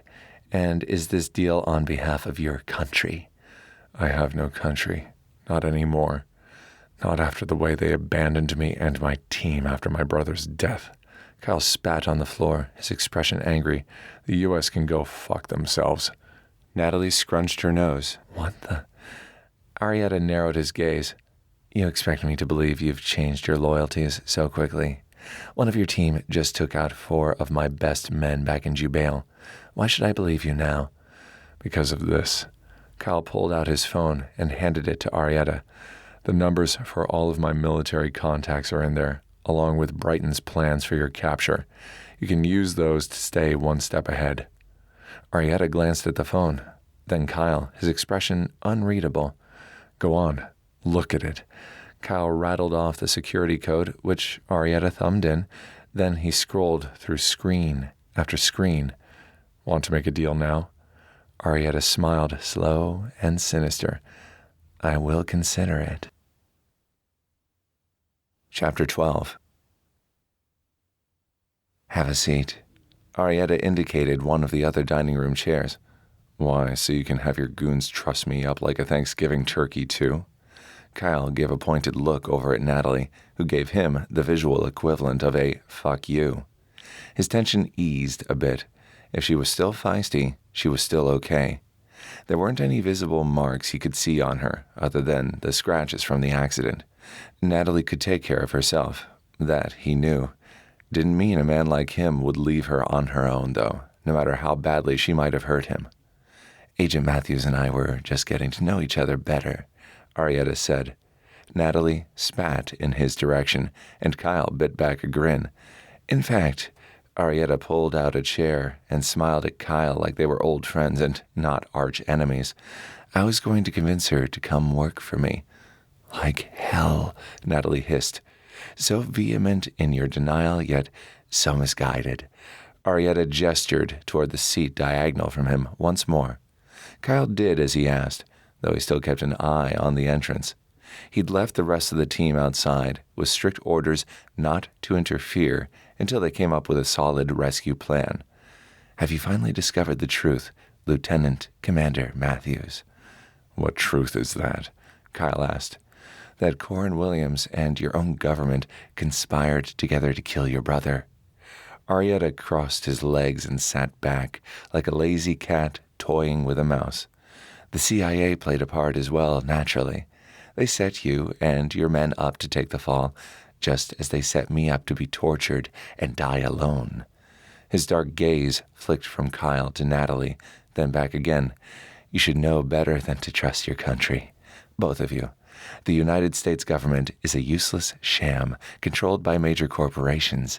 It must be stopped, whatever the cost. He narrowed his gaze.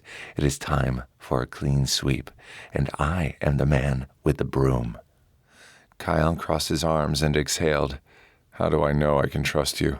What's to say you won't turn on me like you've turned on everyone else who's tried to help you?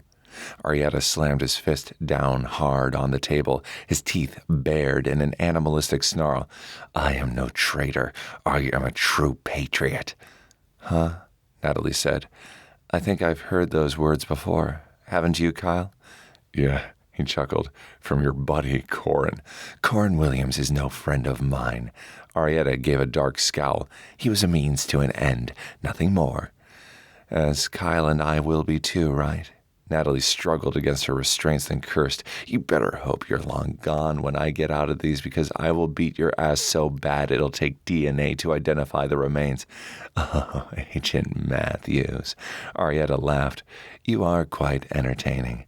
And here I thought it was your job to bring me in alive and unharmed. It will almost be a shame to kill you. How the hell do you know what my orders are? I know everything about you, Agent Matthews. Arietta turned back to Kyle. You too, Lieutenant Commander. Makes it so much easier to find the right persuasions. He picked up Kyle's phone off the table and threw it on the floor, stomping the screen hard until it shattered. Can't have you calling your little team for help now, can I? That's it, then. Kyle rolled his eyes and gave his best nonchalant act, though his blood was searing with adrenaline. The guys should have come up with something by now. What the hell was taking them so long? He stared out the windows to the woods beyond. We won't play your little game so you'll blow our brains out and take your toys elsewhere? Something like that, yes. Arietta pulled a gun from his waistband and cocked it, aiming for the center of Kyle's chest. Would you like to die now, or... He transferred his aim to Natalie's forehead. Ladies first. Kyle clenched his fists, contemplating his options. He could take Arietta, but not without the possibility of him firing on Natalie first. He needed a distraction, something to throw Arietta off his game. A distraction like his team. They could show up any time now, and that would be spectacular. As if on cue, a loud bang issued from outside. The windows quaked, and Arietta swiveled fast. In a split second, Kyle dove for Natalie, toppling her chair on its side and shielding her with his body. She was so petite. A bullet would do him some damage, yeah, but chances were better he'd survive. Her, though. Memories of her in the hospital back in D.C. after the FBI's lethal raid on that row house, connected to all kinds of tubes and wires, all pale and small and helpless. His chest ached for the thought of losing her again. Another huge boom sounded, followed by a spray of shattering glass. Kyle ducked to cover Natalie's face. Next came yells and curses as a huge scuffle ensued. Come here, you fucking bastard, Scotty yelled. Grab Arietta before he gets away. He's climbing through the broken windows. What's it look like I'm trying to do? Gage yelled back. Nit. Now he's taking off across the yard, Spencer called. I'm going after him. Kyle raised his head and peered through the haze of smoke from Gage's explosion. There was a huge hole in the wall where the windows had been, and the smell of C4 stung his nostrils. Thank God Gage was the best in the biz when it came to explosives, or they could have all been killed. Scotty punched a guard who'd rushed into the room soundly in the jaw, knocking him out cold, then crouched by Kyle's side. "You okay, dude?" "Yeah." He sat up and ran a hand through his hair before starting on the knots, still binding Natalie's ankles to the chair. "How about you, Duchess? You all right?" "Fine, other than the fact my arm is numb from you knocking me into the floor, then suffocating me." Her snippy tone made him smile. "What about Arietta? Did he get away?" "We were trying to rescue you," Scotty said, undoing her wrists, "and a thank you wouldn't be out of order. And Spencer and Gage are after him." Another scuffle sounded out in the hall, and Scotty sighed. "Duty calls."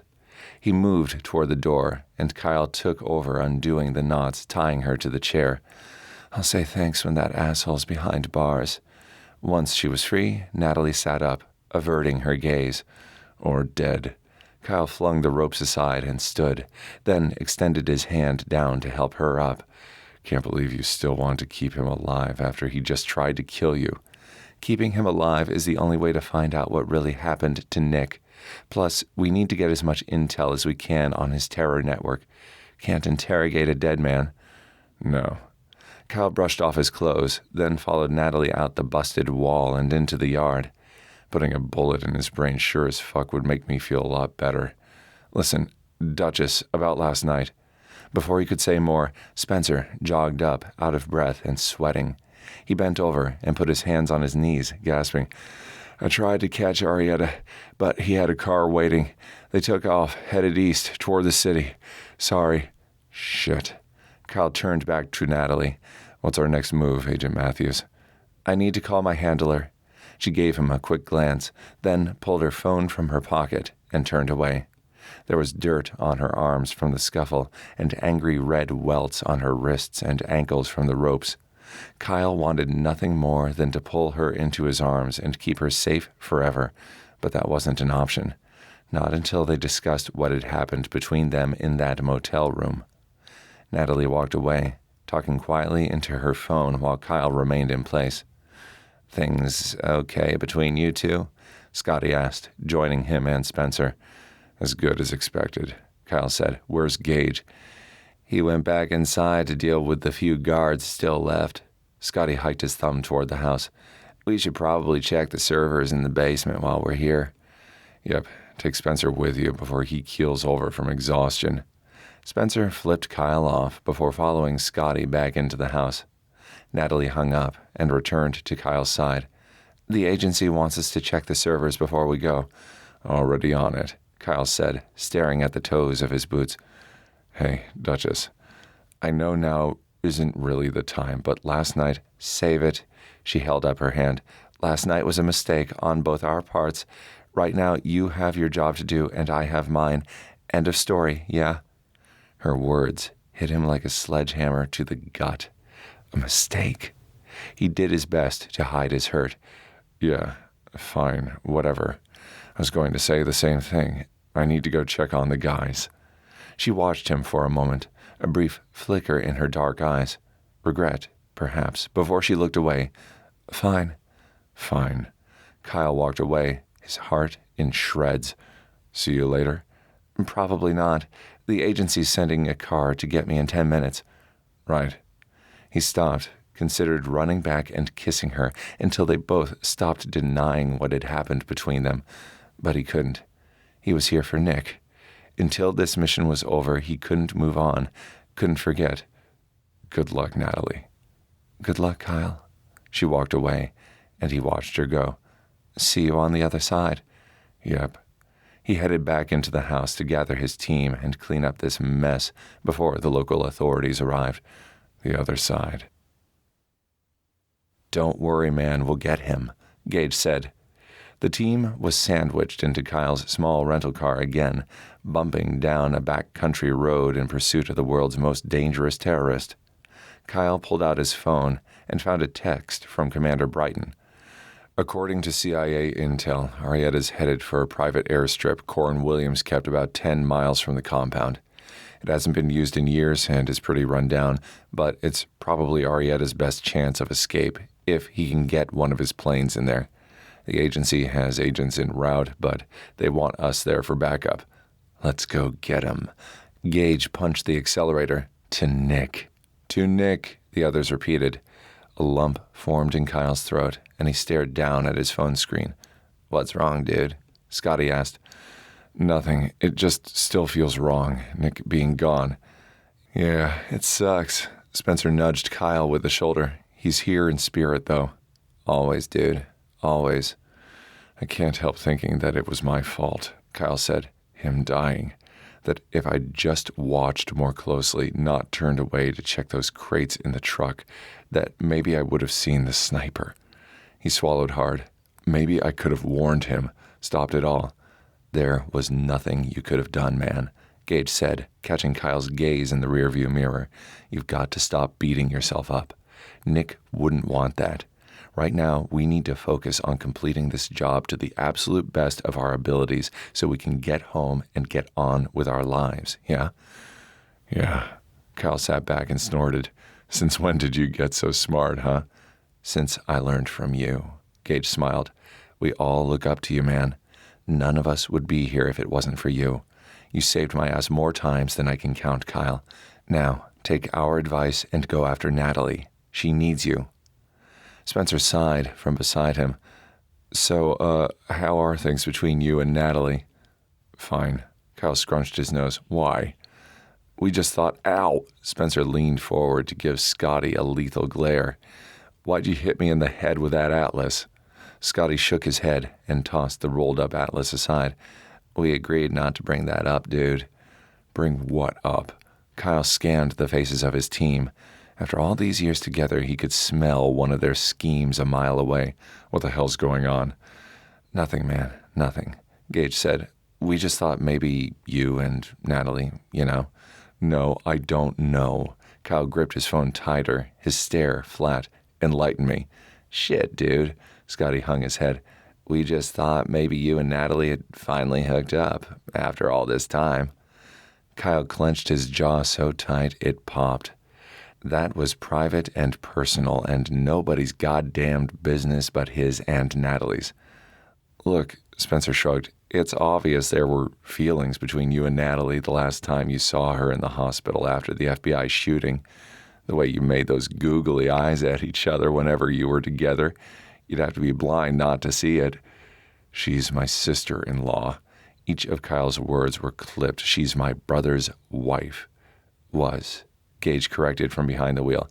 Was Nick's wife. He's dead now.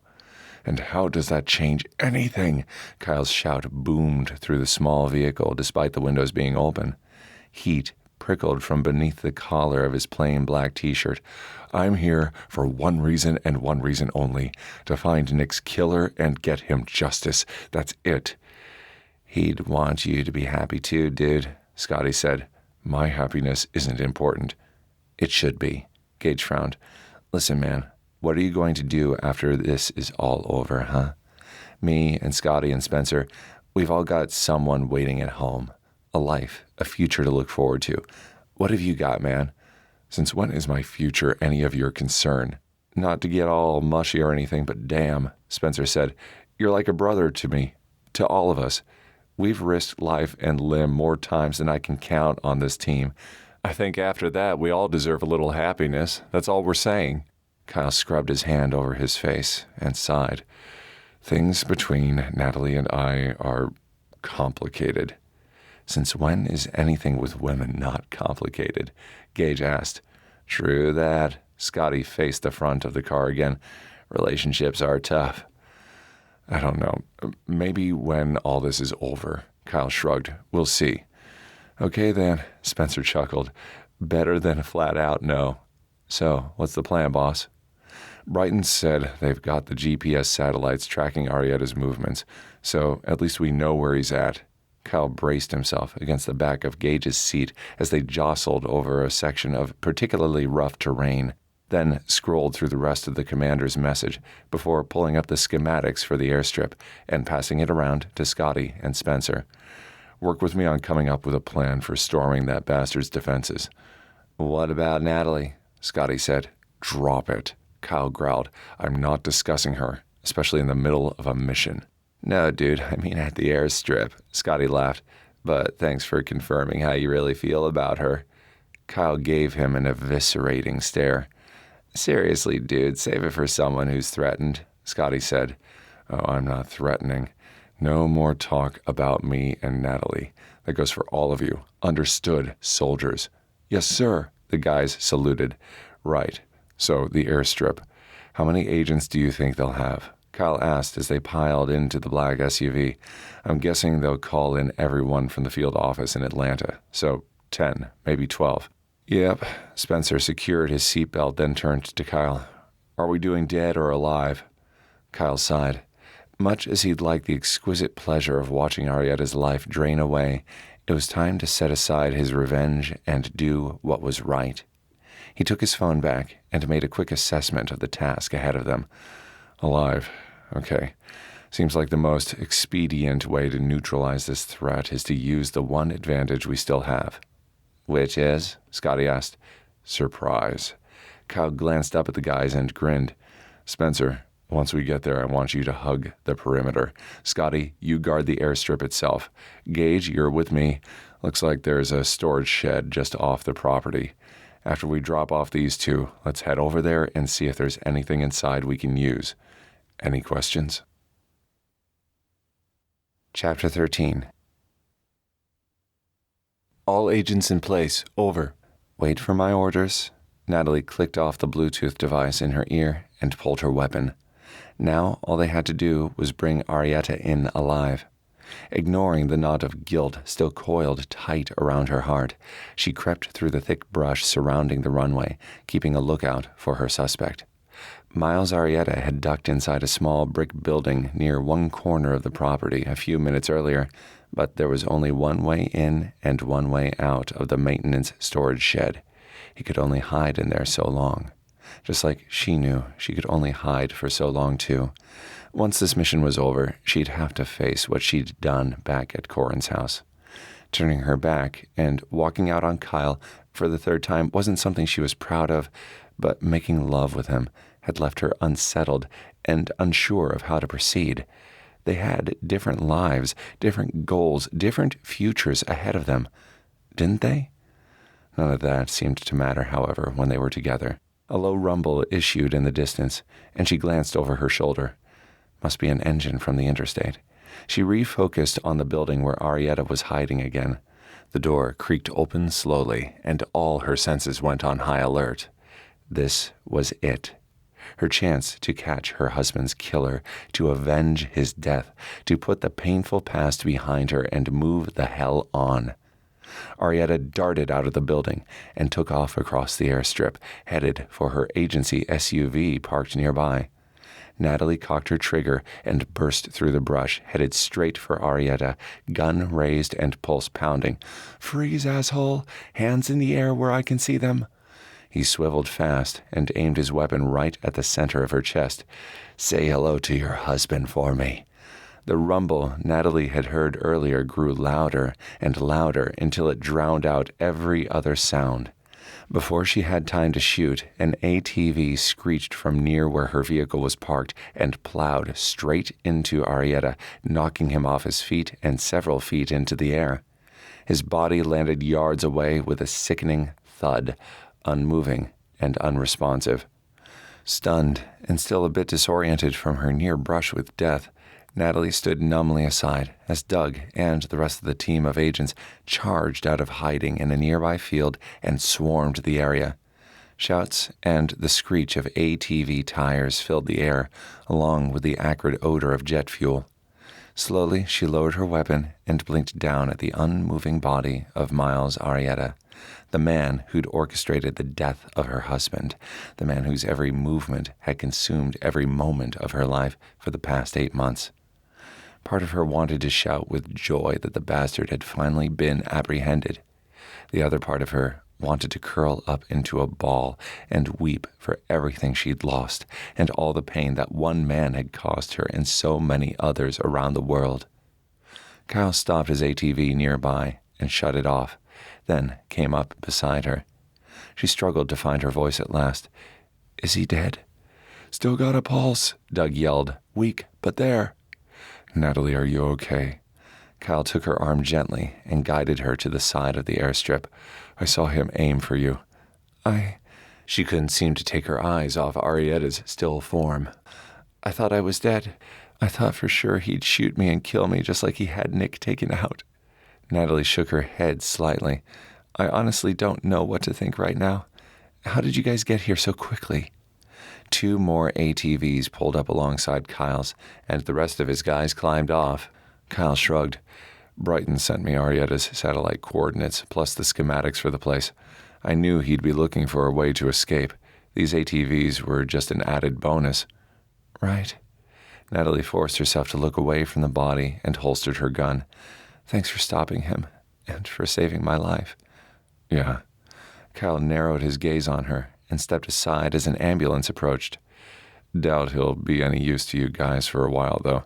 Smacked his head pretty hard on the pavement. Too bad. A bullet between the eyes would have been quicker and cleaner. 2 beefy EMTs got out and loaded Arietta into the back of the rig. I hope you got justice out of all this. For Nick. He watched her for a moment, arms crossed. I didn't do this for him, Natalie. I did it for you. He cleared his throat and looked away. Besides, we had a deal, remember? Hope flared bright inside her over his words, but she couldn't delude herself. She had a job to do, agents to oversee, a case to close. He had a mission to complete and a team to run. He wasn't here as her knight in shining armor. Kyle was here to do his job. They'd had a partnership, like he'd said, and he'd fulfilled his end of the bargain. No more, no less. We'll have to take you and the guys back to the agency, along with the rest of your team, to debrief. No good deed goes unpunished with the CIA around, huh? Kyle sighed, then stared into the distance as the ambulance pulled away, sirens wailing. I'm sorry about your job. Natalie frowned. Why my job? If Arietta dies, I'm assuming you'll take the brunt of the agency's ire, right? Then let's hope he doesn't die. She headed to her SUV parked near the ambulance. At the driver's side door, she stopped and looked back at Kyle. You and your team can ride back to headquarters with Doug and the rest of the team. I need to go to the hospital and make sure Arietta is taken into custody. Seriously? Kyle glanced over at Doug, then back to her. You expect me to ride with that guy? She climbed behind the wheel and started the engine, fighting back unwanted tears. She refused to cry in front of him, damn it. Refused to let him see how badly she was hurting inside, how every fiber of her being longed to collapse into Kyle's strong arms and never let him go. He'd obviously moved on from their night together, and so should she. Now, if she could just collect all the pieces of her shattered heart, she'd be all set. She took a deep breath and forced words past her constricted throat. Goodbye, Kyle. Bye, Duchess. Chest aching and eyes stinging, Natalie took off, fast. I believe that's all the information we need, Lieutenant Commander Matthews. The agent, who'd taken Kyle's statement, stood and extended his hand. Thanks again for your cooperation. Kyle shook the guy's hand, then sat back. Will Natalie be coming in soon?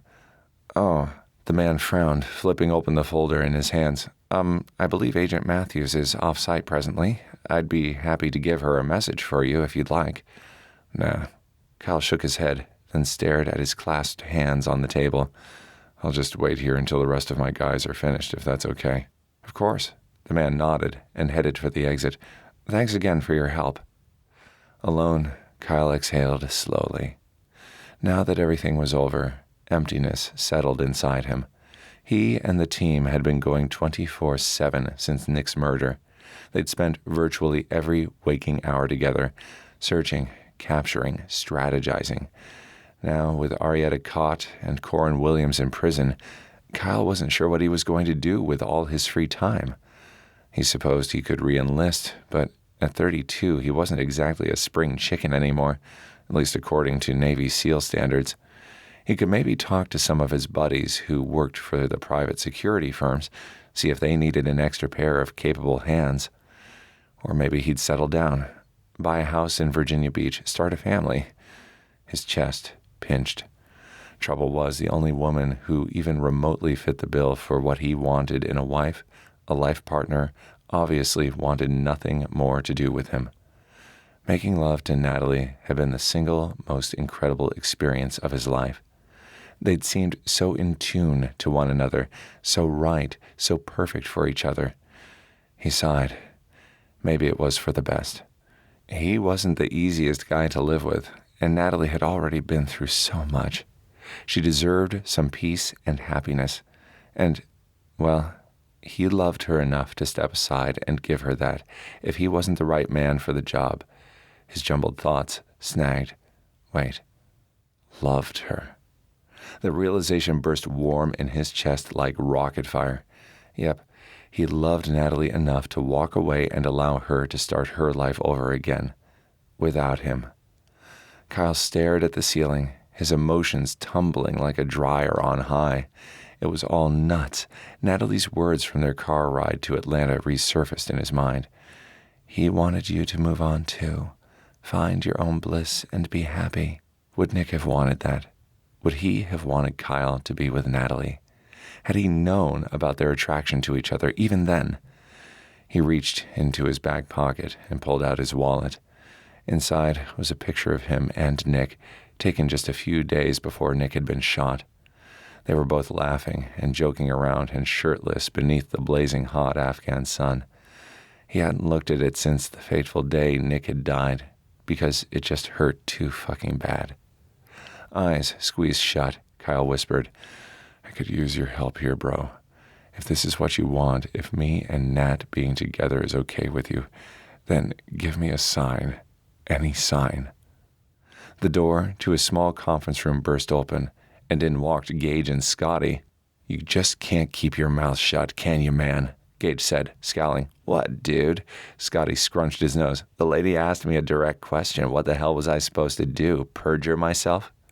They sank into 2 chairs across the table from Kyle and stared at him with twin expressions of exasperation. Ask the boss, Scotty said. Bet he would have done the same damn thing. I don't have to ask him, Gage said. I already know the answer. You're a douche-cano. What are you ladies arguing about? Kyle asked, crossing his arms and discreetly tucking the photo of him and Nick beneath his arm. The Unabomber over here thinks I should have lied to the agents about that day at the docks with Haley. Scotty pushed his wheeled chair back farther until it smacked the wall. I didn't do anything wrong. I got nothing to lie about, dude. That's not what I said. Gage gave his teammate a sideways glare. What I said was, you should have told them that you and Haley were distracted because you were sleeping together. Right. Scotty swiveled to face Gage, then gave him the finger. Just like you told them all about getting oiled up and ogled by Anna when you were on assignment at the publishing company. Those photos had nothing to do with this case, Gage growled. Yeah, nothing except your Viking costumed ass was all over those e-readers, dude. Scotty snickered. Surprised those things didn't carry more than a virus, dude. God, this place is filthy. Spencer joined them, frowning at a cobweb in the corner of the room. You'd think the CIA could afford decent housekeeping staff with all that tax money. I can probably get you a frilly apron and a feather duster if you want to have at it, Scotty teased. You are such a woman sometimes, Spencer. Better than being a pussy all the time, Gage said to Scotty. Speaking of aprons, you owe me a steak, chef boy. Call me chef boy one more time and I'll bust your fucking grill, dude. Such sparkling conversation around here. Spencer took the chair next to Kyle's and shook his head. Any sign of Natalie yet? Nope. Kyle glanced at the clock, then held up his hand. She's still at the hospital. From what I gathered from the agent who debriefed me, Arietta's in a coma. The odds of him coming out of it anytime soon are iffy. So I'm guessing Nat's got some explaining to do. Guilt twisted in his gut. Taking Arietta out had been the right thing. He just wished Natalie didn't have to take the heat for his decision. Anyway, we should probably go. She'll be tied up for a while with implementing the agency's plan to stop that virus, then buying back all those e-readers. No time for visitors. Meaning us or you? Spencer asked. Both. Damn, Spencer said. Maybe after all this is over, you guys can... Kyle held up his hand again. I'm pretty sure whatever might have happened between Natalie and me is over. I'm just going to head back to Virginia Beach to my family's farm and figure out my future from there." He pushed to his feet. "What about you guys?" "I'm going to fly back to D.C. to see Anna." Gage stood and headed for the door. "Anybody who wants to come along is welcome." "I'll go," Scotty said, apparently over his disagreement with Gage. "Thanks, dude. I'll call Haley and let her know." "Sure thing." Gage glanced over at Spencer. "What about you, man?" "Only if they have seats left in first class. Coach is too cramped and the puny seats wrinkle my pants." Spencer stood and smoothed a hand down the front of his new khakis and sweater. The guy was always perfectly groomed. "Sure thing, GQ," Gage snickered. This earned him a nasty snarl and another rude finger gesture. The guys filed out of the room one by one. Gage and Kyle trailed behind. "You going to be okay, man?" Gage asked, his expression concerned. "Always," Kyle said. And he would, eventually. The day he stopped thinking about Natalie and the fantastic life they could have had together. "See you guys around." "Yep," Scotty called from the exit at the end of the corridor. "Next week, in fact." Right. Next week was the 9-month anniversary of his brother's death. He needed to start planning the party, sending out invitations, get a good venue. "Next week, then. I'll let you guys know when and where." "Kyle, wait up a sec," Spencer said, then jogged back to him. "Hey, I really am sorry about things not working out between you and Natalie. I always figured they would after what Nick said to me." Kyle stopped in his tracks. "What did Nick say to you?" Spencer chuckled and shrugged. "At the time, I figured he'd had one too many beers in the mess hall or something, but now it kind of makes sense after I found Tony. He said that if anything happened to him, he wanted you to move on, find your own bliss and be happy." "Give me a sign. Any sign." Taken aback, Kyle leaned against the wall, eyes wide. "You okay?" Spencer said, frowning. Yeah, I'm good." For the first time in a long time, he actually meant it. His slow, shocked smile spread. He'd asked Nick for a sign, for permission for him to be with Natalie, and that's exactly what he'd gotten. And sure, some might call it coincidence, but Kyle knew better. His hyper-organized OCD brother rarely used all that New Age hippie speak, words like bliss. The fact he'd said almost the exact same odd phrase to both Natalie and Spencer had to mean something, right? The tight knot of guilt and regret that had weighed so heavily on his shoulders since Nick's murder lifted. It wasn't just that Arietta had been caught. It wasn't just that he and his team had finally fulfilled their mission. It was that justice had been served, that Nick's memory had been put to rest with the honor it deserved.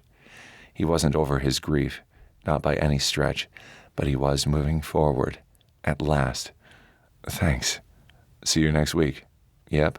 Spencer backed away to join the other guys waiting at the exit. "See you later." Thoughts swirling and heart full, Kyle walked outside and around to the front of the building to hail a cab. His emotions demanded he go straight to the hospital, find Natalie and confess his love to her right then and there. But his instincts told him to wait until they'd both had time to process everything that had happened over the past few days.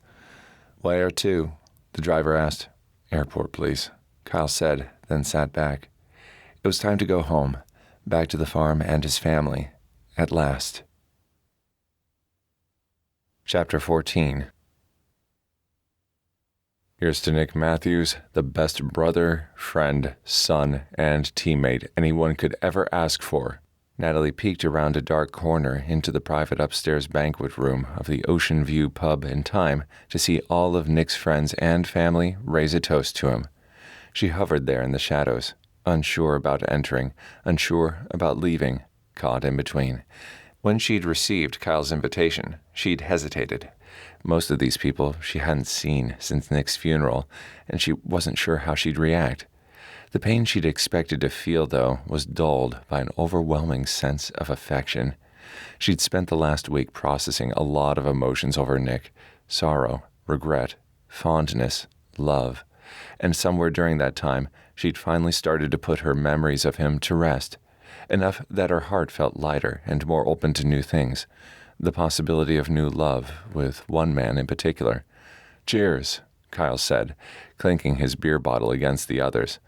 It had been 5 days since she'd last seen him, and he looked tired. There were dark smudges beneath his eyes, and his normally tanned skin looked a bit sallow. Her heart ached at the thought he might miss her too. She hadn't been sleeping well either, not without him close. Odd how she'd grown so attached to him so quickly. Not surprisingly, though, given Kyle had always been in her thoughts since the first day they'd met.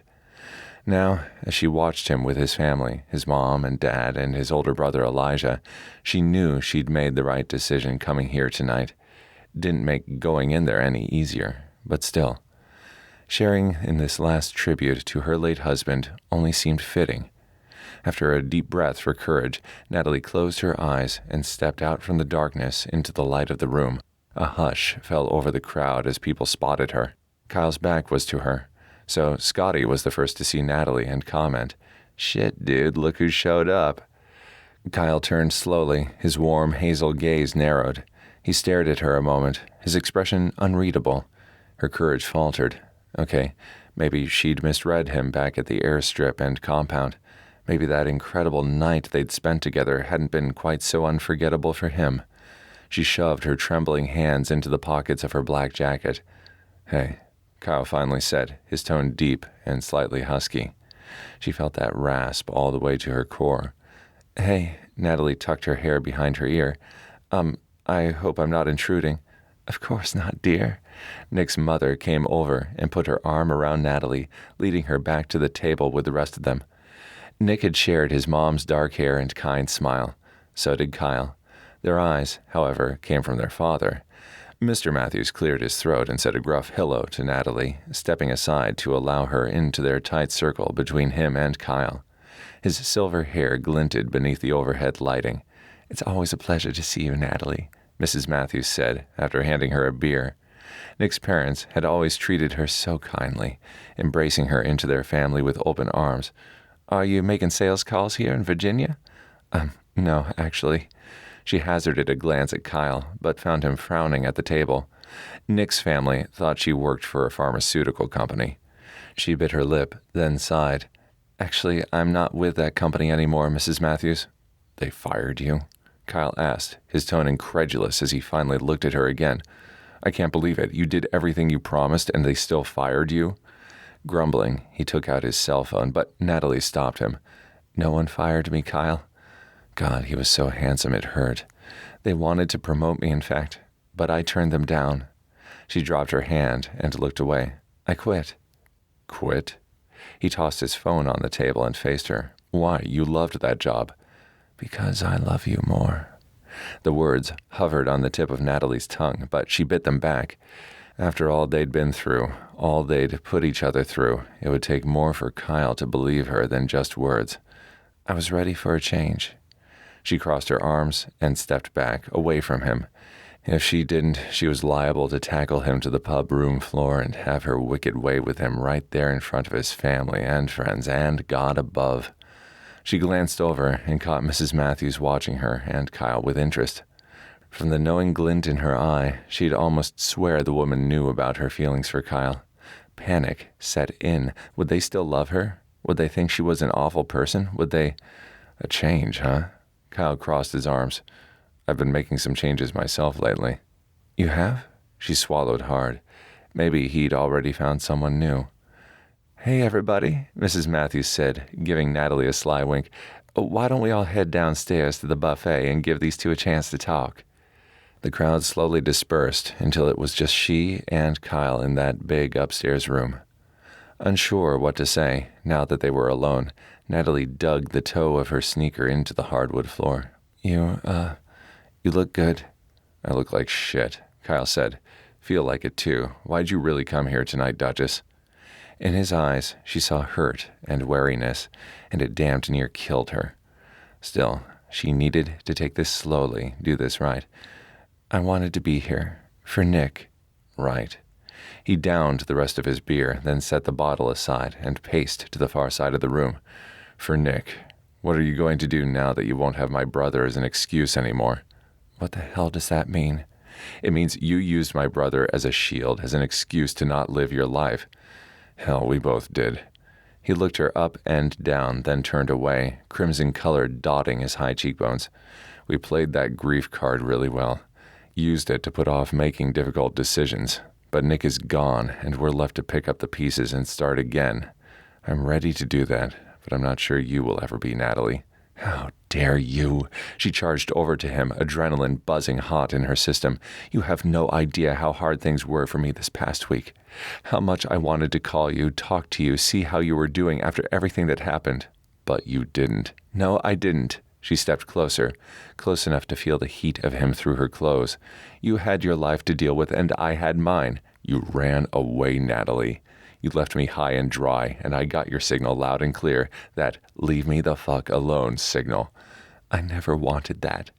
She poked him in the chest now with her index finger, too pissed to care that she'd invaded his personal space. But I needed to deal with things my own way. Yeah? He leaned closer until only inches separated his face from hers. Your own way. Do you have any idea how that made me feel, Natalie? Do you? Heat glinted in his hazel gaze, and her blood pounded loud in her ears. It made me feel like shit. Made me feel like nothing but a piece of meat, a distraction until you moved on and found something better. I cared about you, Natalie. Kyle cursed and turned away, and she stared at his back, flabbergasted. I cared about you, Natalie. Cared, as in past tense. Her heart sank. She could have had something wonderful with Kyle, but instead she'd let her career and her sorrow and loyalty to Nick get in the way. And now the chance was gone. Shoulders slumped, Natalie turned away and shuffled toward the stairs once more. I thought that night we shared meant something to you, Kyle whispered, so low she would have missed it if she hadn't been paying attention. I thought maybe I meant something to you too. Tears welled in her eyes as she turned back to him once more. You do mean something to me, Kyle. More than I can ever say. Why do you think I quit my job? I did it so we could be together. I did it to show you that I'm ready to make a change with you. Ready to start a family, a life, a future with you. His gaze was both hopeful and haunted. You are? Yes. Natalie inched closer once more. After Nick died, I felt so alone. When you came back into my life, it was like someone turned on all the lights. All the shadows faded and the colors returned. That night we spent together meant more to me than I can ever say, Kyle.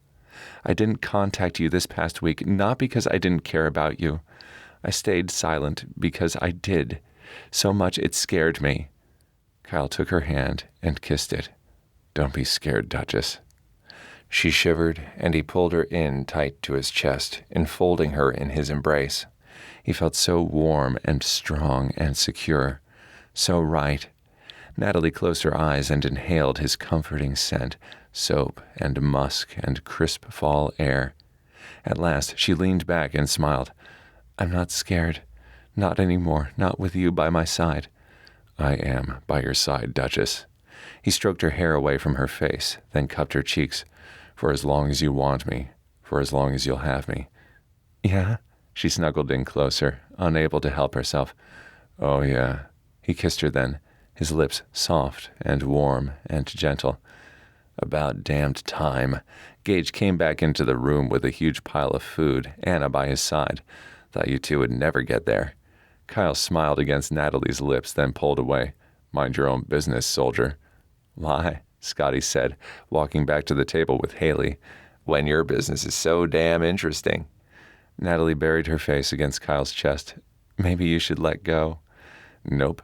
Kyle squeezed her tighter. Never letting you go. Finally, Spencer pounded up the stairs with Tony in tow. Have you guys set a date? Have any of you? Kyle countered. You ladies are the nosiest bunch I've ever met. And you won't know what to do without us, Scotty said, winking. Right, guys? Right, the rest of the team said. Right. I'm starting to get a few ideas, though. Kyle chuckled, and Natalie felt his deep rumble all the way to her toes. He pulled back from her slightly and clasped his hands around her lower back. You hungry, Duchess? Her stomach growled loud, and she grinned. Guess I am. Good. He kissed her once more, then took her head.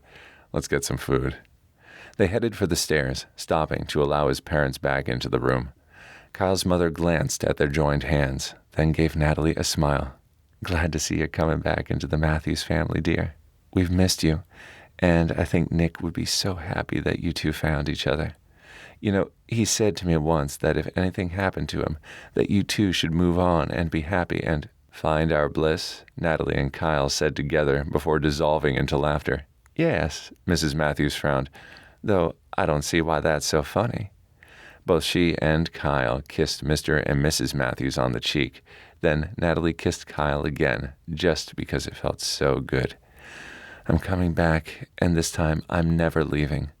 Halfway down the stairs, Kyle stopped and pulled her into his arms once more. "Promise?" She tilted her head. "Promise what?" "That you'll never leave again."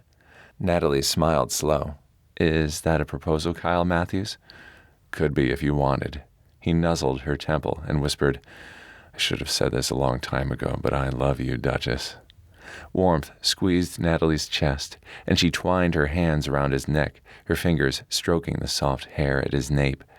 "I love you too, Kyle Matthews, more than I can ever say." This has been Hunting with the Seal, Saving the Seals, Book 4, written by Leslie North, narrated by Matt Haynes.